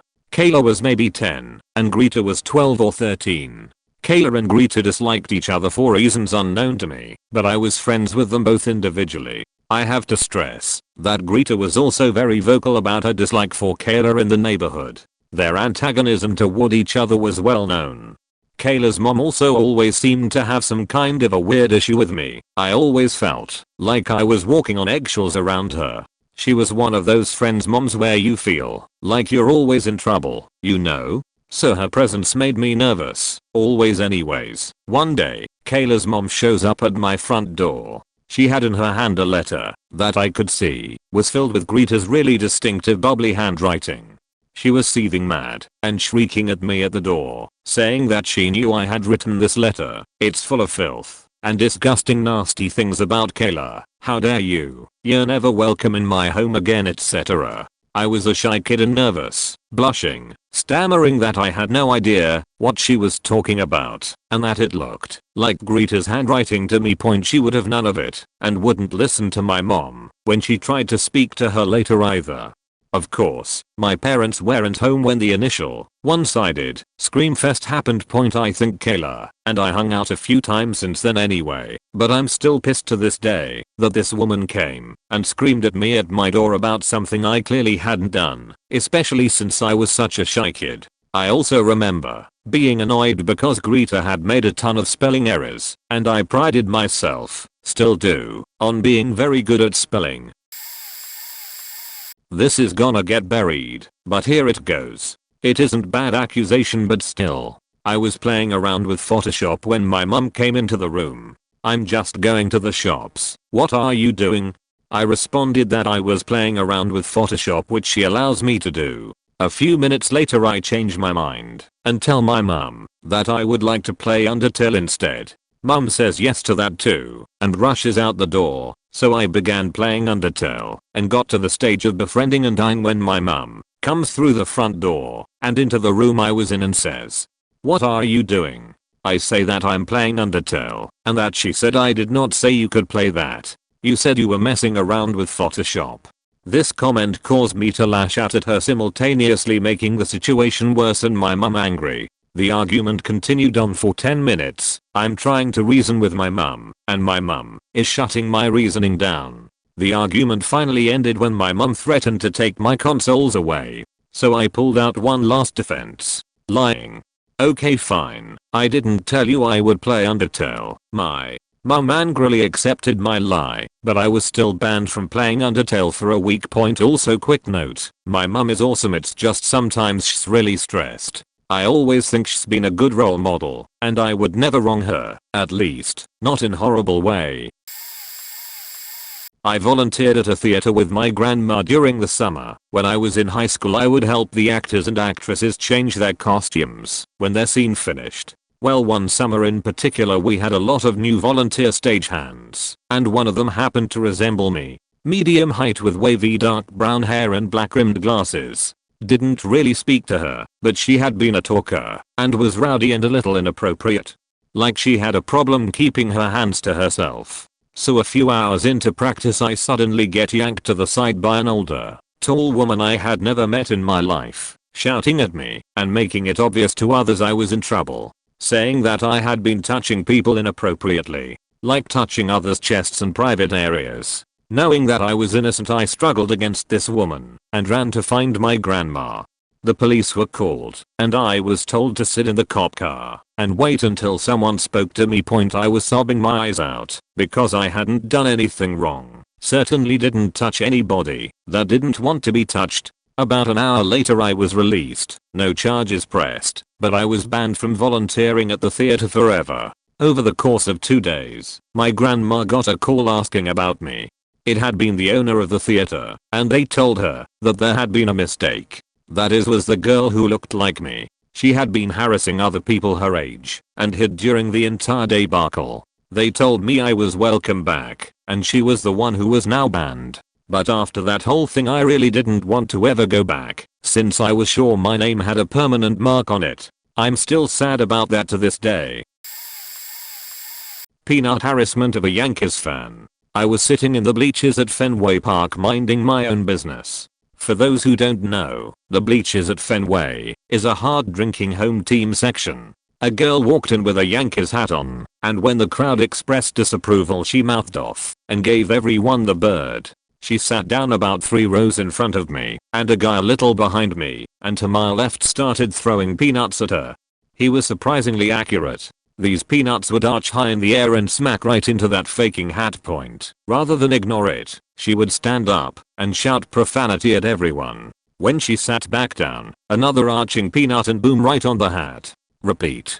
I was cracking up, mostly at the uncanny accuracy of this guy, but she decided that I was the culprit. I did not even have any peanuts, but after the 3rd or 4th dead on balls peanut ballsy she started standing up and unloading at me. Everyone around knew exactly where they were coming from and her misguided attacks on me generated more and more hilarity amongst the assembled marsholes. She finally got a cop and stands there shrieking about me. He listens, looks at me, I shrug, she gives me a little so their superior look and sits down again. With the cop watching he launches another sailing peanut that lands right on top of her head. The crowd cheers. She loses her mind and the cop doubles over in laughter. When she starts yelling at the cop he says, "Lady, you are in the bleachers with a Yankee hat. What did you think would happen?" Had the cops called on me for going for a walk and secretly farting point had a long trip to Austin for some job expo. Couldn't pass some gas because of all the people I hardly knew around me. When we made it to the motel, I figured 3 inches of drywall was not going to muffle the noise, so I went for a nice little walk to enjoy the sights of a place I've never been to and get more comfortable with myself. Apparently, someone noticed because fast forward to 2 AM, me barely being able to sleep in a new place, I get woken up with a police officer waiting for me outside because I was acting suspicious. I told him the whole story and that was the end of it. Finally, trying to go back to sleep for this 6 AM pointless event, Timmy dipshit over here wakes me up again to say he's sorry. Yeah, whatever, dude. Let me just go to frickin' sleep. Oh wait, there's more. The next day after this pointless expo these guys go out bar hopping. At the time I couldn't drink, so hell no I'm not going to go to a bar with the ones who just called the cops on me. The following morning, we're leaving, and someone asks if they could switch seats with me. I figure I've faked up hard enough, so yeah whatever. Turns out, I'm getting in the truck of Timmy dipshit, the one who called the cops on me. As I enter, there is this strong smell of alcohol like someone dropped a bottle of hard liquor. Oh, they dropped a bottle alright. Someone threw up. I was just piecing why someone wanted to switch in the first place. The end. When I was in college I got an office job at a car dealership. I was legal age. My boyfriend was a year younger and at a different college. So I started hanging out with the mechanics and sometimes their girlfriends/wives after work. Had a few beers. Rode a few motorcycles. Nothing major. No hookups or anything. I could have, but I was really stuck on my boyfriend. Then one day I get called into the manager's office. She informs me that I will be let go at the end of the week for morality issues. What the fuck? One of the mechanic's wives had called and complained to the manager that her husband and I were having an affair. The dealership couldn't allow this. He would be reprimanded. I would be fired. But I couldn't figure out what going on. There was absolutely nothing going on. Not even an occasional flirt. I'd met his wife, she seemed nice enough, and this was a complete blindside. I asked the mechanic about it. I hadn't met his wife. I'd met his girlfriend, who happened to be his wife's best friend. He didn't want to upset his wife, so when she accused him of having an affair with me, he just went along with it rather than admit the truth. I was furious. I told him I didn't really care what he told his wife, but he was going to fix it with my boss. He did fix it with the boss, and I didn't get fired. But his wife started stalking me, accosted me in store parking lots, etc. etc. After she attacked me one day, I told her the truth. He was right, it wrecked her. I felt bad, but I wasn't going to take another hit point. Never went out for beers with the guys again. Too much bullshit.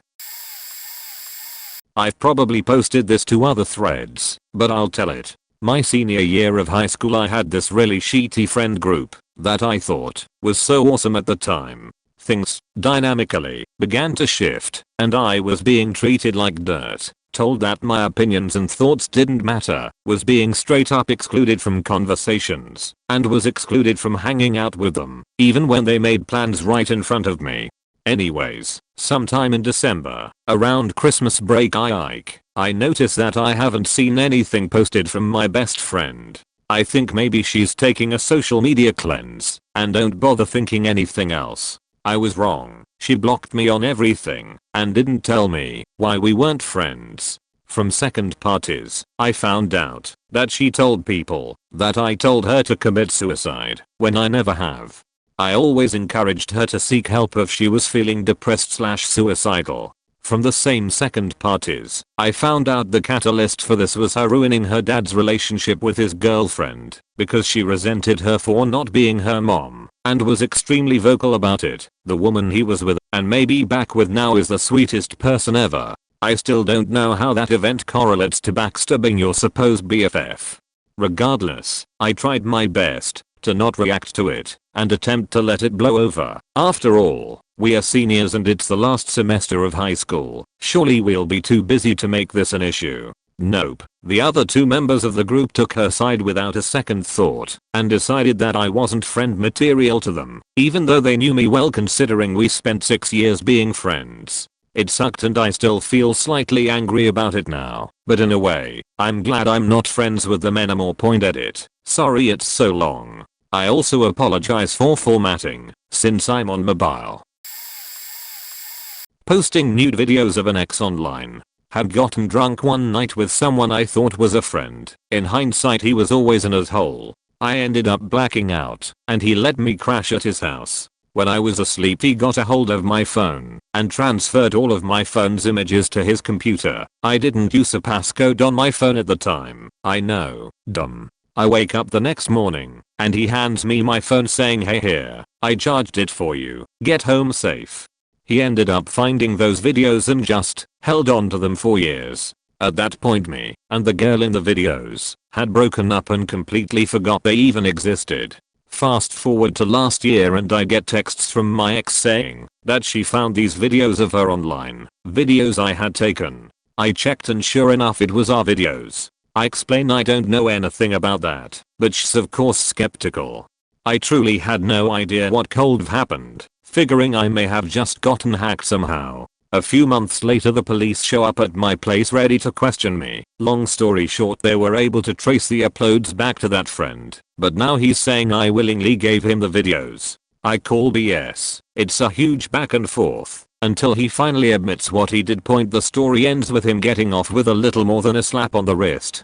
I later found out that he found himself a lawyer that happened to be BFFs with the DA representing my ex, and I mean I had figured the DA had more important cases he wanted to work on, but it still just feels so evil and I can only wonder how things would have been different.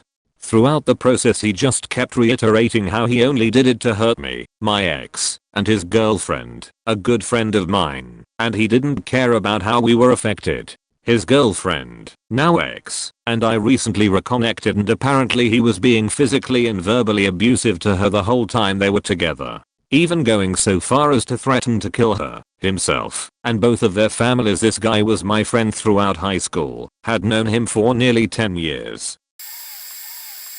When I was 14 I went to a 7-Eleven with my friends during lunch. They went to the counter to ask how much candy they could buy with all the loose change and I went to the candy aisle. The candy aisle is right in front of the register. Also had my hands in my pockets not touching anything. All of a sudden the cashier starts yelling at me for stealing. She makes me empty my pockets and look into my backpack, which was on my back at the time, so I don't know how I would have done it. She then tells us to leave, even though I was very much innocent. I was honestly really upset for the accusation, so when I got home my dad asked me what was wrong, and I tell him the story. My dad has been a manager in convenience stores for ages, and he got angry about the cashier since it is illegal to make an accusation unless you know for sure something was stolen.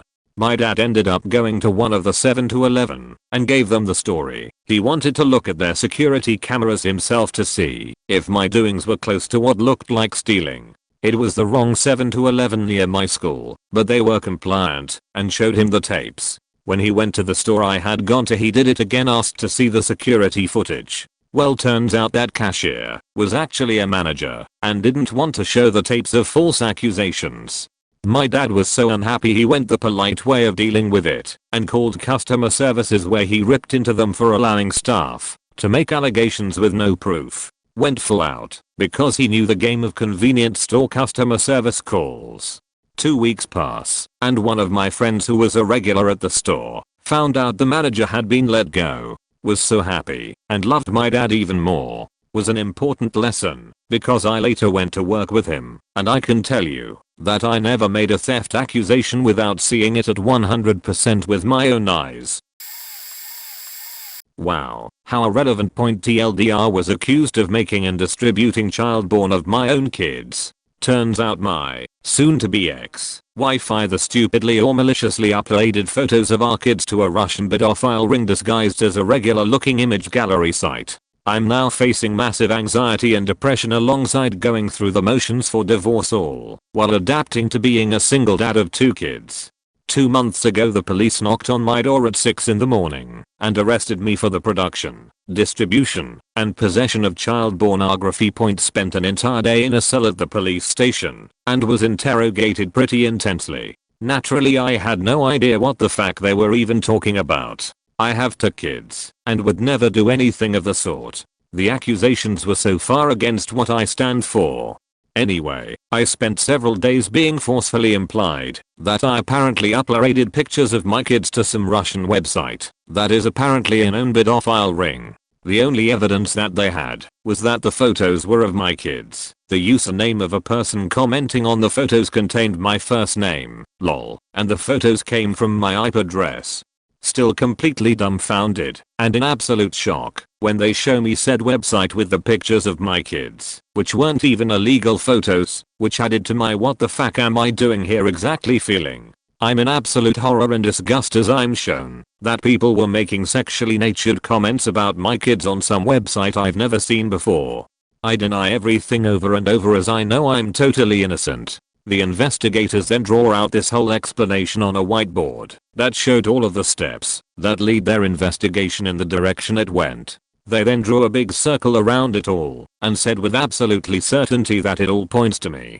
I'm a complete mess and trying to explain how they are wrong, but they constantly deflect with, are you really saying that all this work is wrong? Oh yeah. Anyway, I'm ultimately released on the conditions that I can't go home, can't see or talk to my kids, and can't be in a residence with access to the internet. I'm also informed that all of my electronics at home have been seized for investigation as well.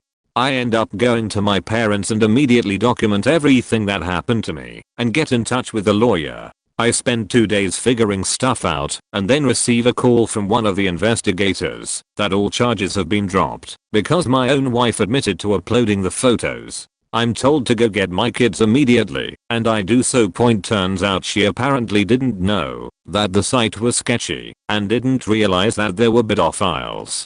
Either malicious or really faking dumb. Before this, I had absolutely no criminal record at all. My only encounter with the police was a speeding ticket doing 80 in a 70. I had no idea what to do, who to call with my one phone call, etc. I consistently insisted that I'd like to have a lawyer present, but they kept deflecting that a lawyer was not necessary. I was also not allowed to contact anyone in my family to let them know what was happening. The only way my family and friends found out where I was by tracking my Apple Watch's location, because the cops didn't know how to turn it off apparently. When they searched it up, the address pointed at the police station, so everyone was super worried. Not to mention I was super stressed about my career's future, because this all happened on a day where I was expected to lead and deliver a massive day-long meeting, which I obviously didn't show up to and no one knew why for days. I'm now dealing with serious post-accusation stress and depression, which I never had issues with before, and I'm going through the process of adapting to being a single dad as well as working on divorcing my wife, all while working insanely hard to build a career and future for my kids. And then COVID-19 hit. 2020 is dope so far. Made me think here, but definitely that time I was almost kicked out of school for sexually assaulting a fellow student. In 6th grade. She was a grade ahead of me, I think, and we had co-ed gym at that point. My gym class had very few people, maybe around 10 or so, and we had been playing soccer or flag football or something like that, and I don't know what happened, but she tripped and fell into me.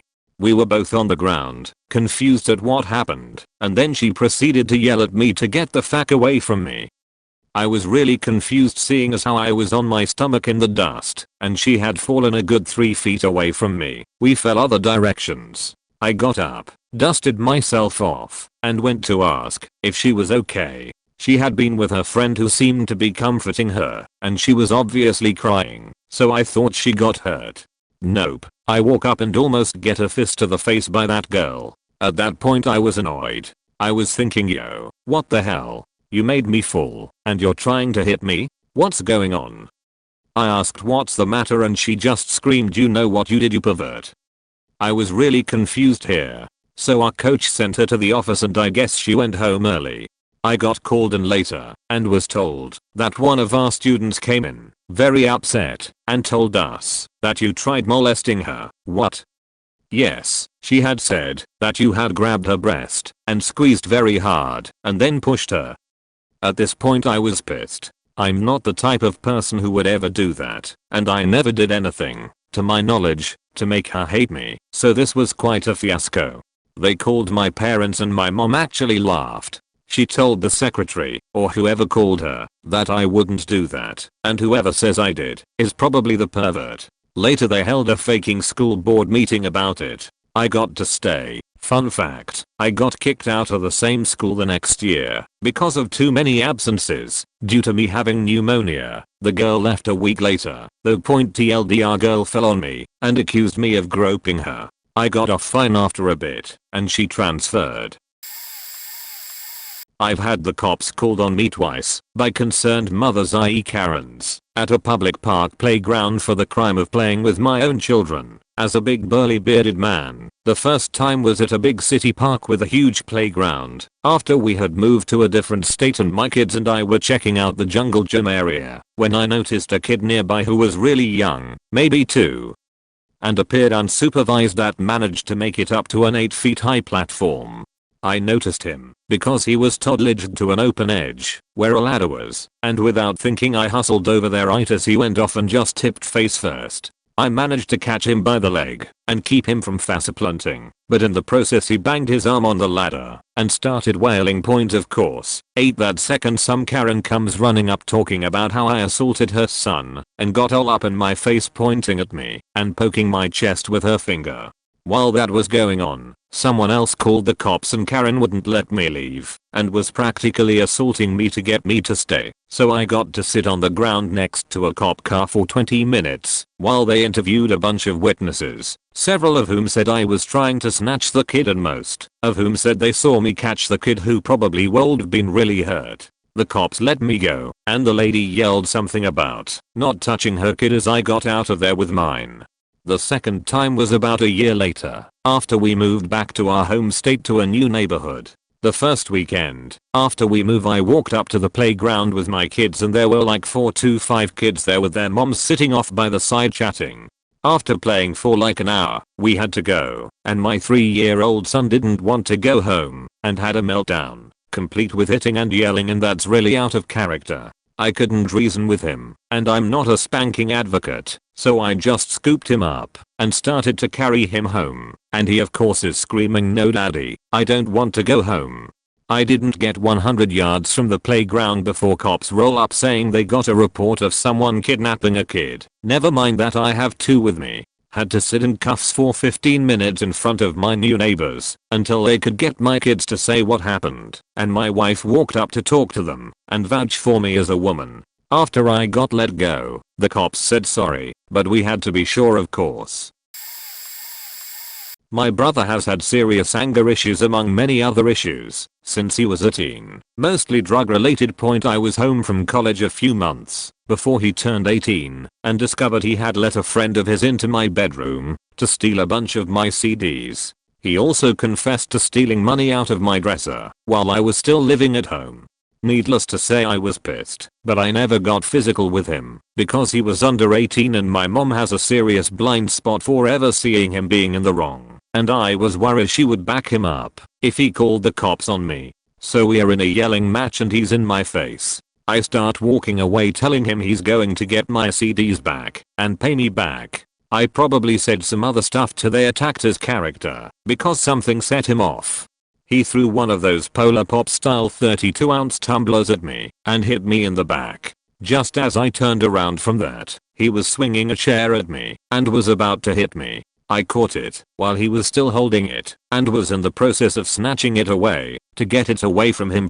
Right as this was happening, my mom, who had been there the whole time, flies in between us and starts screaming at me to not hit him. I get in an argument with her about, well, that my dad was outside and came in when he heard all the commotion, and now my brother was back on me trying to provoke a fight. My dad and I eventually had to literally hog tie my brother and we all took him to a mental health facility. He's been in and out of mental health facilities and in and out of rehab for the last 20 years. About 2 years ago he attacked my dad on the weekend. We laid my grandfather to rest, cut his face with a blade, and ended up being arrested. The day of the hog tying though showed me that, although I was completely innocent and had every right to defend myself, my mom would always side with my younger brother. My relationship with my mom and brother has never been the same since then. My dad and mom divorced a few years later. He's been much happier since then, and his relationship with my brother has never been that great, obviously. Playing soccer at like 10 years old, I played left back, defense, and went in at some kid running down the wing. Full-blooded slide tackle. I faking peached it, slid straight at the ball, judged it perfectly, caught it dead center with the flat of my foot with my full weight behind the slide. 10-year-old me was dispossessing this guy of the ball like I wrote the goddamn book on slide tackling. Wasn't anywhere near hitting the player himself. Gorgeous. Only problem was this guy went to kick the ball at the same time, like a full cross into the box from the right wing. He obviously didn't realize I was so close and really went to sweep his foot through the ball. We hit the ball at exactly the same time, except I was sliding through it with my full weight behind the slide, and he was fully extending his swinging leg for a big sweeping cross. There was a loud thud of our simultaneous impact on the ball, and a crack as this kid broke his faking ankle. This guy screams and doesn't stop. Their coach and a few of the parents watching their team go faking at the sheet. After a bit of an assessment of the state of this kid, I get red carded, sent off for the rest of the game. A few of the lads on our team were like, what the fuck, you broke his ankle? What the hell did you do? Dangerous tackling. You really hurt him. etc. A few of the parents there to support our guys as well as our coach really didn't say much, just that quiet, obviously very disappointed sheet, not really making eye contact or anything. What happened? Oh, okay. I was playing left back, and the only person who said anything about it in my defense was center back. Yeah, he just kicked a ball that wasn't ever going to go anywhere. The tackle didn't touch the guy at all. He just tried to put his foot through a ball that was moving toward him. Felt faking awful getting accused of savagely snapping some kid's foot off when my play was as clean as a faking whistle. Never got picked to play again. Injustice. If the guy had a permanent limp, I'd still be satisfied. It was an absolute gem of a tackle and he just got unlucky. Probably relatively tame compared to others, but this almost became a pretty big deal. I don't remember how old I was because I was really young. My family and some friends of ours went to another family's house. I don't even remember how we knew this third family. For the day altogether there were about 7 kids there. Me, my sister, twin brother and sister from the family I didn't know, and then 2 girls and a boy from my parents' friends. Pretty much off the bat me and my sister didn't get along with the twins to the point where the girl allowed herself to get injured by me on accident. We were in their pool and I yelled that I was gonna jump in. So I began running towards the pool, and she put herself in my path, so when I jumped I partially landed on her. The parents immediately start freaking out as she's crying, and my sister and the other family's daughters said it was her fault. So that pretty much was the end of it, but we weren't allowed back in the pool. I went inside to go to the bathroom, and saw family friend's son just straight ripping the wallpaper off their dining room wall, who was even younger than me. Being as young as I was, I for whatever reason didn't think twice of it, and didn't immediately tell anyone. Come out of the bathroom and the unknown parents again freak out at me. When I come outside, cause family friend's son said I ripped the wallpaper off.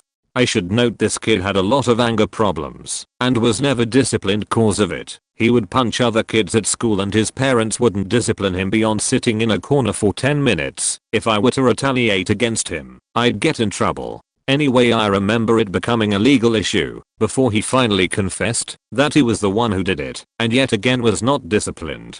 Ended up moving probably 3 years later. Other kid ended up being put in karate in hopes it would teach him to control his anger, but he just bullied other kids even worse cause he knew technique. Last I heard, he went to juvenile detention for attempting to light his school on fire. My grammar is likely terrible and all over the place, so apologies as I'm running on 0 hours of sleep in the last 30 hours. This is definitely going to get buried, but it's finally a chance to tell this story. There was this girl that I was friends with all through kindergarten and up to 4th grade. Once 4th grade hit, everything changed. She started hanging out with a couple of girls that didn't like me, and at that point I was kind of a loner, so I still tried to be friends with all of them. This girl was always an A student, never in any trouble, and always won awards for attendance, academics, reading, etc. Never in any trouble. I was never in trouble, but I wasn't always the best student, I guess. Anyway, the year had just started out rough from the beginning. The girls were constantly playing mean tricks on me. Toward the beginning of the year, one of the girls had a sucker and asked if I'd wanted it. Of course I said yes. What kid wouldn't? Only to find out, after I had the sucker in my mouth and bit down, that it was infested with ants. They instantly started laughing because they knew. Side note, I went to the principal over this and nothing was done about it because the girls were good students and didn't know about the ants. Closer to the middle of the year, there was this boy that I'd had a crush on the whole year, and they all knew it. We were all on the playground close to where he was playing ball. One of the girls told me that he'd been talking about me and had a crush on me, and that he told them he wanted to date me. I was so happy. I couldn't wait to walk up to him and tell him I wanted to date him too. So, I did exactly that. And, I was met with "What are you talking about?" and laughter. I was instantly crushed, and I tried to distance myself from those girls from that day forward. Fast forward to the end of the year, I find out that the girl I had been friends with since kindergarten was moving across the country.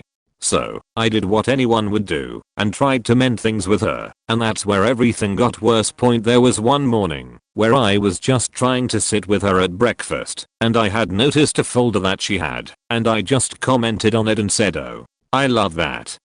Right after that, she got up to go get food, and one of the other girls she was friends with was next to the bag.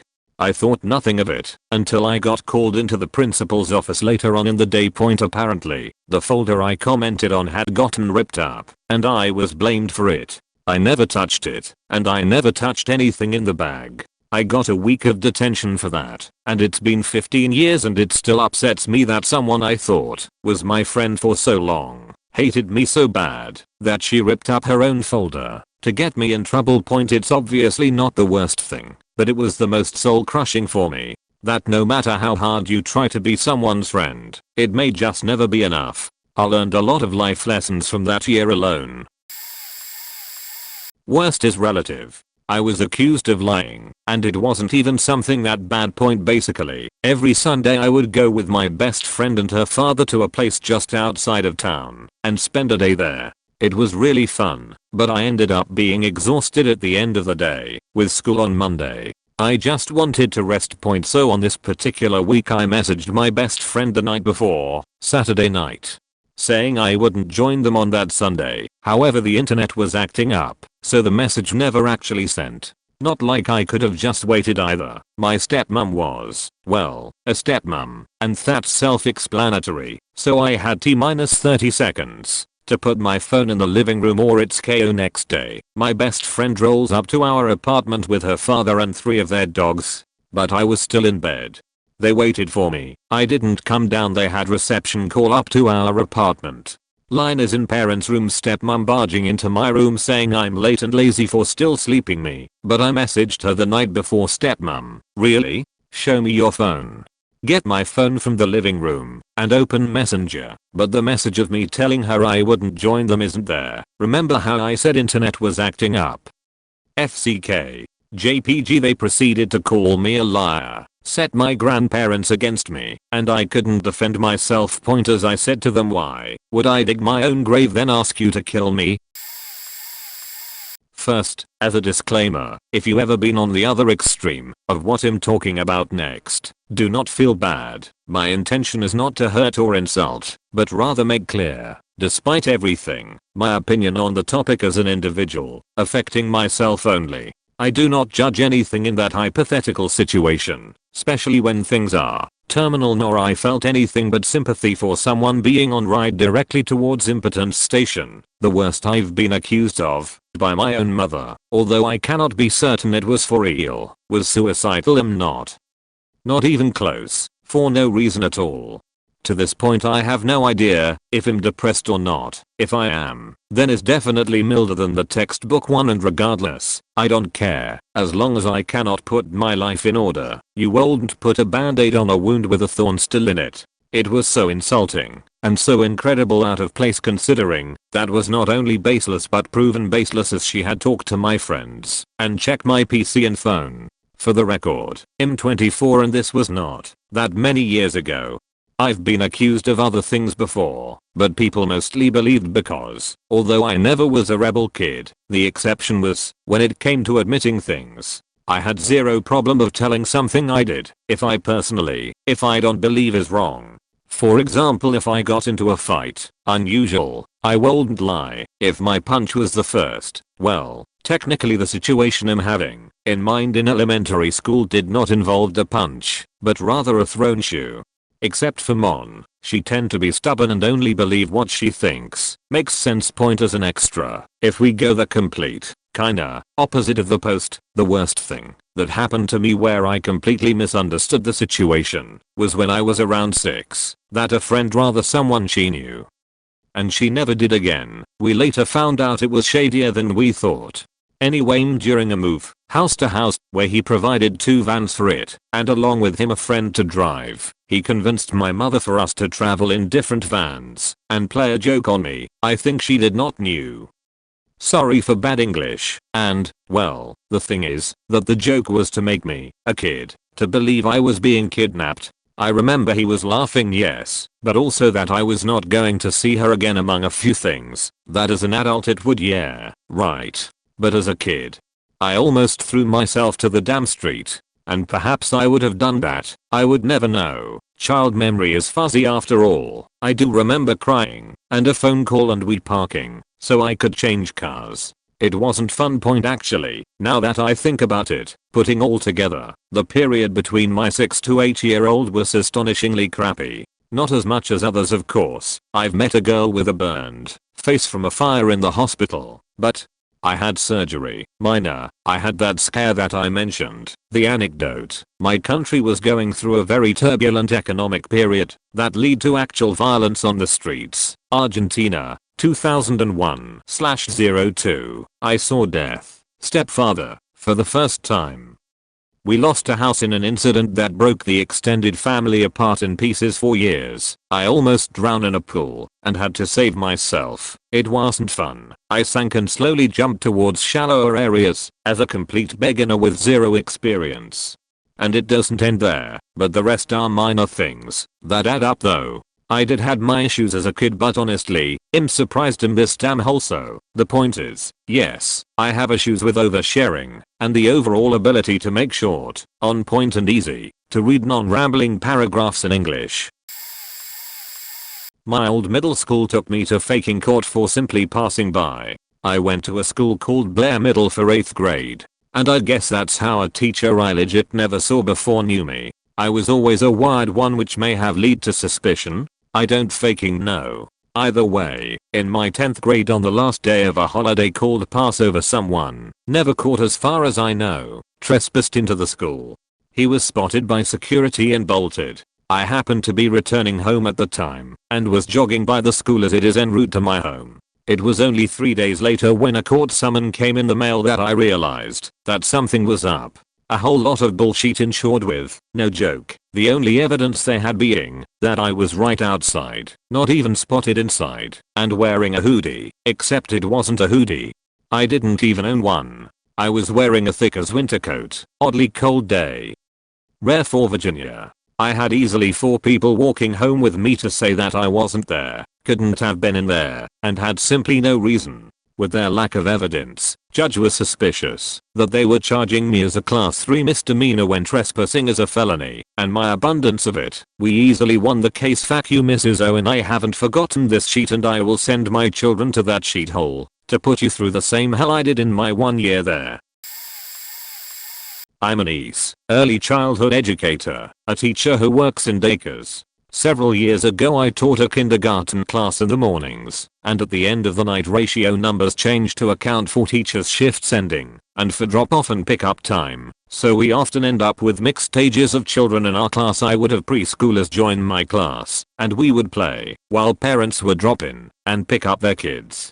I was alone with the group, as all the teachers were in their classrooms at the end of the night. One day I got called into the office and my boss told me that one set of parents of one of those preschoolers was accusing me of being mean to / harming their child. The details of their accusation were sketchy. I absolutely panicked because I know I didn't do anything to harm their child, but I also know I couldn't prove it definitively. My boss then told me that the parents were moving and they needed to switch daycares, but they were giving such short notice that, as per their contract, they would have had to finish paying for that month and they didn't want to, so they were essentially blackmailing my boss. If he didn't charge them for the rest of the months, then they wouldn't file a complaint. I belonged to the College of Early Childhood Educators in Ontario, so I looked them up to see what I could do. Basically, if these parents accused me of any kind of abuse, I would automatically be suspended indefinitely without pay, then have a hearing, possibly get fined, and lose my license. There was nothing I could do to protect myself. It was up to my boss to decide. He knew I didn't do anything to their child, but he didn't want the hassle, so he let them off without paying. They got away with it. I'm still furious to this day at the injustice of the entire situation. This one is a bit sensitive of a topic, so understandable if you don't want to read. My friends and I went out to a bar in DC on vacation, Madam Morgan's if I remember correctly, and along the way we got separated because it was crowded and there are multiple floors. We had never been to that bar before either, and we pre-gamed a bit prior. A girl started talking to me, but I wasn't interested because I was much too drunk and didn't come to the bar to hook up with anyone anyway. Her friend said they were celebrating her birthday, but they live outside the city, and it was just the two of them. I bought her a drink, said goodbye, and went back to looking for my friends. An hour passed, and after managing to find and lose one of my friends, I come across the two girls again. Birthday girl is now too drunk for her own good, and her friend is trying to get her to leave before some guy tries to feed her more drinks. I know this only because her friend started begging me for help, and despite knowing how it would look walking her out and down the street, I figure I'd help. I told the bartender to cut her off. He already did, but didn't know she was being fed by the guy, and informed them what the guy was trying to do. He ended up getting security to question him. We managed to get her down the stairs and out the door, and her friend said birthday girl's dad was on the way to pick them. Birthday girl is hugging my arm for support and we are going down the street. At this point, I'm nearly sober and find out I'm the only one between the three of us, and BG's friend is also stumbling and walking slowly behind us. Eventually, BG can't walk anymore, and I'm forced to carry her piggyback style down the street. After a half mile, a group of drunk girls walked past, and one girl started accusing me of being a date rapist. I sighed, explained shortly, and her friends continued shuffling along. A few minutes later, the same girl came back and started accusing me loudly in front of God in the world, and her friends bring her back. Finally, the Bee Gees friend chimes in after grabbing a pizza, and she assures the drunk would-be hero I was helping them, nothing else. I knew what it looked like, and in any other scenario of man carrying a blackout drunk girl down the street literally on his back, I'd want someone to say something. Eventually, we make it far enough down the street to where the Bee Gees dad could meet us without being stuck in endless traffic, and Bee Gees friend explained what happened. He shook my hand, said I saved his daughter, and gave me what he had in his wallet, which was $60. I politely refused, but he forced it in my hand saying he was glad the right guy was there to do the right thing. I won't forget that night, because I want to remember that no matter what it will look like, you have to do the right thing. Accused of rap in elementary school by a half-retarded friend who I had no fucking clue why he even made it up. We went to someone's apt that he knew after school. I'm a huge introvert and just used to tag along with some people and see what they were up to. I waited in the living room while he went to the back for something. A girl was there. She was older than us. She said hi to me and then we left.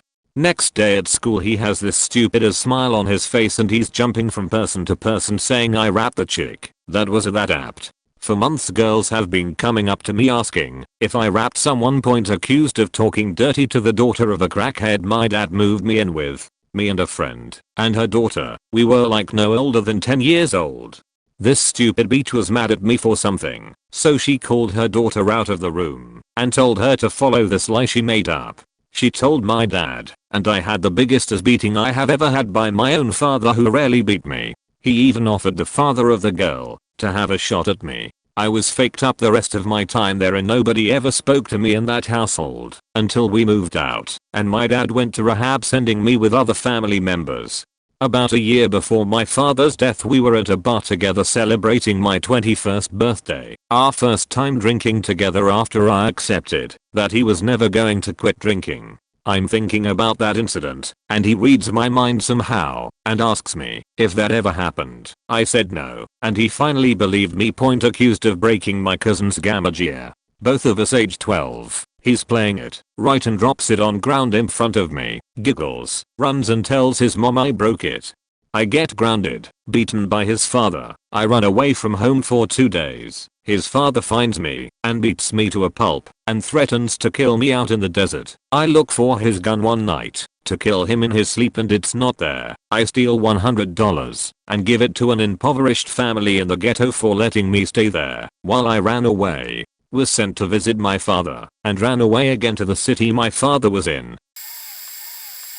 Oh boy, here we go. Alright. Middle school. Everyone in our grade and section, 3 classes, went on a trip to a summer camp for 3 days before school let out. We had to take a small ferry to get to the place, which I think was on a small island point. The evening of our first day, we were getting settled into our small cabins, which had maybe 7 to 10 kids in each. I don't remember the specific number.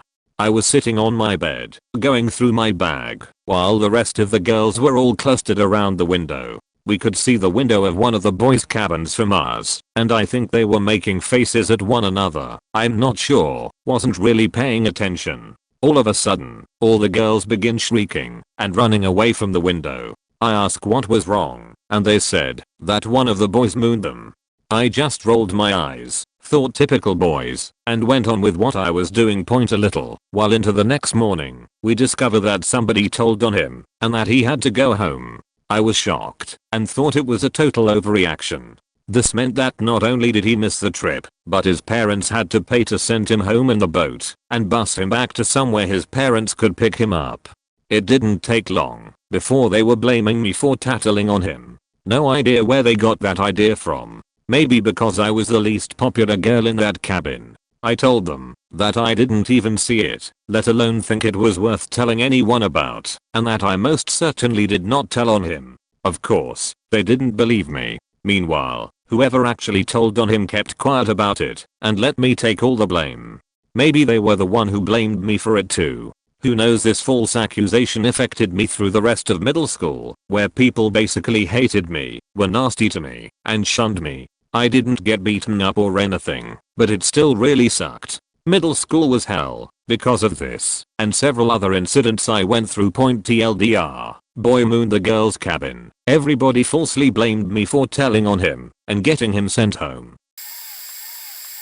I was in the 8th grade, and there was this kid in the 7th grade that was extremely overprotected. All of middle school went to PE together, and coincidentally we had a teacher that didn't care, that just watched us play normal football, more two-hand touch than it was tackle. Probably wouldn't care if we did either, but anyway that doesn't matter. It was on a Friday, and I had a kid in my class that manages to have a very foul mouth. He and another kid were very rude to the overprotected kid. Nothing happened for the rest of the day, till I came back Monday morning. My teacher held the entire class back after first period, told us all that we were to have detention for the rest of the year, and that we had to sit at a special table during lunch, where no one can talk to each other. Teacher gave reasons on why we were being punished. It wasn't just for two idiots cussing on our overprotected kid. It turns out the kid told his mom that we were being Satanists and doing harmful stuff to nearby animals. Let me also clarify, the entire middle school got punished for the exact same thing. So anyhow, at the end of the day, which was our study hall period, the teachers handed out papers for us to copy onto paper. It was about 3 to 6 paragraphs on how to behave out in public, something I obviously wasn't going to copy. I managed to hide myself from copying that entire page, and went home later to give it to my parents and tell them to get me out of that school.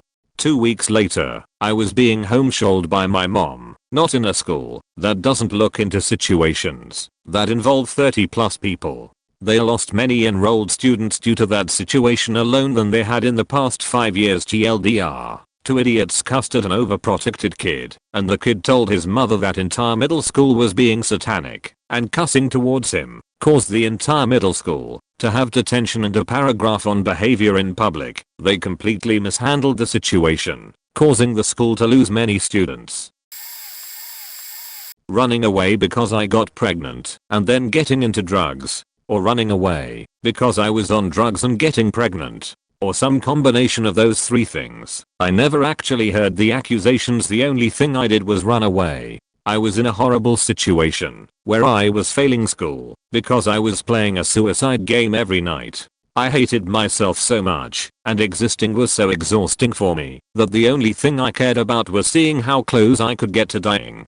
I was trapped. My parents refused to let me move out, or to even take a gap year to get my shit together. My brother sat me down and made a plan for the future, which was great until my father said that if I left the house I could never be trusted again and no one would ever love me. So I called all of my friends and I left. It wasn't until recently that my mother had called all her relatives saying that I was pregnant or on drugs, or both. She was anxiety ridden because I refused to talk to her for about a year, possibly 2. So I can't really blame her for freaking out. But also, have some goddamn faith in your children. You fucking raised me. You should know I'm not an idiot. All that happened when I left was I got a job, lived on a sofa for a few months, and then moved into an apartment with my friends. I've been pretty much on my own for 5 years now, and they still think I can't take care of myself, and I'm still bitter about it. Went clubbing with 3 friends as a teen. First club was meant for pre-drinks. Cheap entry, all you can drink. If you knew what you were doing, like pick certain brands of beer, or pay a little extra for vodka ball with an actually good vodka, you were good. My friends didn't. They went with a variety of long drinks coupled with shots. I went outside with them at some point to call some other friends and to get ready to bring our group to the actual party. One of them seemed a little faked up, so I decided to get 3 portions of French fries. I told them to stay, and friend 2, let's call him Steve, starts handing me his stuff.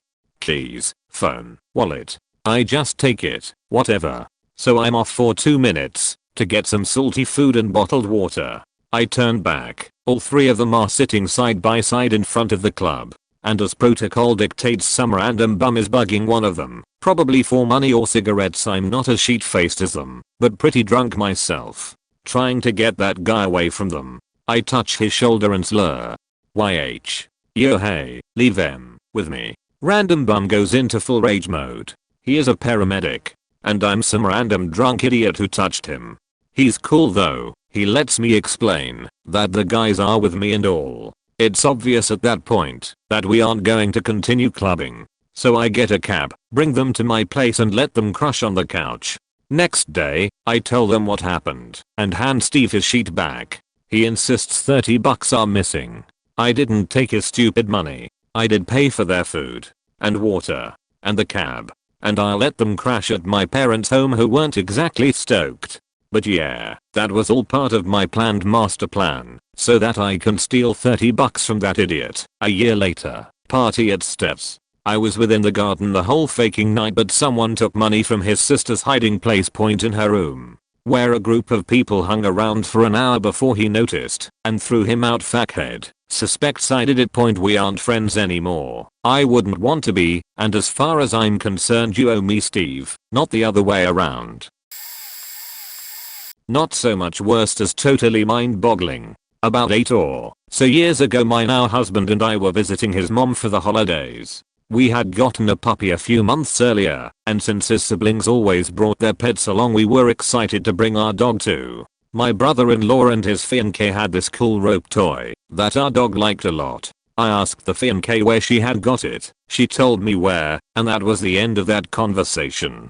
The next night around 1 AM there was a loud crash when a cat knocked over a bunch of stuff in a closet. It woke the whole house. Fast forward to the end of our visit. Bill and fiancée can find the dog toy. We turn the house upside down looking for it, but are unable to find it. Point a few days later I casually check my email and find a message from the fiancée. In this email she is ranting about how she knows I stole her dog toy.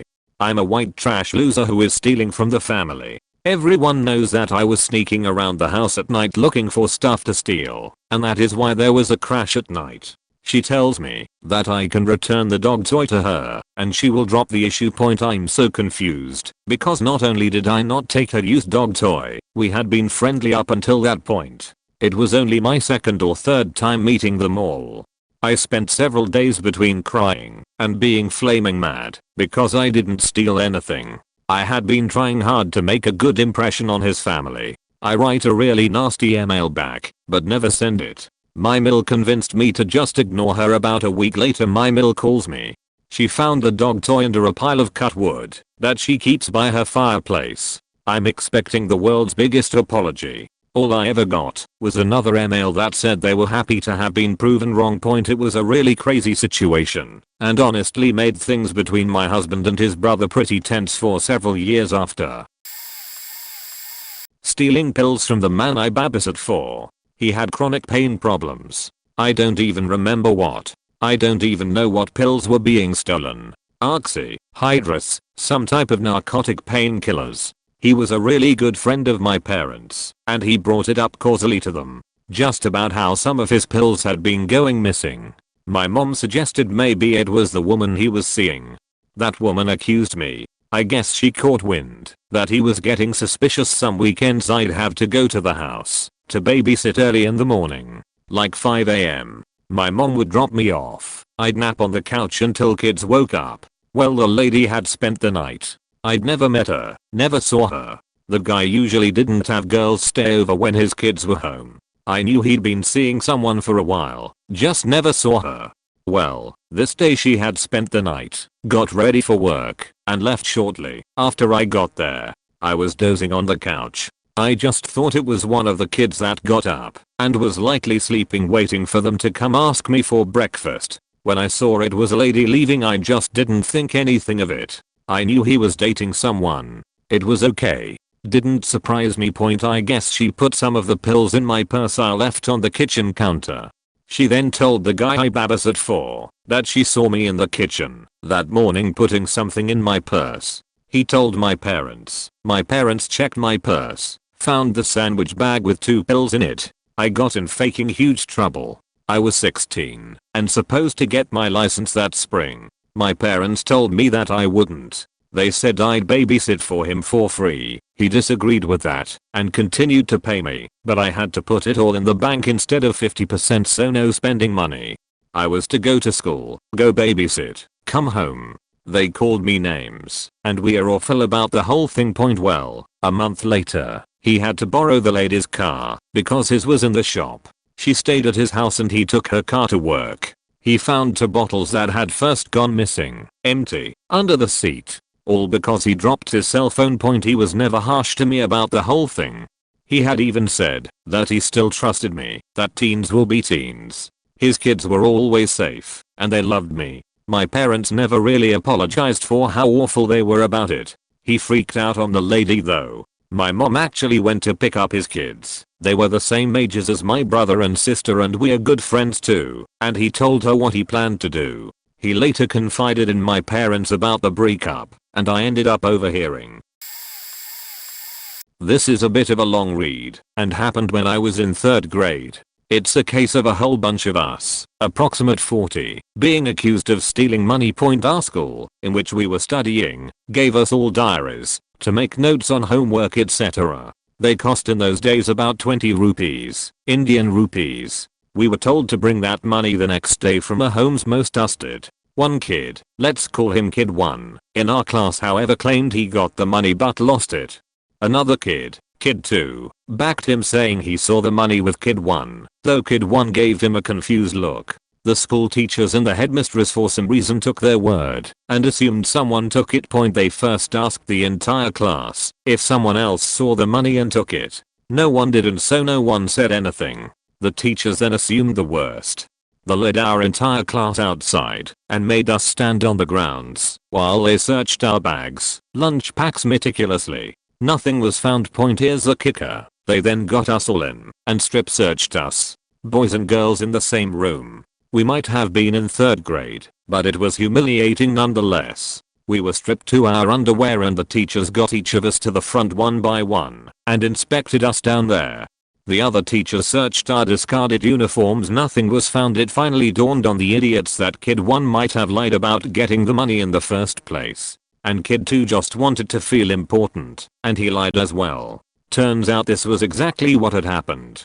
Oddly, there was no parental outrage, no consequences to the actions of the teachers. We were just told to stop talking to Kid 2. Yay, that's right. It didn't last though. Kids are kids, and we end up becoming friendly anyways. Most of us were in that school till grade 10, and then went our ways. Some of my classmates recall fond memories of the school, but this incident was seared in my brain, and have hated the school ever since. This turned out a lot longer than I thought it would be. TLDR, at bottom. And please excuse any typos/editing errors as I'm on mobile. When I was in 6th grade, 12 years old or so, I was accused of sexual assault. The accuser rode the same bus as me, and was someone who I thought was a friend. Turns out she had a huge crush on me, but I did not feel the same about her. This made her make up a whole story, and get 3 of her friends in on it too. I was called into the office randomly one day and my mom was there. The principal, counselor, and a security officer were there, and they laid it all out. The whole time the counselor gave me dirty looks, fawned over the girl, and acted as if I were a monster. I have no idea why that counselor hated me. Even before that event she would always try and single me out for anything she could think of. The accusation: we rode the same school bus as I previously mentioned. The day in question she said that I removed my shoelaces, bound her hands, and proceeded to stick my hand in her pants and molest her. Her 3 friends and herself all wrote multi-page accounts of what happened as witnesses. Although, most of the pages were just them attacking my character, saying that I was trash and trouble, etc. Can't remember exactly what was written in it, as I'm now 26 and have a bad memory. Now, if they weren't such idiots I could have been in a lot of trouble. But thankfully there were many things to prove what was really going on. The truths: I did ride the bus with her and sat with her on the day in question. 2. She did offer to let me touch her, which I did not, because she was completely not my type, and I had never done anything other than kiss a girl at that point, so I wasn't about to do anything with someone I wasn't attracted to. Witness 1 was her cousin, who due to being a pose had to ride in the very first seat on the bus because she had caused fights and whatnot, so there was not a possible way for her to see us at the back of the bus. Witness 2 and 3 did not ride the bus with us, nor were they there for any reason. Not a single other person on the bus could confirm any of their story. One of my best friends was coming over to my house and was sitting in the seat across from us, who I talked to for most of the time and was witness for me. And last but not least, I live in Texas. I was wearing boots, so I had no shoelaces to use to tie her up. So, my mom and I were sitting there, and the principal told us what I was being accused of, and read the supposed witness testimonials. After it was my turn to speak, I was confused and irritated, but I calmly proved every single thing they said were lies. Once done, they were going to send us all back to class. She was there too. Yeah, I know the whole right to face your accuser thing, but my mom had other plans and took me home on the spot. On our way home we stopped and got lunch and ice cream, then headed home. Once there, my mom said she has to make some phone calls and for me to stay outside and play, so I hopped on my dirt bike and took off. After the event, I was no longer allowed to ride the school bus, which I eventually found out that was my mom's doing and not the school's. I thought that was that. Well, the phone calls my mom made were to the school district and the head of the school board, which my mom was high school friends with. The counselor's contract ended up not be renewed for the next year, and the girl was sent to the alternative school for trouble kids. And she had to make a public apology before she went to the other school in front of the whole cafeteria with a microphone and everything. Things could have ended up a lot worse for me, and as I grew older I realized how faked I could have been. I'm grateful for my friends that believed me, stood up for my character, and did not abandon me. And most of all, I'm thankful to have a loving mother that did not for even a second doubt me and stood firmly with me. Thanks for reading. TLDR, girl accused me of tying her hands with my shoelaces and molesting her on the school bus. I only wore cowboy boots. Grand theft at my old job. I used to work for a major delivery company. Had worked my way up from package handler to senior operations administrator. Our facility didn't have the capacity for the volume we were handling at that time, and our new building wasn't scheduled to be completed for another year or two. So we temporarily leased another space in the next city over and split part of our operation into that building.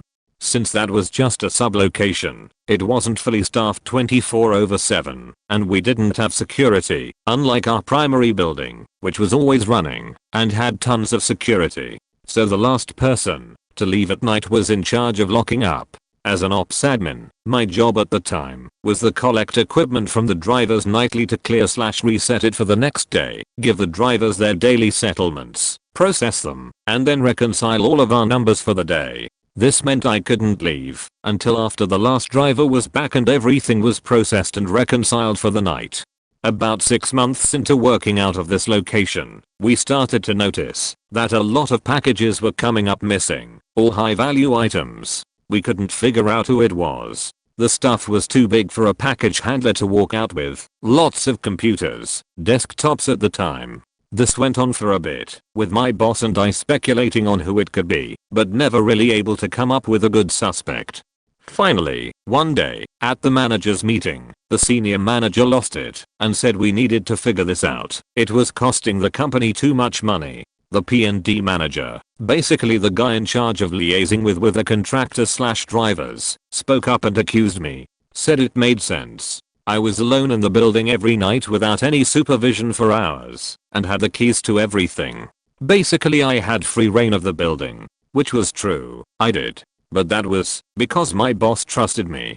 As soon as he accused me, my boss immediately knew it was him. She said she knew me well enough to know that I would never even consider stealing, which was true. She came to me the next day and told me what happened and to keep quiet while she investigated him. I was practically in tears. I was so upset someone would ever think to accuse me of something like that. For the next week, my anxiety was through the roof. Coming into work every day wondering if I was going to have a job. After all, I was just a lowly clerk, while he was second in command of the facility. He was also an upstanding, well-educated guy. He volunteered, coached his daughter's soccer team, etc. I was just a broke college kid. Finally, it all blew up. My boss went into his office one day when he wasn't there and searched his desk. They found all the manuals and documentation for all of the missing computers and other items. They took it to the senior manager and confronted the guy. He confessed. He would come in at night and over the weekend, when no one was there, pull his pickup truck into the building and load up some packages. I don't remember exactly what happened to the guy, other than he was terminated immediately, obviously, and arrested. I was just so relieved to be vindicated that I didn't follow up much beyond that. TLDR, I got detained for stalking first semester of college. I've got a story. Happened my first semester at college. I had just turned 18, so I was no longer a minor. Was on my way to class when I got stopped by an older bald guy that somehow knew my name. He demanded I come with him. I asked him what this was all about. I seriously thought I was being expelled. He didn't answer. I followed him behind locked doors. He and I sat down in back office. This guy, who turned out to be the college director of security, then proceeded to tell me that they had video evidence and that I was under investigation for stalking. Apparently some girl reported me and now I was detained. He questioned me. I told him what happened, and because I was innocent, he let me go. Now, here is what happened. I had a female friend, I'm a male, in a separate class. About a week before all of this, we were Snapchatting back and forth. We had been in classes before. I happened to be passing her classroom, and I saw her through the windows before class had started. I snapped her hey, but she was clearly preoccupied with some clingy guy. So I walked up to classroom, in crowded hall mind you, and I tried to get her attention, going as far as waving my arms. She didn't look up, so I then took a pic of her and sent it to her saying that she was blind. Now, there were only 4 to 5 people in this classroom. The professor was getting ready, my friend, the guy that was bugging her, and some random chick in back of classroom outside of view. This chick in the back must have been paranoid or something, because a week later, I was being detained. In the end, nothing else really happened. The director kinda followed me for about a week, but that was pretty much it. We are still friends, kinda just laugh about it now. I still don't know who reported me, and I'm not sure if I want to. Thankfully, nothing serious relating to any legal issues. The first thing that comes to mind is this incident in the 8th grade.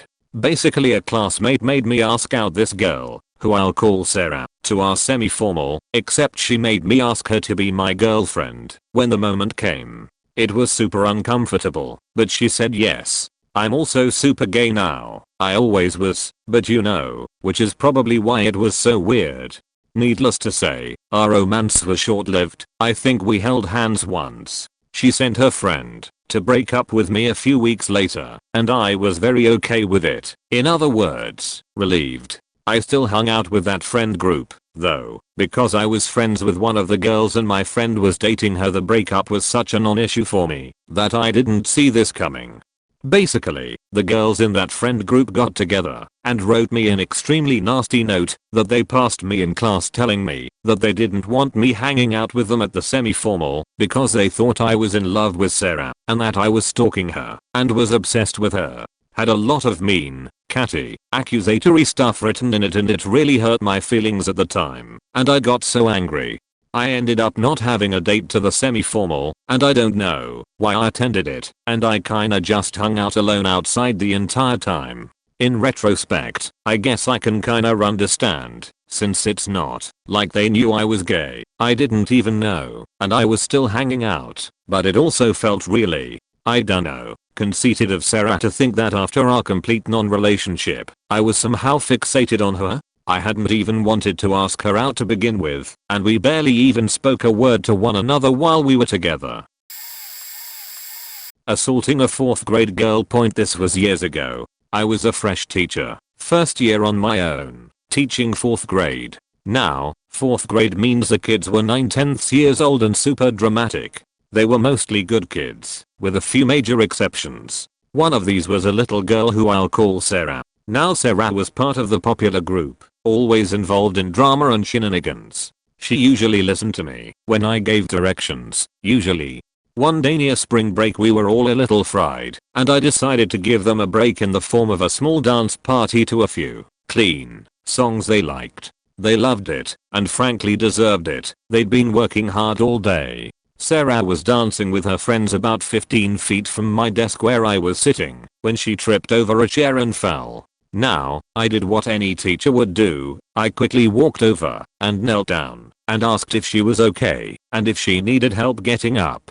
Wonderful girl that she was, she recoiled and called me gross. I said okay and walked back to my desk. Later that afternoon, after school, I heard a knock at the door and I saw Sarah outside. I opened the door to her, her mother, her father, and a lawyer. Oh, and her father was the sheriff of our county, and a very large guy. Bewildered, I invited them in, and called my principal to come up, being cautious because they did not look happy. Then I was treated to the story of how I, a tall scary man, grabbed Sarah, threw her on the floor, and laughed at her. I flat out denied it, and my principal backed me up. Her father, in uniform by the way, started questioning his daughter and myself simultaneously. Sarah broke down and admitted that she lied. Inside my head I cheered and sagged with relief. Never had another problem with her, and her dad was very appreciative of my commitment to helping her succeed. In high school there was a rumor that I was stalking one of the popular kids. What actually happened was that we were friends when we were 10, but not many people knew me because I was homeschooled. Then I got a crush on him when we were like 13 over 14, and I was really awkward about it and didn't know how to hide it. See, homeschooled. I had social media, but he didn't, and we lived on opposite ends of a large rural school district, so I wouldn't have had a clue where he lived unless he told me. The only contact we had was in church, and that was maybe once a week at most. Then I was a camp counselor at the summer camp where he worked. I applied first, and he asked if we could hang out during downtimes, so we did. Then the next week I was a camper, and he said he wanted to keep hanging out during downtimes, so we did. But then when people were asking if we were dating he told them I was stalking him. So I started getting bullied at camp for stalking him. I kept my distance the rest of the week. Then when school started, and I was in the public school, some of the people from camp were spreading the rumors. He was also spreading the rumor during football camp. I had no idea where the rumors started, and he was my friend, so I would talk to him about it. He told me to ignore the lies, because we knew they weren't true. Then he would spread more rumors. I lost all my friends, the very few I had, and felt like I had to stay away from him to lessen the rumors. Then he would ask why I wasn't talking to him, and tell me the rumors were all lies and he knew that, and didn't care, so neither should I. Then it circled back to me that he'd started the rumor in the first place, and told everyone he had no idea who I was, when we'd been friends since we were like 10. The friends I made that year were truly amazing, because they saw through the rumors, and knew I wasn't stalking him. But when it's popular kid versus homeschooled stranger, the rumor grew and twisted and everybody just went with the majority, as most popular kid versus unpopular kid rumors go. When the administration found out about the rumors and how severe my bullying was, the guidance counselor called me to her office. She asked if I wanted his schedule rearranged, since they didn't want to uproot my entire schedule because I was the victim. I told her that I didn't care, as long as he stopped the rumors and cleared everything up. When I asked, she said she was planning on suspending him for starting rumors that ended up with me being so targeted by so many people. I asked her not to because I still felt like he was my friend. She didn't suspend him. He learned nothing. He kept spreading rumors, including that I refused to go to prom because I couldn't bear to see him with his date. I had a date, but he cancelled on me right before tickets went on sale, and I didn't want to spend that much on a dress anyway, so I didn't go. That just fed the rumor. Nobody did anything about it after that. After we graduated he acted like nothing had happened and forgot all about the bullying. Meanwhile, I couldn't get a summer job because all the kids in town kept the rumors alive, and hiring managers at fast food places and such refused to look at my resume. They didn't want the trouble. Meanwhile, a kid who actually sexually assaulted numerous girls got jobs wherever he wanted. But yeah, I was the one to worry about. TLDR, cute girl at work accused me of hitting her car in the parking lot. Got the cops involved. Turns out she probably hid my rugged piece of American steel because she wanted my dick, and I didn't give it to her because I was a dumb as I was working as a phone peon at a call center located in a strip mall in the early 90s. I get called over the business-wide intercom telling me the police were here to see me. I go to the front desk. How faked up is it that they let all my coworkers know that some cops want to talk to me outside? They tell me there's a cop outside responding to a report that my car hit someone in the parking lot. I obviously know for a fact that I did no such thing. I go out to the parking lot and a cop is checking out my car, a piss yellow 87 Cavalier. This car's got dinks and dunks and various paint speckles from amicable near misses with college kids that one will have from being a pizza guy in a college town with narrow streets for 3 years as I had done. Got it? The car was a piece of shit with history, but I didn't hit this car in the parking lot. This other car's whole right front quarter is a mess. The other car's owner was a girl who had previously let me know, by way of a friend at the call center, that she liked me. But I didn't believe it, because I didn't accept until the age of about 31 that there were some women I was attracted to that could possibly find me attractive. So, I was bad with women. Anyway, the cop couldn't find anything to charge me with, especially considering the incident occurred on private property, so not his jurisdiction anyway. Cop couldn't do anything, even if he was the cute girl's sister. Later, a friend at the call center pointed out that my left rear bumper was streaked with a blue paint very similar to the cute girl's own Japanese cubicle on wheels she hid my car.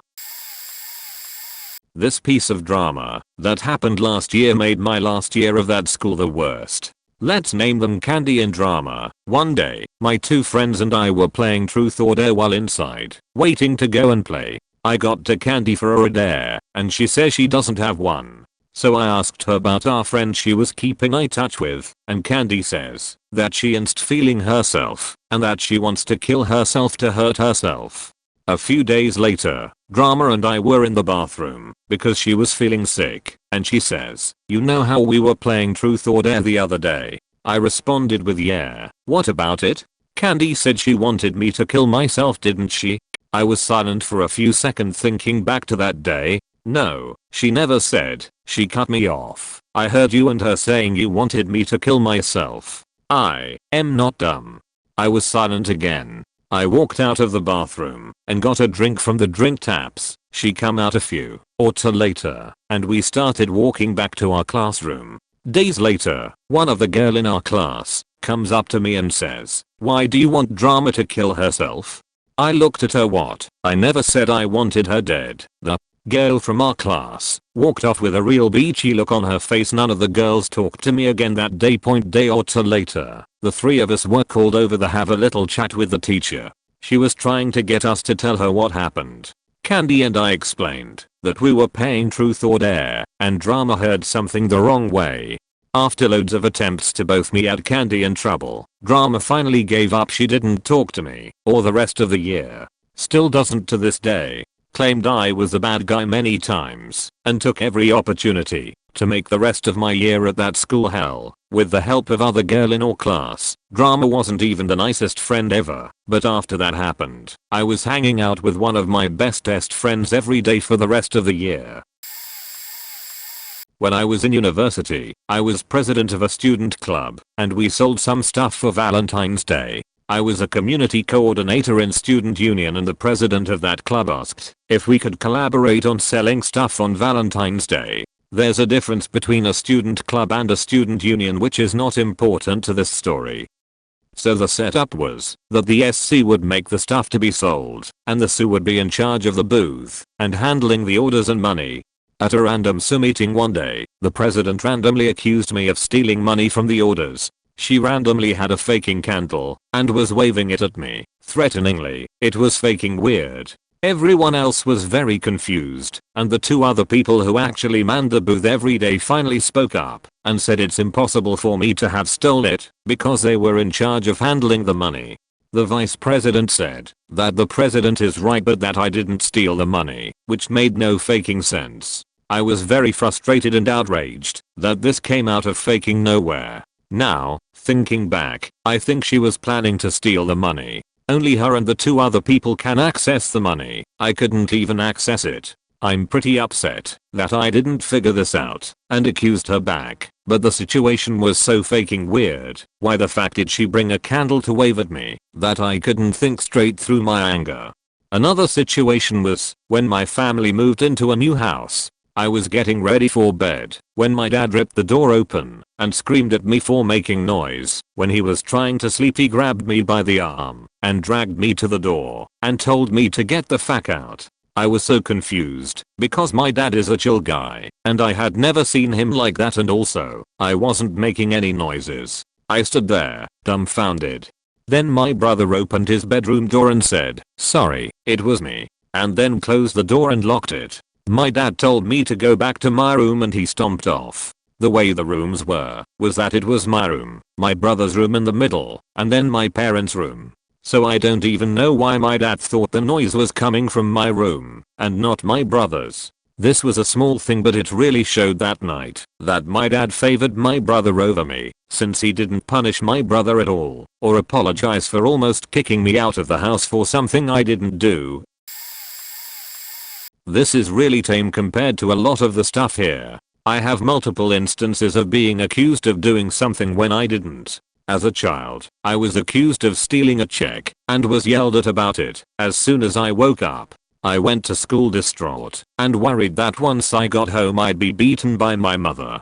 Later on, my mother said she never said anything about beating me and found the check later on. I was around 12 over 13. I still don't understand why she would blatantly lie, but whatever. Another instance, I'm an adult and it's just me and my parents. Somehow my father's most expensive pen broke. I didn't really go through his things, nor did I poke around. I was just starting college and trying to work, so I don't have much time to do that.